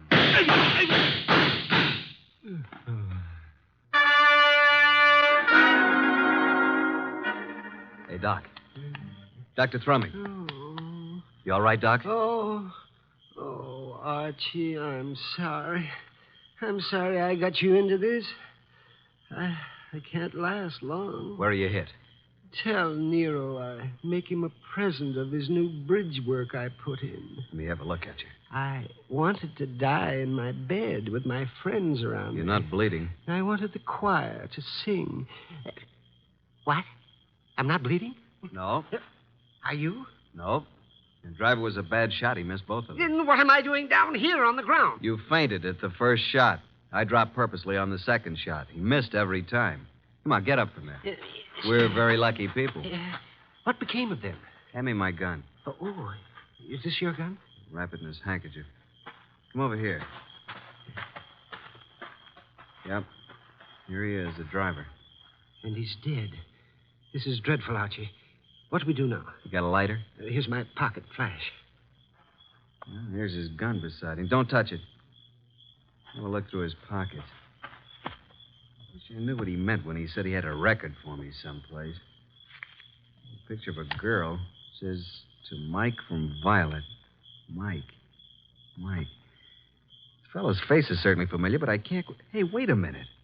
Mike Jordan, that's it. Mike Jordan? Yeah, Wolfe cleared him on a frame-up 3 years ago, and this girl Violet is an entertainer in a nightclub downtown. Violet, yes, but what does all this have to do with Gloria? Strange, there's no other identification on him. Maybe the other guy took it off of him. Well, now we got to find Violet. How? We can't even find Gloria. I think now that this guy Mike Jordan missed us deliberately. Let's start hoofing it back to that last crossroad. There was a telephone there. I'll call Nero.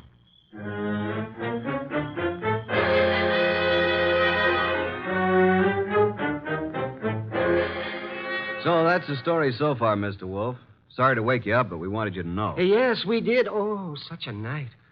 What was your reason for telling the man that Dr. Thrumming was your brother? Well, I didn't want him to know that it was Doc because Gloria had called Doc, and he must have known about it. And the driver turned out to be Mike Jordan. And what did Mike say to you in the car? Well, he didn't finish, but he said, I got a record for you, Goodwin. And then the man shot him up. And when you located Violet at her place, she was cataloging recordings, Bring it in here now, Archie. Sit down, Dr. Thrumming. Yes, I am a bit weary. Come in, Violet. Violet, this is... Hey, wait a minute. You're Nero Wolfe. Sit down, Miss Violet. Oh, what's the idea, Mr. Goodwin? Why'd you bring me here? Will you look at this photo? It says to Mike from Violet. Where'd you get this? I got it, Violet. What we want to know is, where's Mike now? What's he doing? Can you tell us where he lives? What's Mike done now? Can you tell us his address? Maybe. Do you know who he has been working for? Yeah. A guy with a big car and a lot of dough. You've seen this man? Yeah, kind of a good-looking guy. I think his name is Durant or something like that. I understand you've been occupying yourself with cataloging some phonograph recordings. Yeah, that's what I was doing when Mr. Goodwin came in. Mike's got a home recorder over at his place. Do you have all the records that have been made on the machine so far? No, just what we made in the last week. Lots more at his place. Do you and Mike know of a woman named Gloria? No, at least I don't remember. It was on Rinaldo Road. Gloria Barnsworth was her maiden name. Where is this Rinaldo Road? I don't know. It's in Westchester, we think. I've never been there. What has Mike done, Mr. Wolfe? Is it bad? As a matter of fact, Mike is in the clear. Good. There's no charge against him, and there never will be. You haven't seen him for a couple of days? No. And I never go to his apartment unless him and some guests are there. Do you know where he is? Will you give me the address of his apartment? Okay. 324 East 35th Street. Thank you very much, young lady. What's all so mysterious? Oh, something's happened to Mike. I can tell by the way you talk. Very well, Archie. You have a special visit to make. Look for the machine, and it's quite late, so you had best hurry. Well, I'm going with you, Archie. Good night, Nero. Good morning. Oh, I don't even know what day it is. Come along, Violet. We'll drop you at your place first.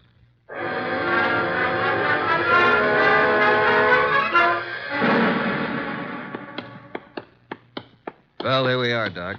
Yes, has his name right on it. Mike Jordan. No, we're fairly certain that no one's in there. Hey, what do you know? It isn't locked. The lights are on. I know. Listen. Yes. A light humming noise. Huh. But where is it coming from? Over in that corner, those wall cabinets. There it is. A radio. And a phonograph combination. Yes, and a recording machine. And the recording arm's still down on the record. Just lift it off and put the playback needle on. Yeah, there we are. But look, I don't go in for that kind of stuff. You've been working for me for several weeks now, haven't you? Well, sure, boss, but I never went in for no kind of... We're going to pick this guy up and take him for a little ride. It ain't my line. All you do is drive the car.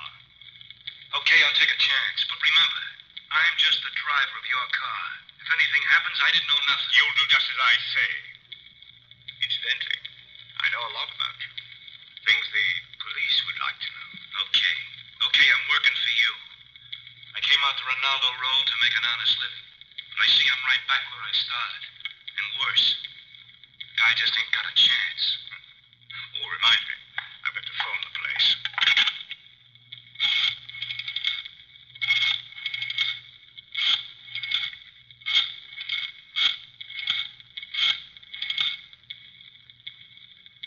Hello? How is it?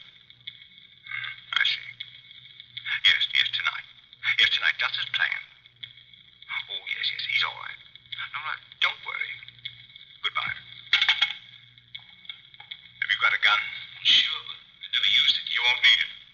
But I want you to bring it along just in case I do. Now, you've got nothing to worry about. I'll take care of everything. And nothing will be traced to either of us. You got your money? Let's go, Mike. It's getting late. Well, Doc? He did say Ronaldo Road. That's where our Gloria called from, so they're all tied in together. Come along, Doc. We're going back to Mr. Wolfe again, and we'll just take this record with us.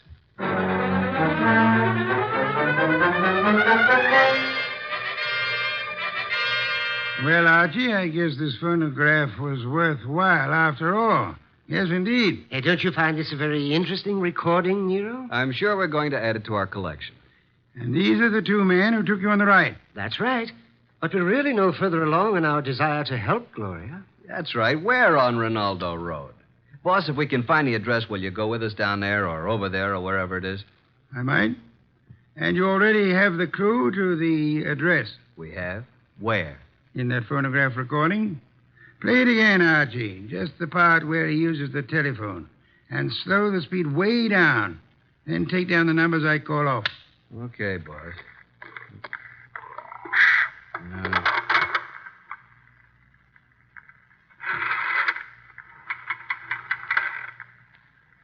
Six, 5, 3, 2, 2, 3. That's enough. By slowing down the record, we were able to count the clicks of each number he used on the dial. Now, there's the number the man called. We hope it is on Ronaldo Road. Have Inspector Kramer get the address of that number combination, and we are ready to make our assault. I'll call Kramer, and then I'll get the car out. It hadn't been out for weeks. Maybe it won't start. No such luck, Archie, I assure you. No such luck.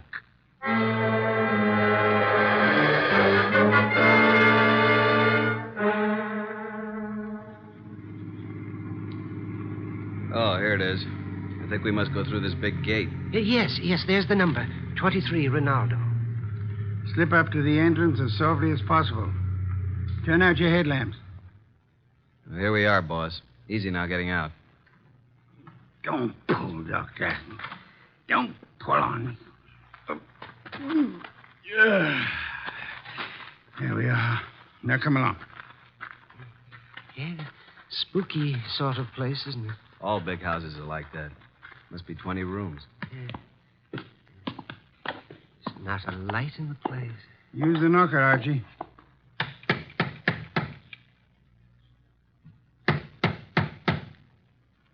Uh-oh, stand back. Here comes somebody.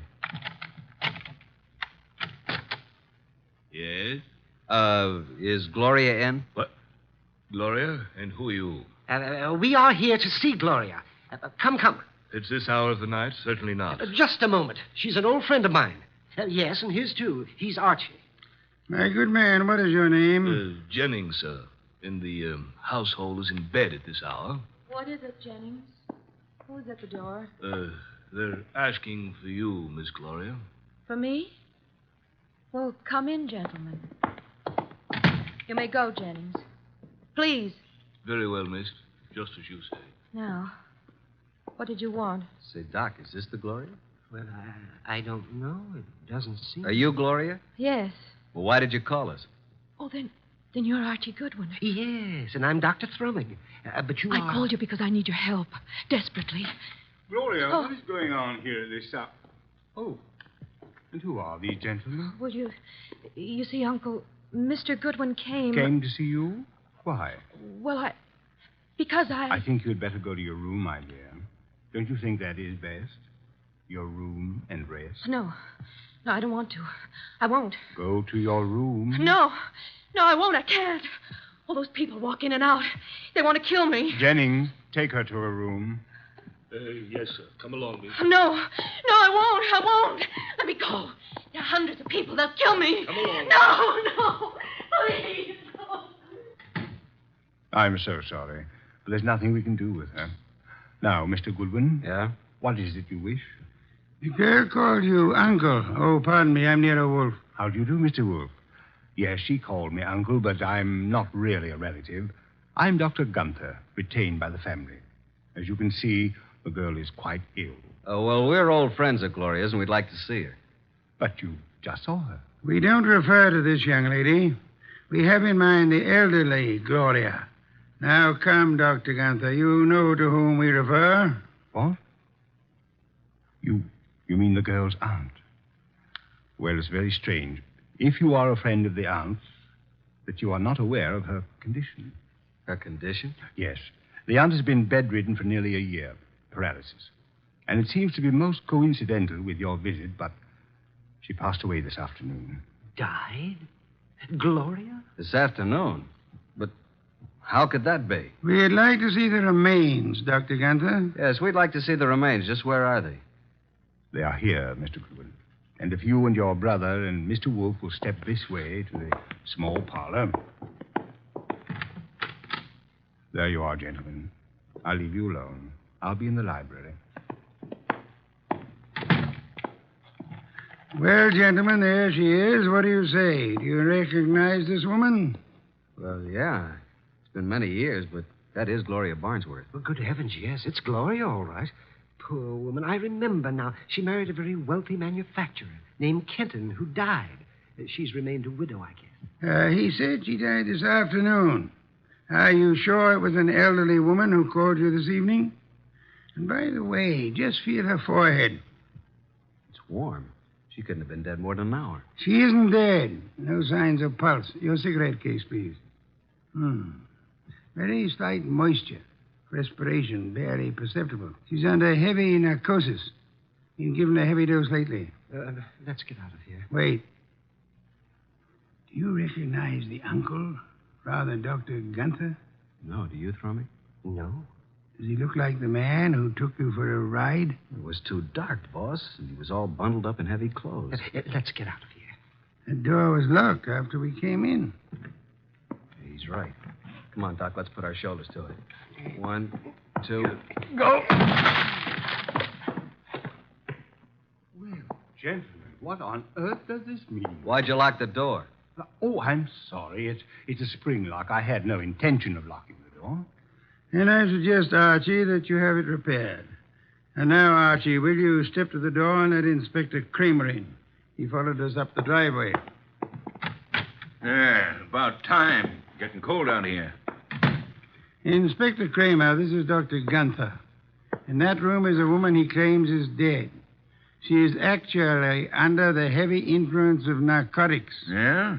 Well, who is she? Mrs. Gloria Kenton, widow of the wealthy shoe manufacturer. And this attractive young lady coming down the stairs is supposed to be mentally ill, which I do not believe. Her name is Gloria, too. A niece of the elder Gloria. But Archie and I both knew Gloria Barnsworth. Kenton. Yeah, I get it. And I suggest that this man is not a doctor, but is young Gloria's husband, And they're attempting to force the Aunt Gloria to change her will in their favor. This is utterly ridiculous. The aunt was able to phone Doc Thrummig and me tonight, but she was apparently caught in the act. And this man, who is posing as the uncle, hired Mike Jordan to drive his car while he picked up Archie with the intent of killing him. Well, this is the same man? The same. And if Mike Jordan hadn't recognized Archie, both of you would be quite dead.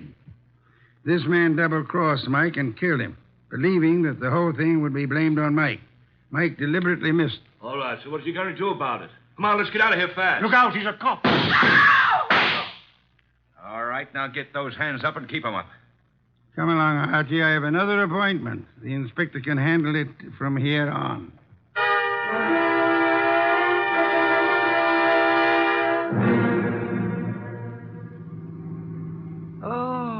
Oh, dear me. What happened? Am I all right? Yeah, you just fainted again when the shooting started. It's really quite fortunate that Mike Jordan recorded that conversation. Fortunate indeed. How did you know this uncle was the same guy who took us for a ride? First, by his speech pattern, he is undoubtedly a Canadian. But you must have missed the most important slip-up. What was that? When he escorted us to see the body, he said to you, Archie, if you and your brother and Mr. Wolfe will step this way... Now, how would he believe that Dr. Thrummig was your brother? No one mentioned it. Of course, the clue I planted and then missed myself. Quite right, Archie, quite right. What time is it? 8 a.m. I certainly appreciate your coming out for me on this deal. Oh, but I didn't do it just for you. There is an Orchid Lovers Convention this morning at 9 o'clock. What? And you mean... Yes. I'm sure you'll enjoy it tremendously. Both of you. Oh, brother. Uh-huh. What's that? Nothing, Doc. Nothing at all.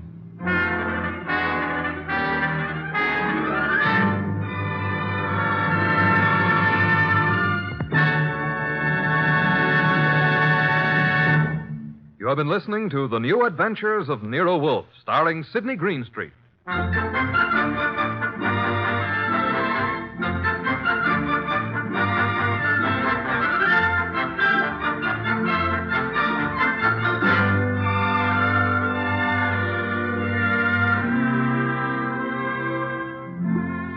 Tonight's transcribed story by John Edison was based on the characters created by Rex Stout. This is an Edwin Fadiman program produced and directed by J. Donald Wilson. In the cast were Harry Bartell as Archie Goodwin and Howard McNear, Gene Bates, Peter Leeds, Bill Johnstone, Grace Leonard, and Jay Novello. Next week at this same time, Nero, Wolfe, and Archie will bring you The Case of the Final Page. Don Stanley speaking. 3 chimes mean good times on NBC.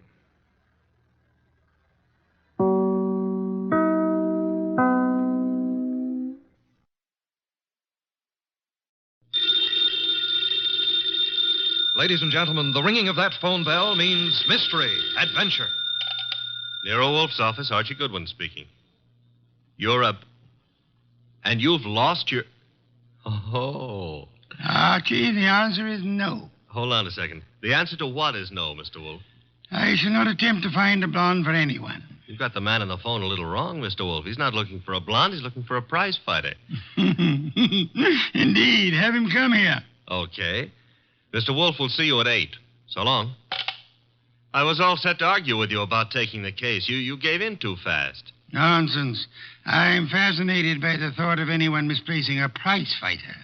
They're usually quite large, aren't they? They are. But what this guy is worried about is not only finding his boy, but finding him alive.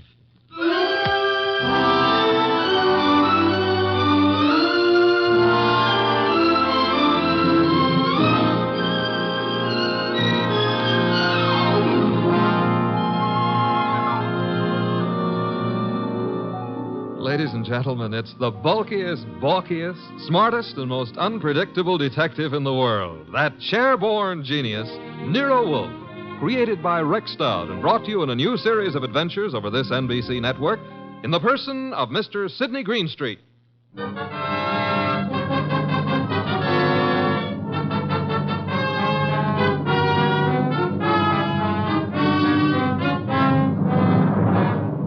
The case of the deadly sellout. That's what my boss, Nero Wolfe, called it. And it almost meant curtains for the firm of Wolfe and Goodwin. But let me give it to you straight right from the beginning. Although you ought to know that it wasn't until it was all over that I knew the very beginning of it myself. It all started in the New York flat of one Brock Rainey. Yes? The name is Jerry Fay. I'm supposed to know you? Being a very good friend of Pepe Gatto's, it's time you got to know me. May I come in? Oh, sure. You've got a problem, Miss Fay? Pepe took a fall at the garden last night against a coffee and bum named Eubanks, right? As far as I know, Sister, Gatto met his match. Please, Mr. Rainey, do me a favor. Skip the sausage meat. It happens I saw the $1,200 you counted out to him to take a quick dive in the first. You did? How else would I know? Okay, then here's my wrist. Slap it, Miss Fay. I'm a bad bull. Now, look, who's kidding who? I don't care if Pepe makes himself a few deals on the side. I should worry whether he gives those meat eaters on the benches a run for their ducats. What's it to me? If you're not worried, Sugar Plum, then neither am I. Also, I'm a very busy man. Not too busy to pay off, I hope. Pay off? To who? To me. For what? For keeping it to myself that you collected $5,000 from the Eubanks crowd for getting Pepe to take that dive. Certain people might not like to hear it. Miss Fay. Yeah? Drop dead. I don't think we understand each other. Which is just as well. Now get out of here. There's something Blow, else. bimbo. Okay, Mr. Rainey. Have it your way. I'll go find someone with a more sympathetic ear. Someone like Lawson. Arnold F. Lawson. So long. Wait. Where does Lawson come into this? You asking is stalling.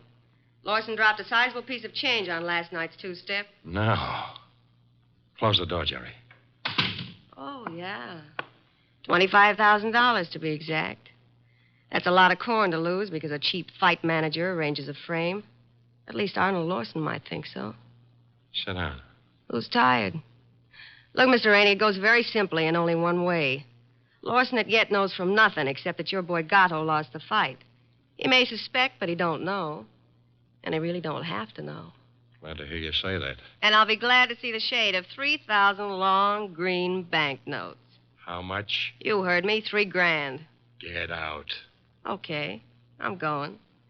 To the next phone and call Lawson. Look, Jerry, give me time, huh?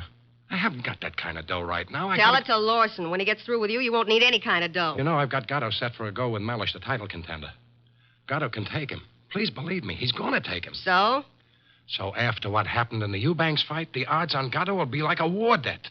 We can clean up. Listen, we can make Heel, I wouldn't trust you from 11:59 to midnight. Get it up. Now. I'll give you 6 hours. After that, Lawson. So long.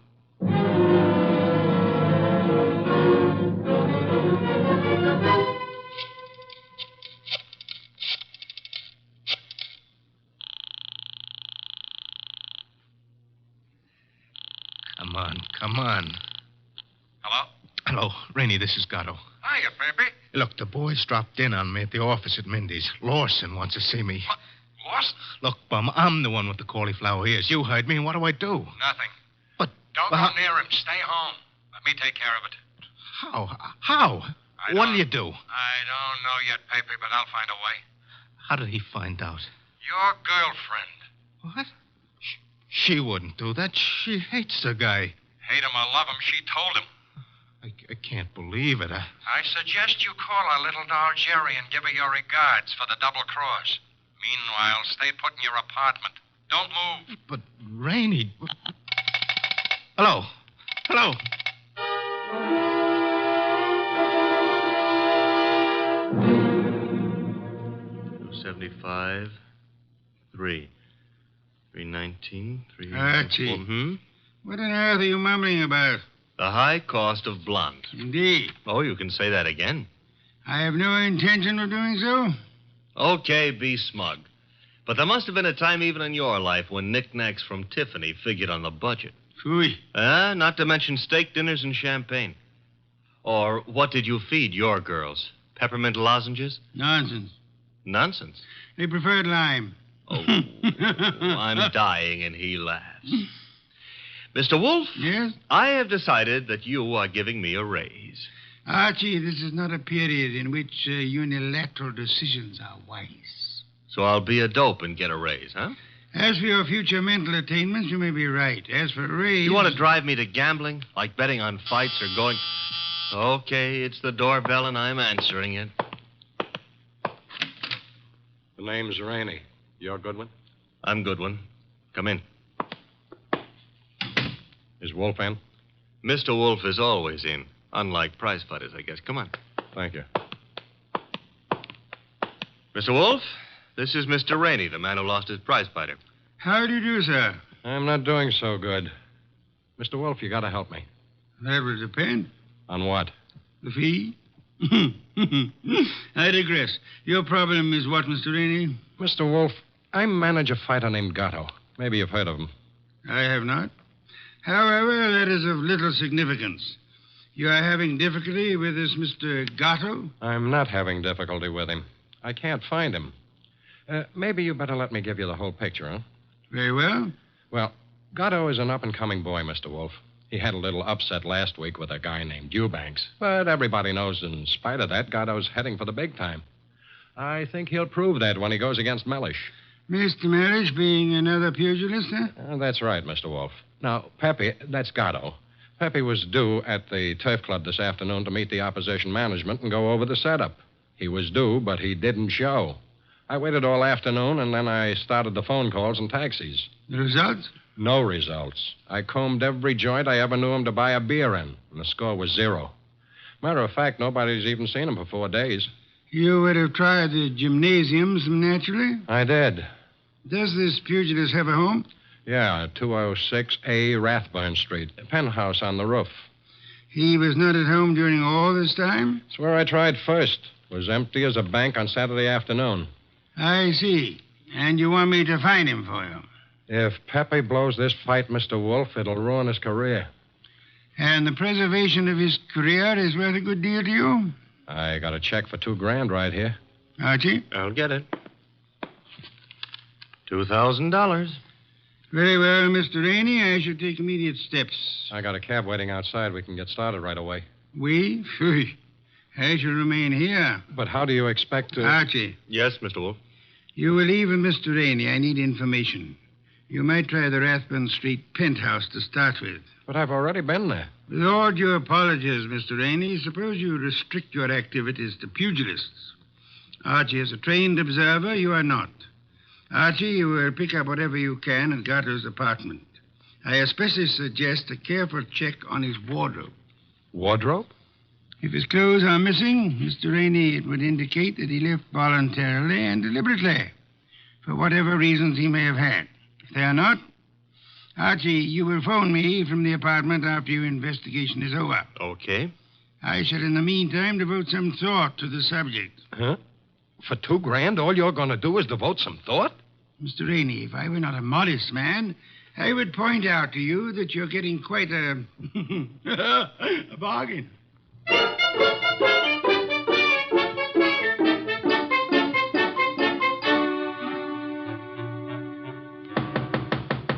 Gatto? Gatto? He's not here. I told you that. I was up here before. He left the door unlocked? I had a key. Guess I forgot to lock up after I left. Now, let's look around. Bathroom? Yeah. Empty. It's a nice penthouse. That a closet? Yeah. What do you think? He's playing hide and seek? Try it. Okay. Anything in there? Nothing I'm looking for. What's that you found? A hat. Well, let's see. A lady's hat. Yeah, smart and expensive. Label reads a Madam Yetta original. That bunch of lace and feathers cost somebody a fast $50. Yeah, probably one of his girls left it behind. And maybe she'll call for it. Come on, we'll take a gander out on the roof. I took a gander out there. It's bare as a bone. What have we got over there with the chimney? Where? Over there. Just an old awning. Got blown down in the storm last month. Be right with you. What are you doing? Looking under it. Oh, brother. You found him? Yeah, we found him, chum. A little late. 2 holes in his dorsal development and dead as a clay pigeon. Yeah. Well, what have you got to say? Well, Now at least the bookies will cancel all bets. We both save our dough. Yeah. I got to phone Mr. Wolfe.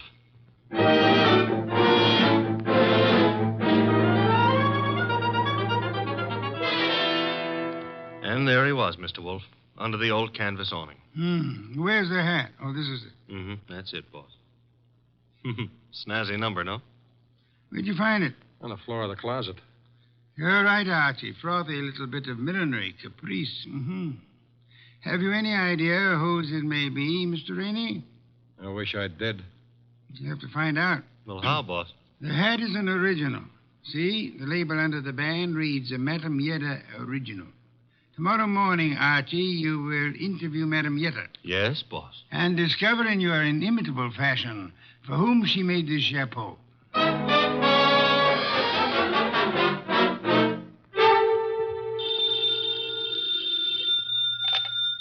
Hello? Archie again, Mr. Wolfe. Per your instructions, I have just talked to Madame Yetta. What did you learn? Madame Yetta tells me she made that hat for a Mrs. Lawson, Who is Mrs. Lawson? wife of an ex-beer hustler who's in the chips and puts on airs.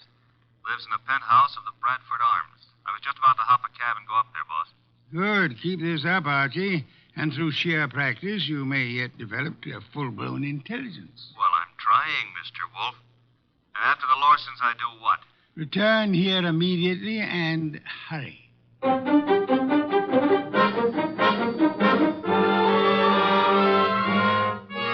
How do you do, Mr. Lawson? Oh, Mr. Goodwin. My secretary tells me you're a detective.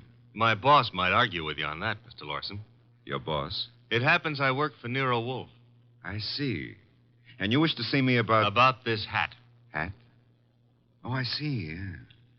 Well, Mr. Goodwin, please believe me, I never wear hats like that. Would your wife be likely to say the same? My wife? Just what are you getting at? Would I seem too nosy if I asked how well you and your wife know Pepe Gato? How well do we know who? Pepe Gato. The pug? No, not such a pug. No, huh? I lost $25,000 on him in the Eubanks fight. If you ask me, he laid down like a dog. And did you talk it over with him? Talk it over with him. Never seen the man in my life. Not even at the fight? No, I placed the bet over the telephone. I'd scarcely have anything to do with a character like Gatto, Mr. Goodwin. You surely won't from here on out, Mr. Lawson. What do you mean? Gatto is dead. You don't say. He was murdered last night. Murdered?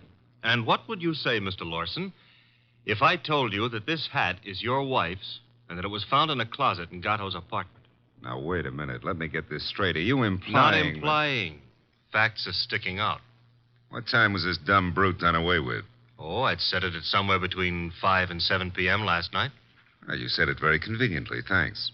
Why? My wife and I drove out of the city at 4:30 yesterday afternoon. Didn't get back until 2 this morning. And this hat? It took wings and flew into Gatto's closet? Is that the answer? No, that's not the answer. Then what is? This is. A month and a half ago, I was with Celia on a bus top. She was wearing that hat, and the wind blew it off her head. I see. And from there, we figure that somebody picked it up, and it finally wound up at Gatto. You can figure anything you please. Personally, I don't feel in any way obligated to figure anything. Darling, I was just on my way out and... Oh, I'm sorry. I didn't realize you were busy. Yes, I am busy, Celia. Wait a minute. He's not all that Run along busy. now, dear. You'll be late. But I want to talk Run to you. along, Celia. Yes, darling. Sorry. I'll see you later. Beautiful. Really beautiful. I've always thought so, Goodwin. You, didn't give me much of a chance to talk to her, did you, Lawson? If I didn't, it's for your own good. My good? I don't get it. Celia's a sensitive person, and I won't have her bothered.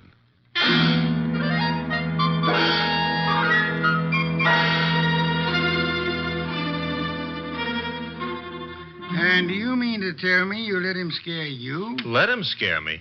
Say, will you stop being so fearless with my life?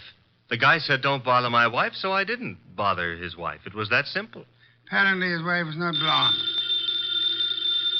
Answer the phone, Archie. No, you answer it. Now you've hurt my feelings. Oh, well. Hello? I want to speak to Mr. Nero Wolfe. Mr. Wolfe speaking. Oh? Is it true that you're interested in the Gatto murder? Who are you, and how do you know he's been murdered? The second question is none of your business. And as for the first, call me Jerry. Jerry. How do you do, Jerry? Jeri. Where do you call? Would you like to come to an auction? An auction? You know, going, gone, to the highest bidder. And what are you placing on the auction block, Miss Jerry? A few facts. All in good condition and guaranteed to make it a cinch to snag the Gatto killer. Sounds promising. Only you'll have to bid against real money. May I have the address of the auction room? You'll have no trouble finding it. Your assistant was there last night. Where? The penthouse on top of 206A Rathburn Street. The big item goes on at 4 bells.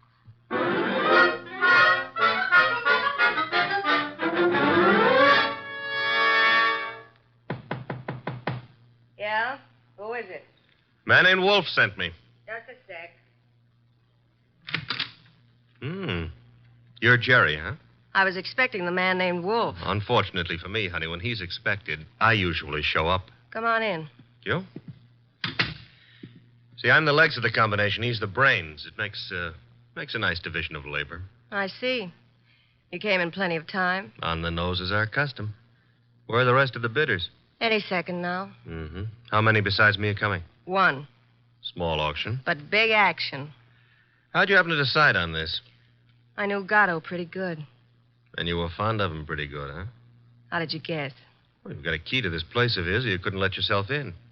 It adds, no? Gee, you should have been a detective. Just what I keep telling Mr. Wolfe. Look, tell me, Jerry, darling, this other person who's coming to the auction, who? The killer? You don't say. You sure the killer isn't here already?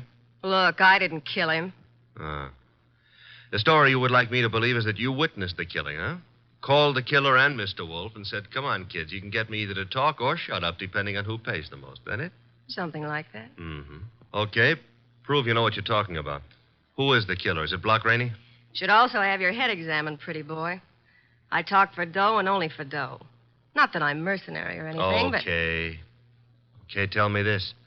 How come you saw the killer in the act? Simple. I was here with Gatto. Called me to come see him. While I was here, the shot came through the window there from the roof. You know something, sweetheart? What? I can't understand how a girl like you, a pretty nice girl under all that paint and powder and Broadway shellac, how you could do a thing like this. You were in love with Gatto, I know that. Everybody does.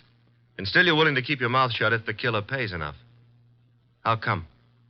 What's the matter, honey? Did I hit a tender spot? I don't think you understand. Sure, I was in love with the goof. Then along comes this other dame. She's rich and beautiful, and she has everything to give him. Ooh, do I know her? Of course you do. She's... Jerry! Oh. Jerry.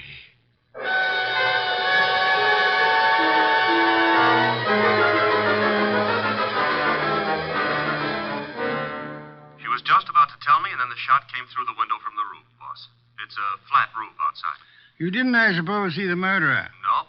I caught Jerry in my arms. By the time I laid her down on the couch and got out on the roof, the killer was gone. Get right over here and bring our client with you, if you can find him. Rainey? That's right. He has a right to be in on the kill. Okay, boss. But keep away from that beer till I get there. Don't be impertinent. I shall be busy phoning Mr. and Mrs. Lawson. Meanwhile, I want them here, too. Besides, one bottle won't do any harm.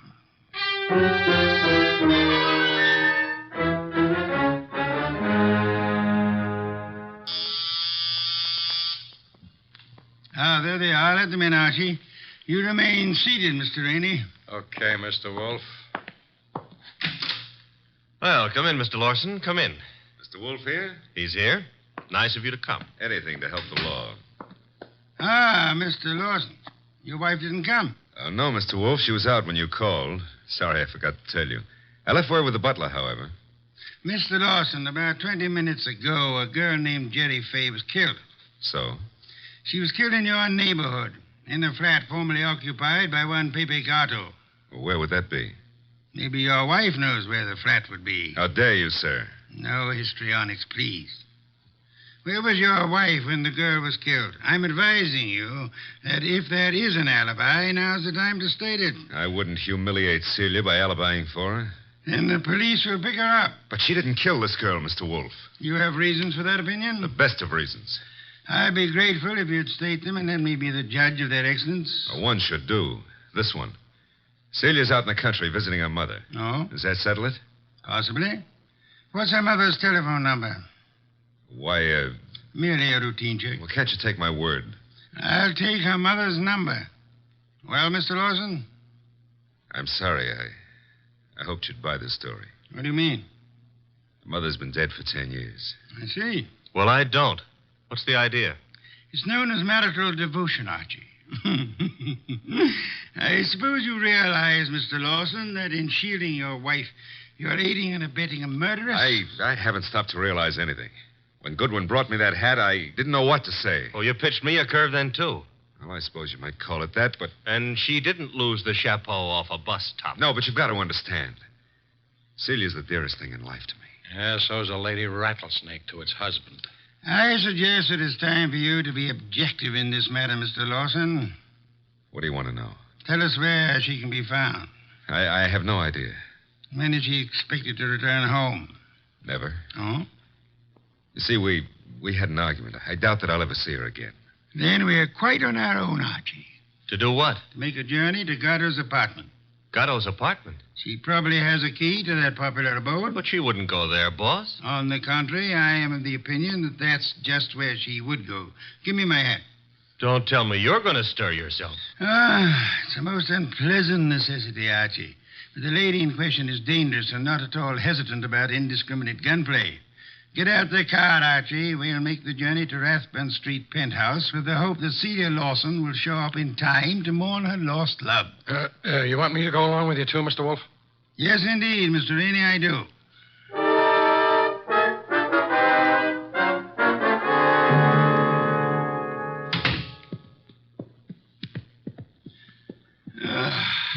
I trust this chair will hold me. Should. Biggest chair in the house. Mr. Wolfe. Yes, Mr. Rainey? Mr. Wolfe, am I to understand that the way you have it figured is that Mrs. Lawson killed Gatto, and then to keep the girl from pinning the crime on her, she killed her, too? What's the matter, Mr. Rainey? Don't you think the theory holds water? Well, yes. I mean, of course it does. Thank you. On the other hand, there is room for doubt. I'm glad to hear you say that, Mr. Wolfe. Would you mind explaining? I'll explain, Mr. Lawson. Mr. Goodwin was in this room when Jerry Fay was killed. Right, Archie? Right, boss. He ran as quickly as he could out onto the roof, but your wife was nowhere in evidence. What difference does that make? A good deal, I'd say. Wouldn't you, Archie? Yes, a detail like that would give a jury room for doubt. Oh, don't be a fool. How so, Rainey? Well, I was about to agree with Rainey. I mean on sheer logic. I'm afraid I miss your point, Mr. Lawson. Well, what if Goodwin didn't see her? That proves nothing. She fired the shots, and then she ran down the fire escape. What fire escape? The one a few feet beyond the chimney. Mr. Lawson. Yes? Who told you there was a fire escape there? Why, Yeah, who did? You can't see it from here, Lawson. Well, I just imagined there might be. Sensationally accurate imagination, Mr. Lawson. Allow me to congratulate you. I don't know what you have in mind. You have in mind to see your wife convicted of the murder of Pepe Gatto, and so punish them both for having dared to fall in love. I love Celia. I worship her. Yes, that's what you expected me to believe, hoping, meanwhile, that a hat would convict her. You worshipped her until she became fascinated by a young savage animal known as Pepe Gatto. No. At that point, the worship shifted into reverse, and you went green with hate. Hate that drove you to climb that fire escape that you know so much about and shoot him in the back. You're dreaming. Jerry Fay saw you in the act, and when she was about to divulge your identity to Archie, you killed her too, meaning to hang her murder on your wife along with the other killing. That's a lie. Mr. Lawson, I didn't bring you here to apprehend your wife. There's really no reason why she should come here. I suggested this visit in the belief that you'd betray some guilty knowledge of the place and circumstances, as you have so obligingly just done. You're clever, aren't you? Monumentally. But a little hasty. So, why? This gun in my hand. Haven't you noticed? Of course, sir, but yours is not the only gun in the world. What? Sit still, Arnold, and don't turn around. Your wife, Mr. Lawson. Come in, my dear. Celia, what are you doing here? I came to get a hat that I'd left in Pepe's closet. It suddenly was clear to me what was in the wind, and I thought I'd better remove all evidence that you could possibly use against me. Celia, listen, you must understand I it's for you. understand one thing only. Pepe's gone. And you took him away. Listen, please, if you let me explain, you'll understand. Yeah? Please, honey, help me. Sure, I'll help you. Celia! Well, that's all, Mr. Wolfe. What now?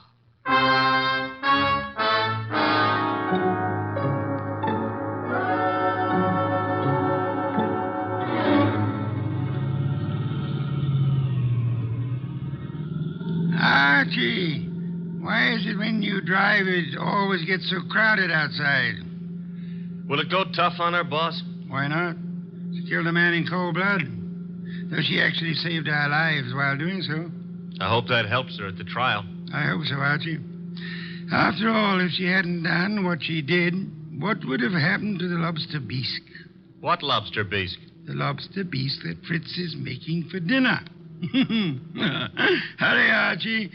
It really can't be appreciated unless it's eaten hot.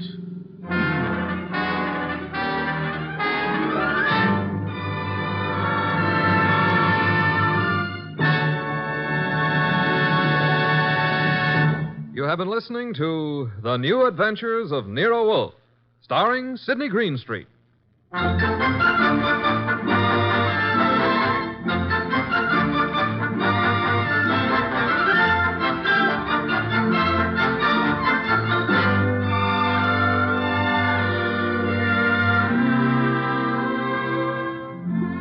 Tonight's transcribed story was based on the characters created by Rex Stout. This is an Edwin Fadiman program, produced and directed by J. Donald Wilson. In the cast were Larry Dobkin as Archie Goodwin, and Ann Diamond, Charlotte Lawrence, Gerald Moore, Don Diamond, and Eddie Fields. Next week at this same time, Nero Wolfe and Archie will bring you The Case of the Killer Card. Don Stanley speaking. 3 chimes mean good times on NBC. Saturday night is date night, and NBC has a lively lineup of music and fun to help your courting along. Tomorrow, Dennis Day brings you a melodic and mirthful 30 minutes, and then Judy Canova gets together with her gang for a sparkling session of mountain-style song and laughter, followed by singing MC Red Foley and his friends on that exciting parcel of Western tunes and mayhem Grand Ole Opry. Here's Sam Spade. 3 chimes mean good times on NBC.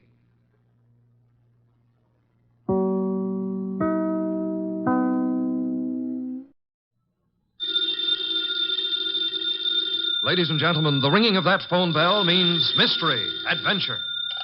Nero Wolfe's office, Archie Goodwin speaking. You want Mr. Wolfe to what? Mr. Wolfe will do nothing of the sort, Archie. Mr. Wolfe is thirsty. Hold on for a moment. The bottle opener's in the left-hand drawer of your desk. Thank you, Archie. Mr. Wolfe, I've got a man named Denby on the phone. He wants you to umpire a card game. Man is insane. He's offering a fee.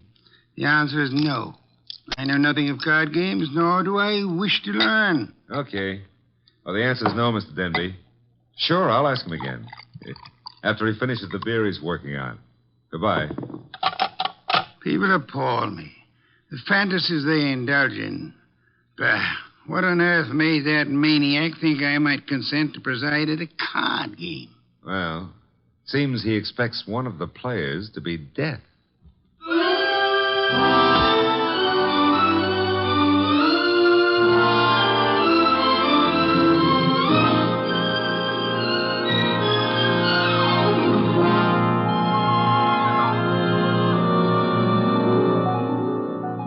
Ladies and gentlemen, it's the bulkiest, balkiest, smartest, and most unpredictable detective in the world. That chair-born genius, Nero Wolfe.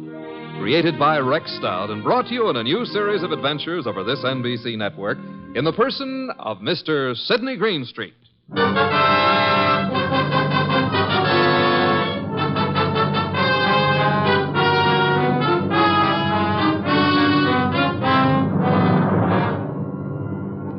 Wolfe would not attend, but the card game went on anyway. At the home of a Mr. Stephen Denby. Jean? Yes? LaCosta? Mr. Piper? I think we're ready to begin, eh? I'm ready. Yes, Jean. You always are. How I like that remark, I'll have to decide later on. Yeah, please do. LaCosta? It's all right with me. And Mr. Piper? I brought a deck No, as host, I shall supply the cards. Before we play, I examine them, yes? Of course. Here you are. Chuck. Yeah, Mr. Denby? You will remain outside the door until called. No one is to enter this room under any circumstances. Got it. Picasso? The cards look all right. Thank you. Now then, shall we make things absolutely clear? You mean, should you make a speech? I don't mind. But make it short, huh? I shall. The four of us seated at this table are joint owners of the Candy Club, a rather successful institution devoted to the sale of food, liquor, entertainment. And the gambling. And games of chance. For some time now, we have all resented sharing the profits. Some of us have attempted to buy out the others. Denby, you needn't babble on. No one wants to sell. We know that. True, Mr. Piper. Which is the reason for this little game of cards. One hand shall be dealt to each of us. A hand at poker. Whoever wins gets the club. The others retire as gracefully as they can. Agreed? That's why we're here. Agreed. Very well. The cards are shuffled. I'll place them in the center of the table. Picasso, would you like to... I cut. Good. If nobody minds, I'll cut them, too. After Mr. Licasto. Nobody minds? Happy now, Mr. Piper? Let's get going, huh? Very well. Unless Jean would care to... Oh, thanks. We're all crooks here, which sort of cancels out any funny business with a card. Very well. We shall all draw a card in turn until 5 cards are drawn by each player. Shall we start, Jean? Sure. Licasto? Okay. Mr. Piper? Yes, of course. And myself. We just keep going in rotation. This is fun. Fun? No. There's too much money which rides on these cards. That's what makes it fun. Would you mind keeping quiet? I'm nervous. We all are, one way or another. I think we all have our 5 cards now. We all got them. Very well, then. In the same order that the cards were dealt. Jean? A pair of 3s. Picasso? Nothing. Mr. Piper? Kings. 2. The light! Piper. Well, what?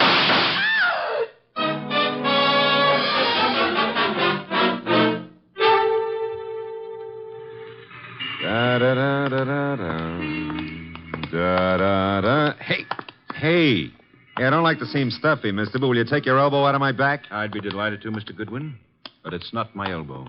I don't care if it's your tibia maximus. Just take it away. Chuck wouldn't like that. Well, we have company. Mind if I look around? Keep right on walking, pal. Well, that would be Chuck behind me, huh? And you are... My name is Denby. You may remember it. Oh, yeah. You phoned a couple of hours ago about a card game. Now, look, just what is your boy poking in my back?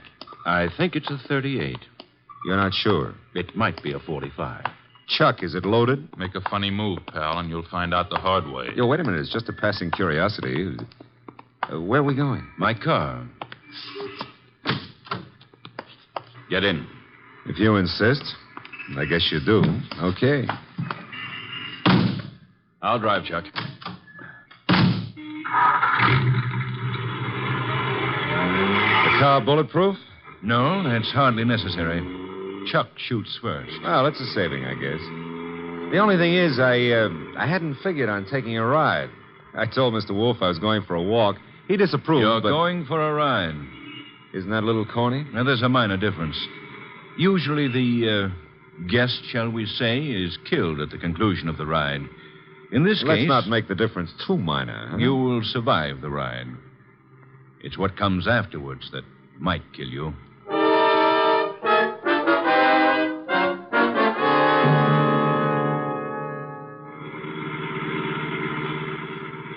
You see, Mr. Goodwin, my friends and I have a little mystery to solve. You want me to solve it? No.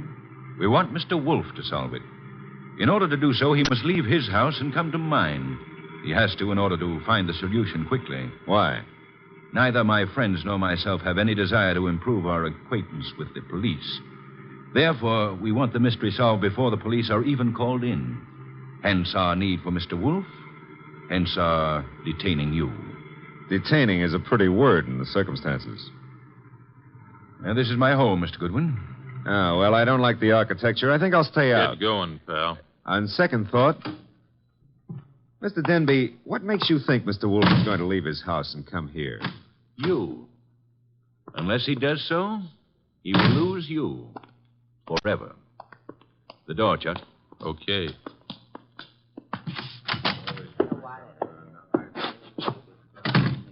Mr. Goodwin, may I introduce you to my associates in business and in poker? To your right, Mr. Locasto, a charming but impulsive fellow. Hello. He's only the stooge. Where's the fat fellow? In time, Locasto. The lovely lady whose back is to you is Jean. Jean something or other. She's always changing her name. Hello. Hello. And the gentleman facing you is Mr. Piper. How do you do? Is he exclusive or just... Hey, he's wearing his red carnation a little low, isn't he? Over his heart. Except that's no carnation. That, Mr. Goodwin, is blood. Lifeblood.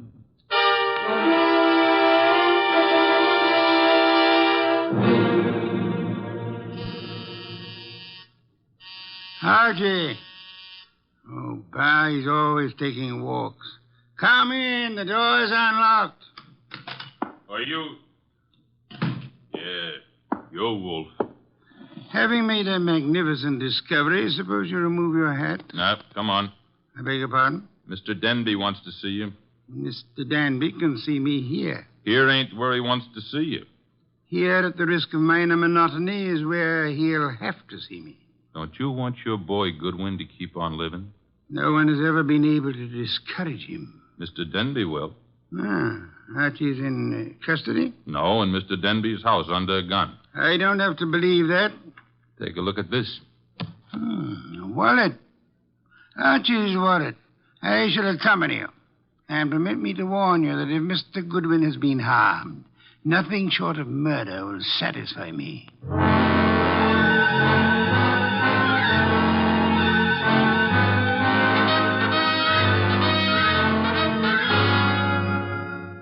It's getting late. Wolfe isn't here yet. Maybe he doesn't worry about you, Goodwin. Well, he could have been delayed. Maybe an orchid needed a pollen transfusion or something.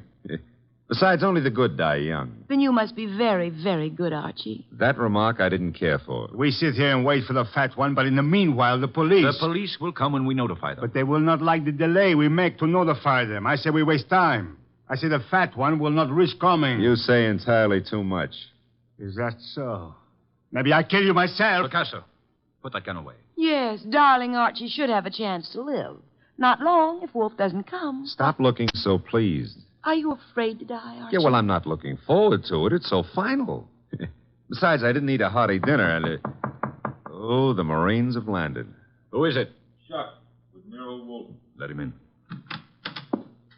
Shut the door, Chuck. Stay outside. Archie? Hello, Mr. Wolfe. Oh, am I glad to see you. I regret I cannot say the same thing. But asked you, why couldn't you stay at home instead of taking those confounded walks? I warned you it'd be dangerous. Yeah, but Mr. Wolfe, it wasn't the fresh air that got me. It was Denby. Mr. Wolfe, I knew you wouldn't come here without some sort of pressure. I thought the method I used would be most effective. Would you really have killed Archie if I hadn't come? I would have had no choice. I would have been stuck with a witness to an unsolved murder. Suppose I cannot solve it. I should be forced to apply the same logic to two witnesses. Mm-hmm.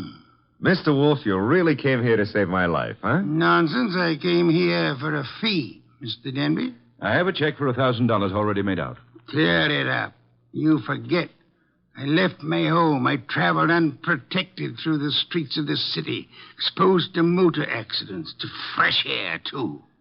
You offer me $1,000. Will $2,500 do? Barely. Archie, will you take the check? Now, I presume you want me to find who killed the gentleman at the table, the one facing me, huh? His name is Mr. Piper. The name is no importance. Will you all sit at the table in the same position you were at the time of the shooting? Of course. Jean? Picasso? Good. Now for a look at the wound. The lights, I should imagine, went out for a while when the shooting occurred. They went out. Yes. Of the three of you at the table, which one had the best motive for the murder? We all have the same motive. The club. Helpful. There was no one else in the room at the time? No one. The door? Locked, with Chuck on guard outside of it. So much for that. The windows, I notice, are closed. They were closed when the murder took place? They were closed. The window panes are all unbroken, which eliminates the possibility of the shot being fired from outside of them, unless one of them was raised and lowered. That wouldn't have been possible. The windows are secured by catches. Archie, will you check that? Okay, Mr. Wolfe. I shall for the moment assume that the windows are neither lying nor untrustworthy. Does anyone remember anything unusual occurring at the time of the shooting? Well, someone whispered Piper just before the shot. Indeed. You all heard that whisper? We heard it. Man's voice or woman? Well, I can't say. A whisper doesn't reveal much of anything. The windows weren't open, Mr. Wolfe. Which leads to... The fact that it had to be one of us in this room. But which one, Mr. Wolfe? The murder weapon. Ah, yes. Has it been moved? Nobody touched it. It's laying on the floor where it was dropped. Interesting. If you look closely, you would observe two oil spots staining the rug between the revolver and the lady's chair, indicating... who sat at the right of Mr. Piper? I did. Why? Mr. Danby. Yes? If I were you, I would turn Mr. Lecasto over to the police. You are a liar. I warned you about that gun, Lecasto. Was it necessary to shoot Mr. Lecasto? In the arm, yes. He was reaching for a gun. He'll live, however, till the police take him away. What do I tell them? You could point out the angle of the wound. As you notice, Mr. Denby, the bullet entered Mr. Piper's heart from the right. Yes, so it did. Therefore, whoever sat to his right, well, that was Lecasto. Archie, you have the check? I have it. We may as well leave. Mr. Wolfe, you're sure Lecasto shot Piper? I have indicated the evidence. The rest will be up to the jury. Come, Archie. Uh-huh. Jean, Yes, Archie. now that my life expectancy has increased, what are you doing tomorrow night? Archie? I got to scram. Lancaster 7583. I'll be ringing your bell. Oh, Mr. Denby, you better do something about Lucasto's arm or he won't live to be executed. You see, the executioner likes them warm before he chills them.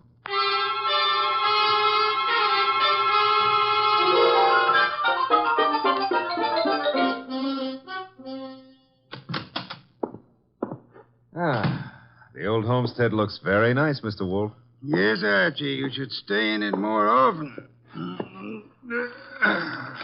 Yeah, but you never get to meet babes like Jean that way. You never get kidnapped either. Nor would I have had to leave my home in order to rescue you. Well, you earned a nice fee, fast. Indeed?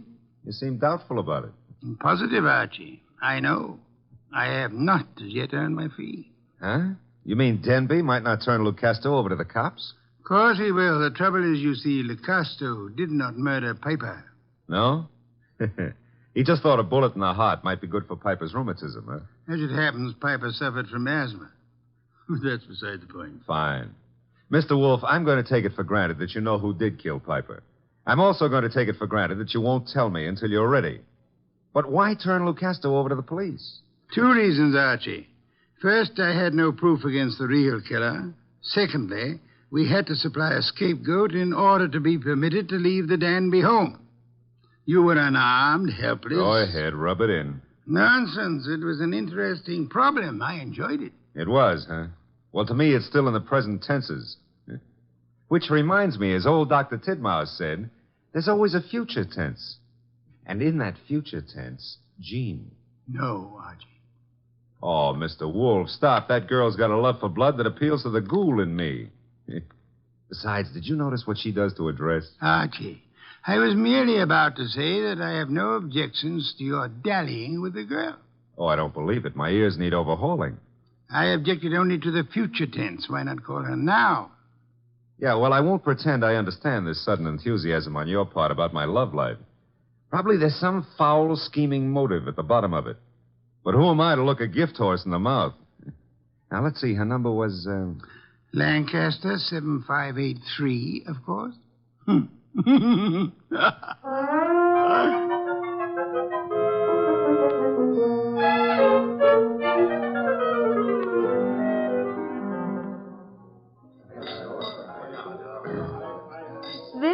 most beautiful bar and grill I've ever seen, Archie. Drank, you mean? What? Never mind. All right. Archie, did anybody tell you you were beautiful, too? Well, a girl here and there has mentioned it. Oh, were they liars? Tell me, Jean, how did you ever get into the gambling den racket? Because I'm a crook? Well, I suspected that, but, I want another drink. you've had enough. I want another drink, and when Jean wants another drink, no gentleman who is a gentleman... Jean, get down. Oh, let me go. I don't want to climb under the table. You'll stay under here until the barrage stops. I guess the war's over. All right, Jean, get up. No, now I'm here. I like it. I'm going to stay here for months and months. Jean, do you realize that somebody just tried to kill you? And I thought you had such a nice, honest face. No, not me. Somebody out in the street. I don't know why, but Mr. Wolfe will. Come on, pull yourself together and let's go see him. The nice fat man? All right, I like him. You do? Why? Because he'd make such a big corpse.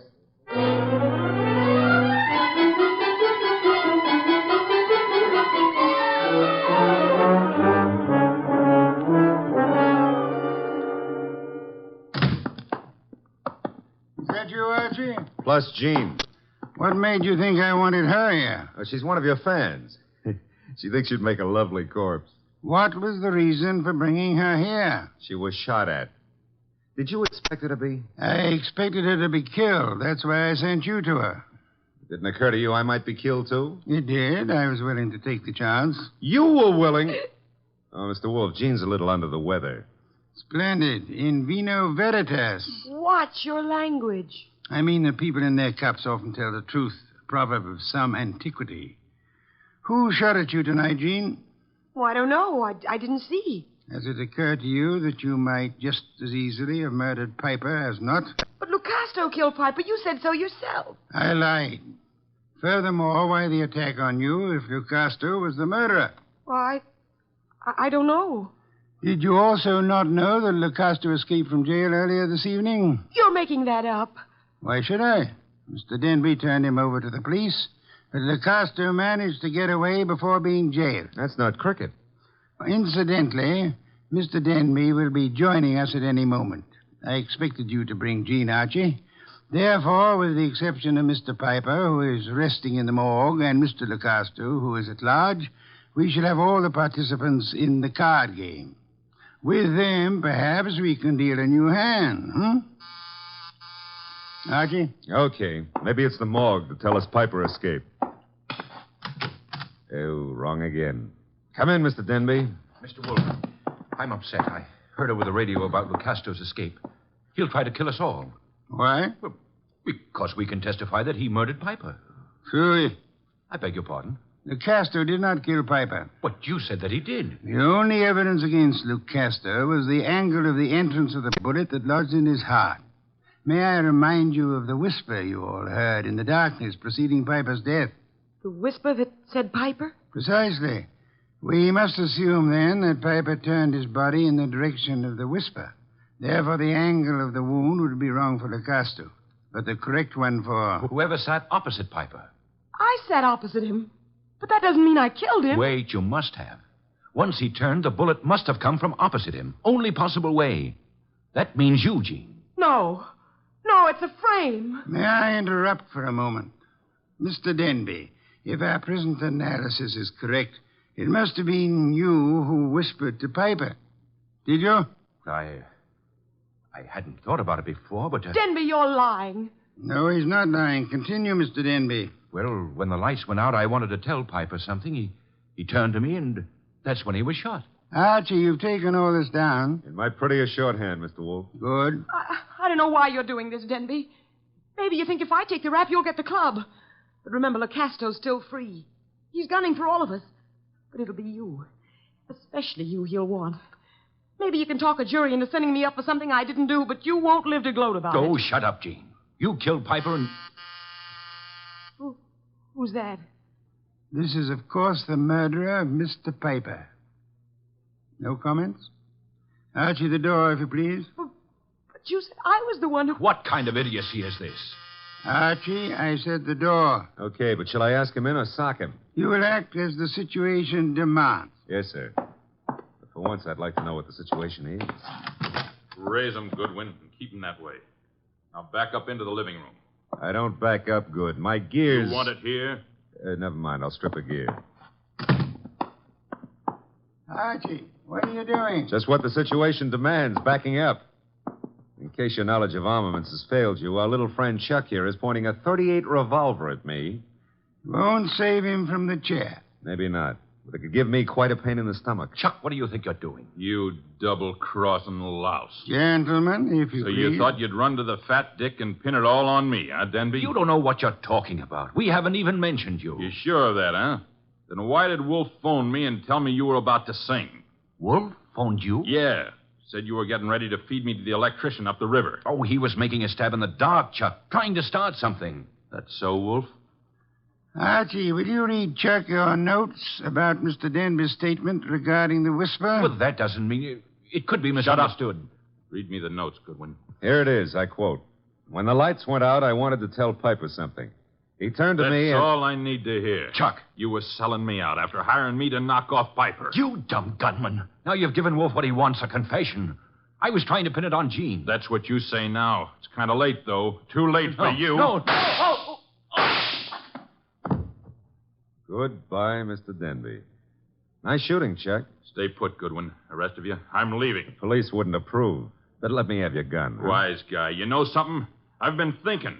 Can you think? If I was to knock off you and Goodwin, me and Jean could split the club between us and nobody'd ever know who killed Piper. Very whimsical, Chuck, but if you don't mind... Archie, don't be an idiot. Well, if I have to get shot, I prefer it to happen when I'm moving forward. Archie. Okay, come and get it, Goodwin. March right up nice and easy and take it. I'm coming. Would somebody mind telling me why I don't fall down? Fool. I've been shot. Well, that's not the way to talk to a man who's just been... Hey, Chuck is lying down. Is he dead? Well, there's been a mistake. I didn't shoot him. He shot me. Archie, stop blabbering. Neither of you shot the other. As a matter of fact... I shot the Chuck. Lucasto. Lucasto, Archie? Well, I thought he escaped. No, I'm not crazy. I do not escape. The fat one, he phones the police to tell them how I'm innocent. Yes, I had the police announce the escape, however, for reasons of, shall I say, strategy? Well, on account of there are no bullet holes in me, you can say whatever you like, Mr. Wolfe. Thank you, Archie. That announcement helped heighten the tension our murderers were under. And then they explode. The fat one, he says to me, Lucasto, wait in the next room. Watch careful. Maybe there's trouble. I watch. And now? Now there's no more trouble.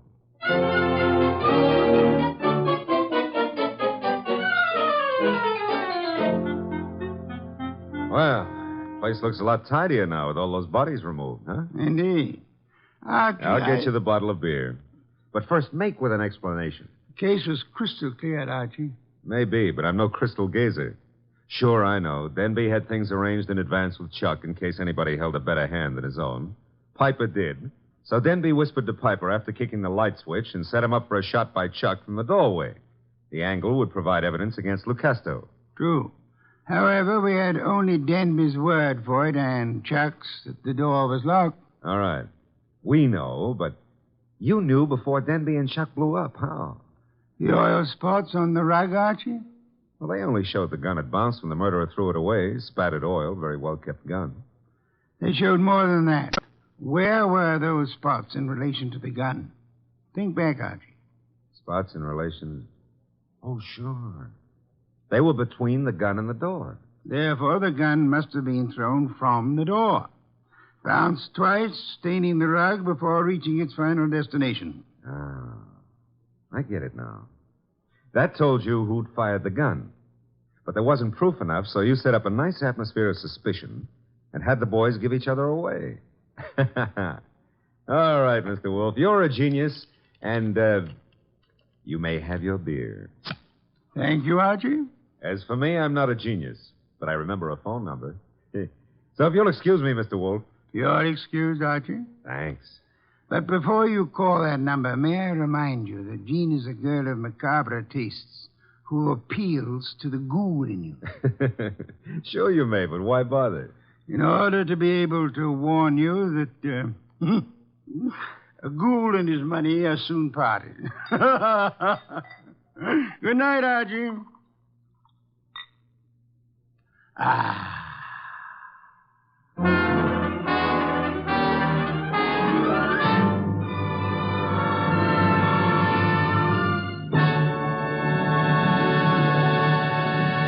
You have been listening to The New Adventures of Nero Wolfe, starring Sidney Greenstreet.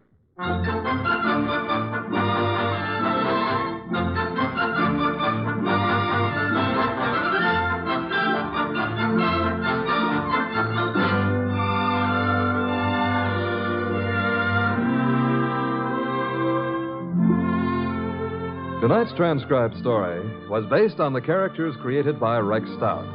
This is an Edwin Fadiman program. In the cast were Gerald Moore as Archie Goodwin, and Betty Lou Gerson, Jay Novello, Howard McNear, Barney Phillips, and Bill Johnstone.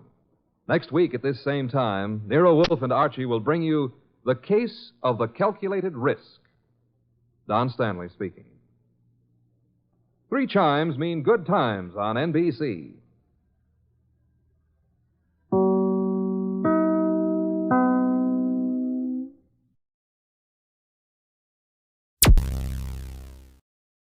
Thank you for listening. Please like and subscribe.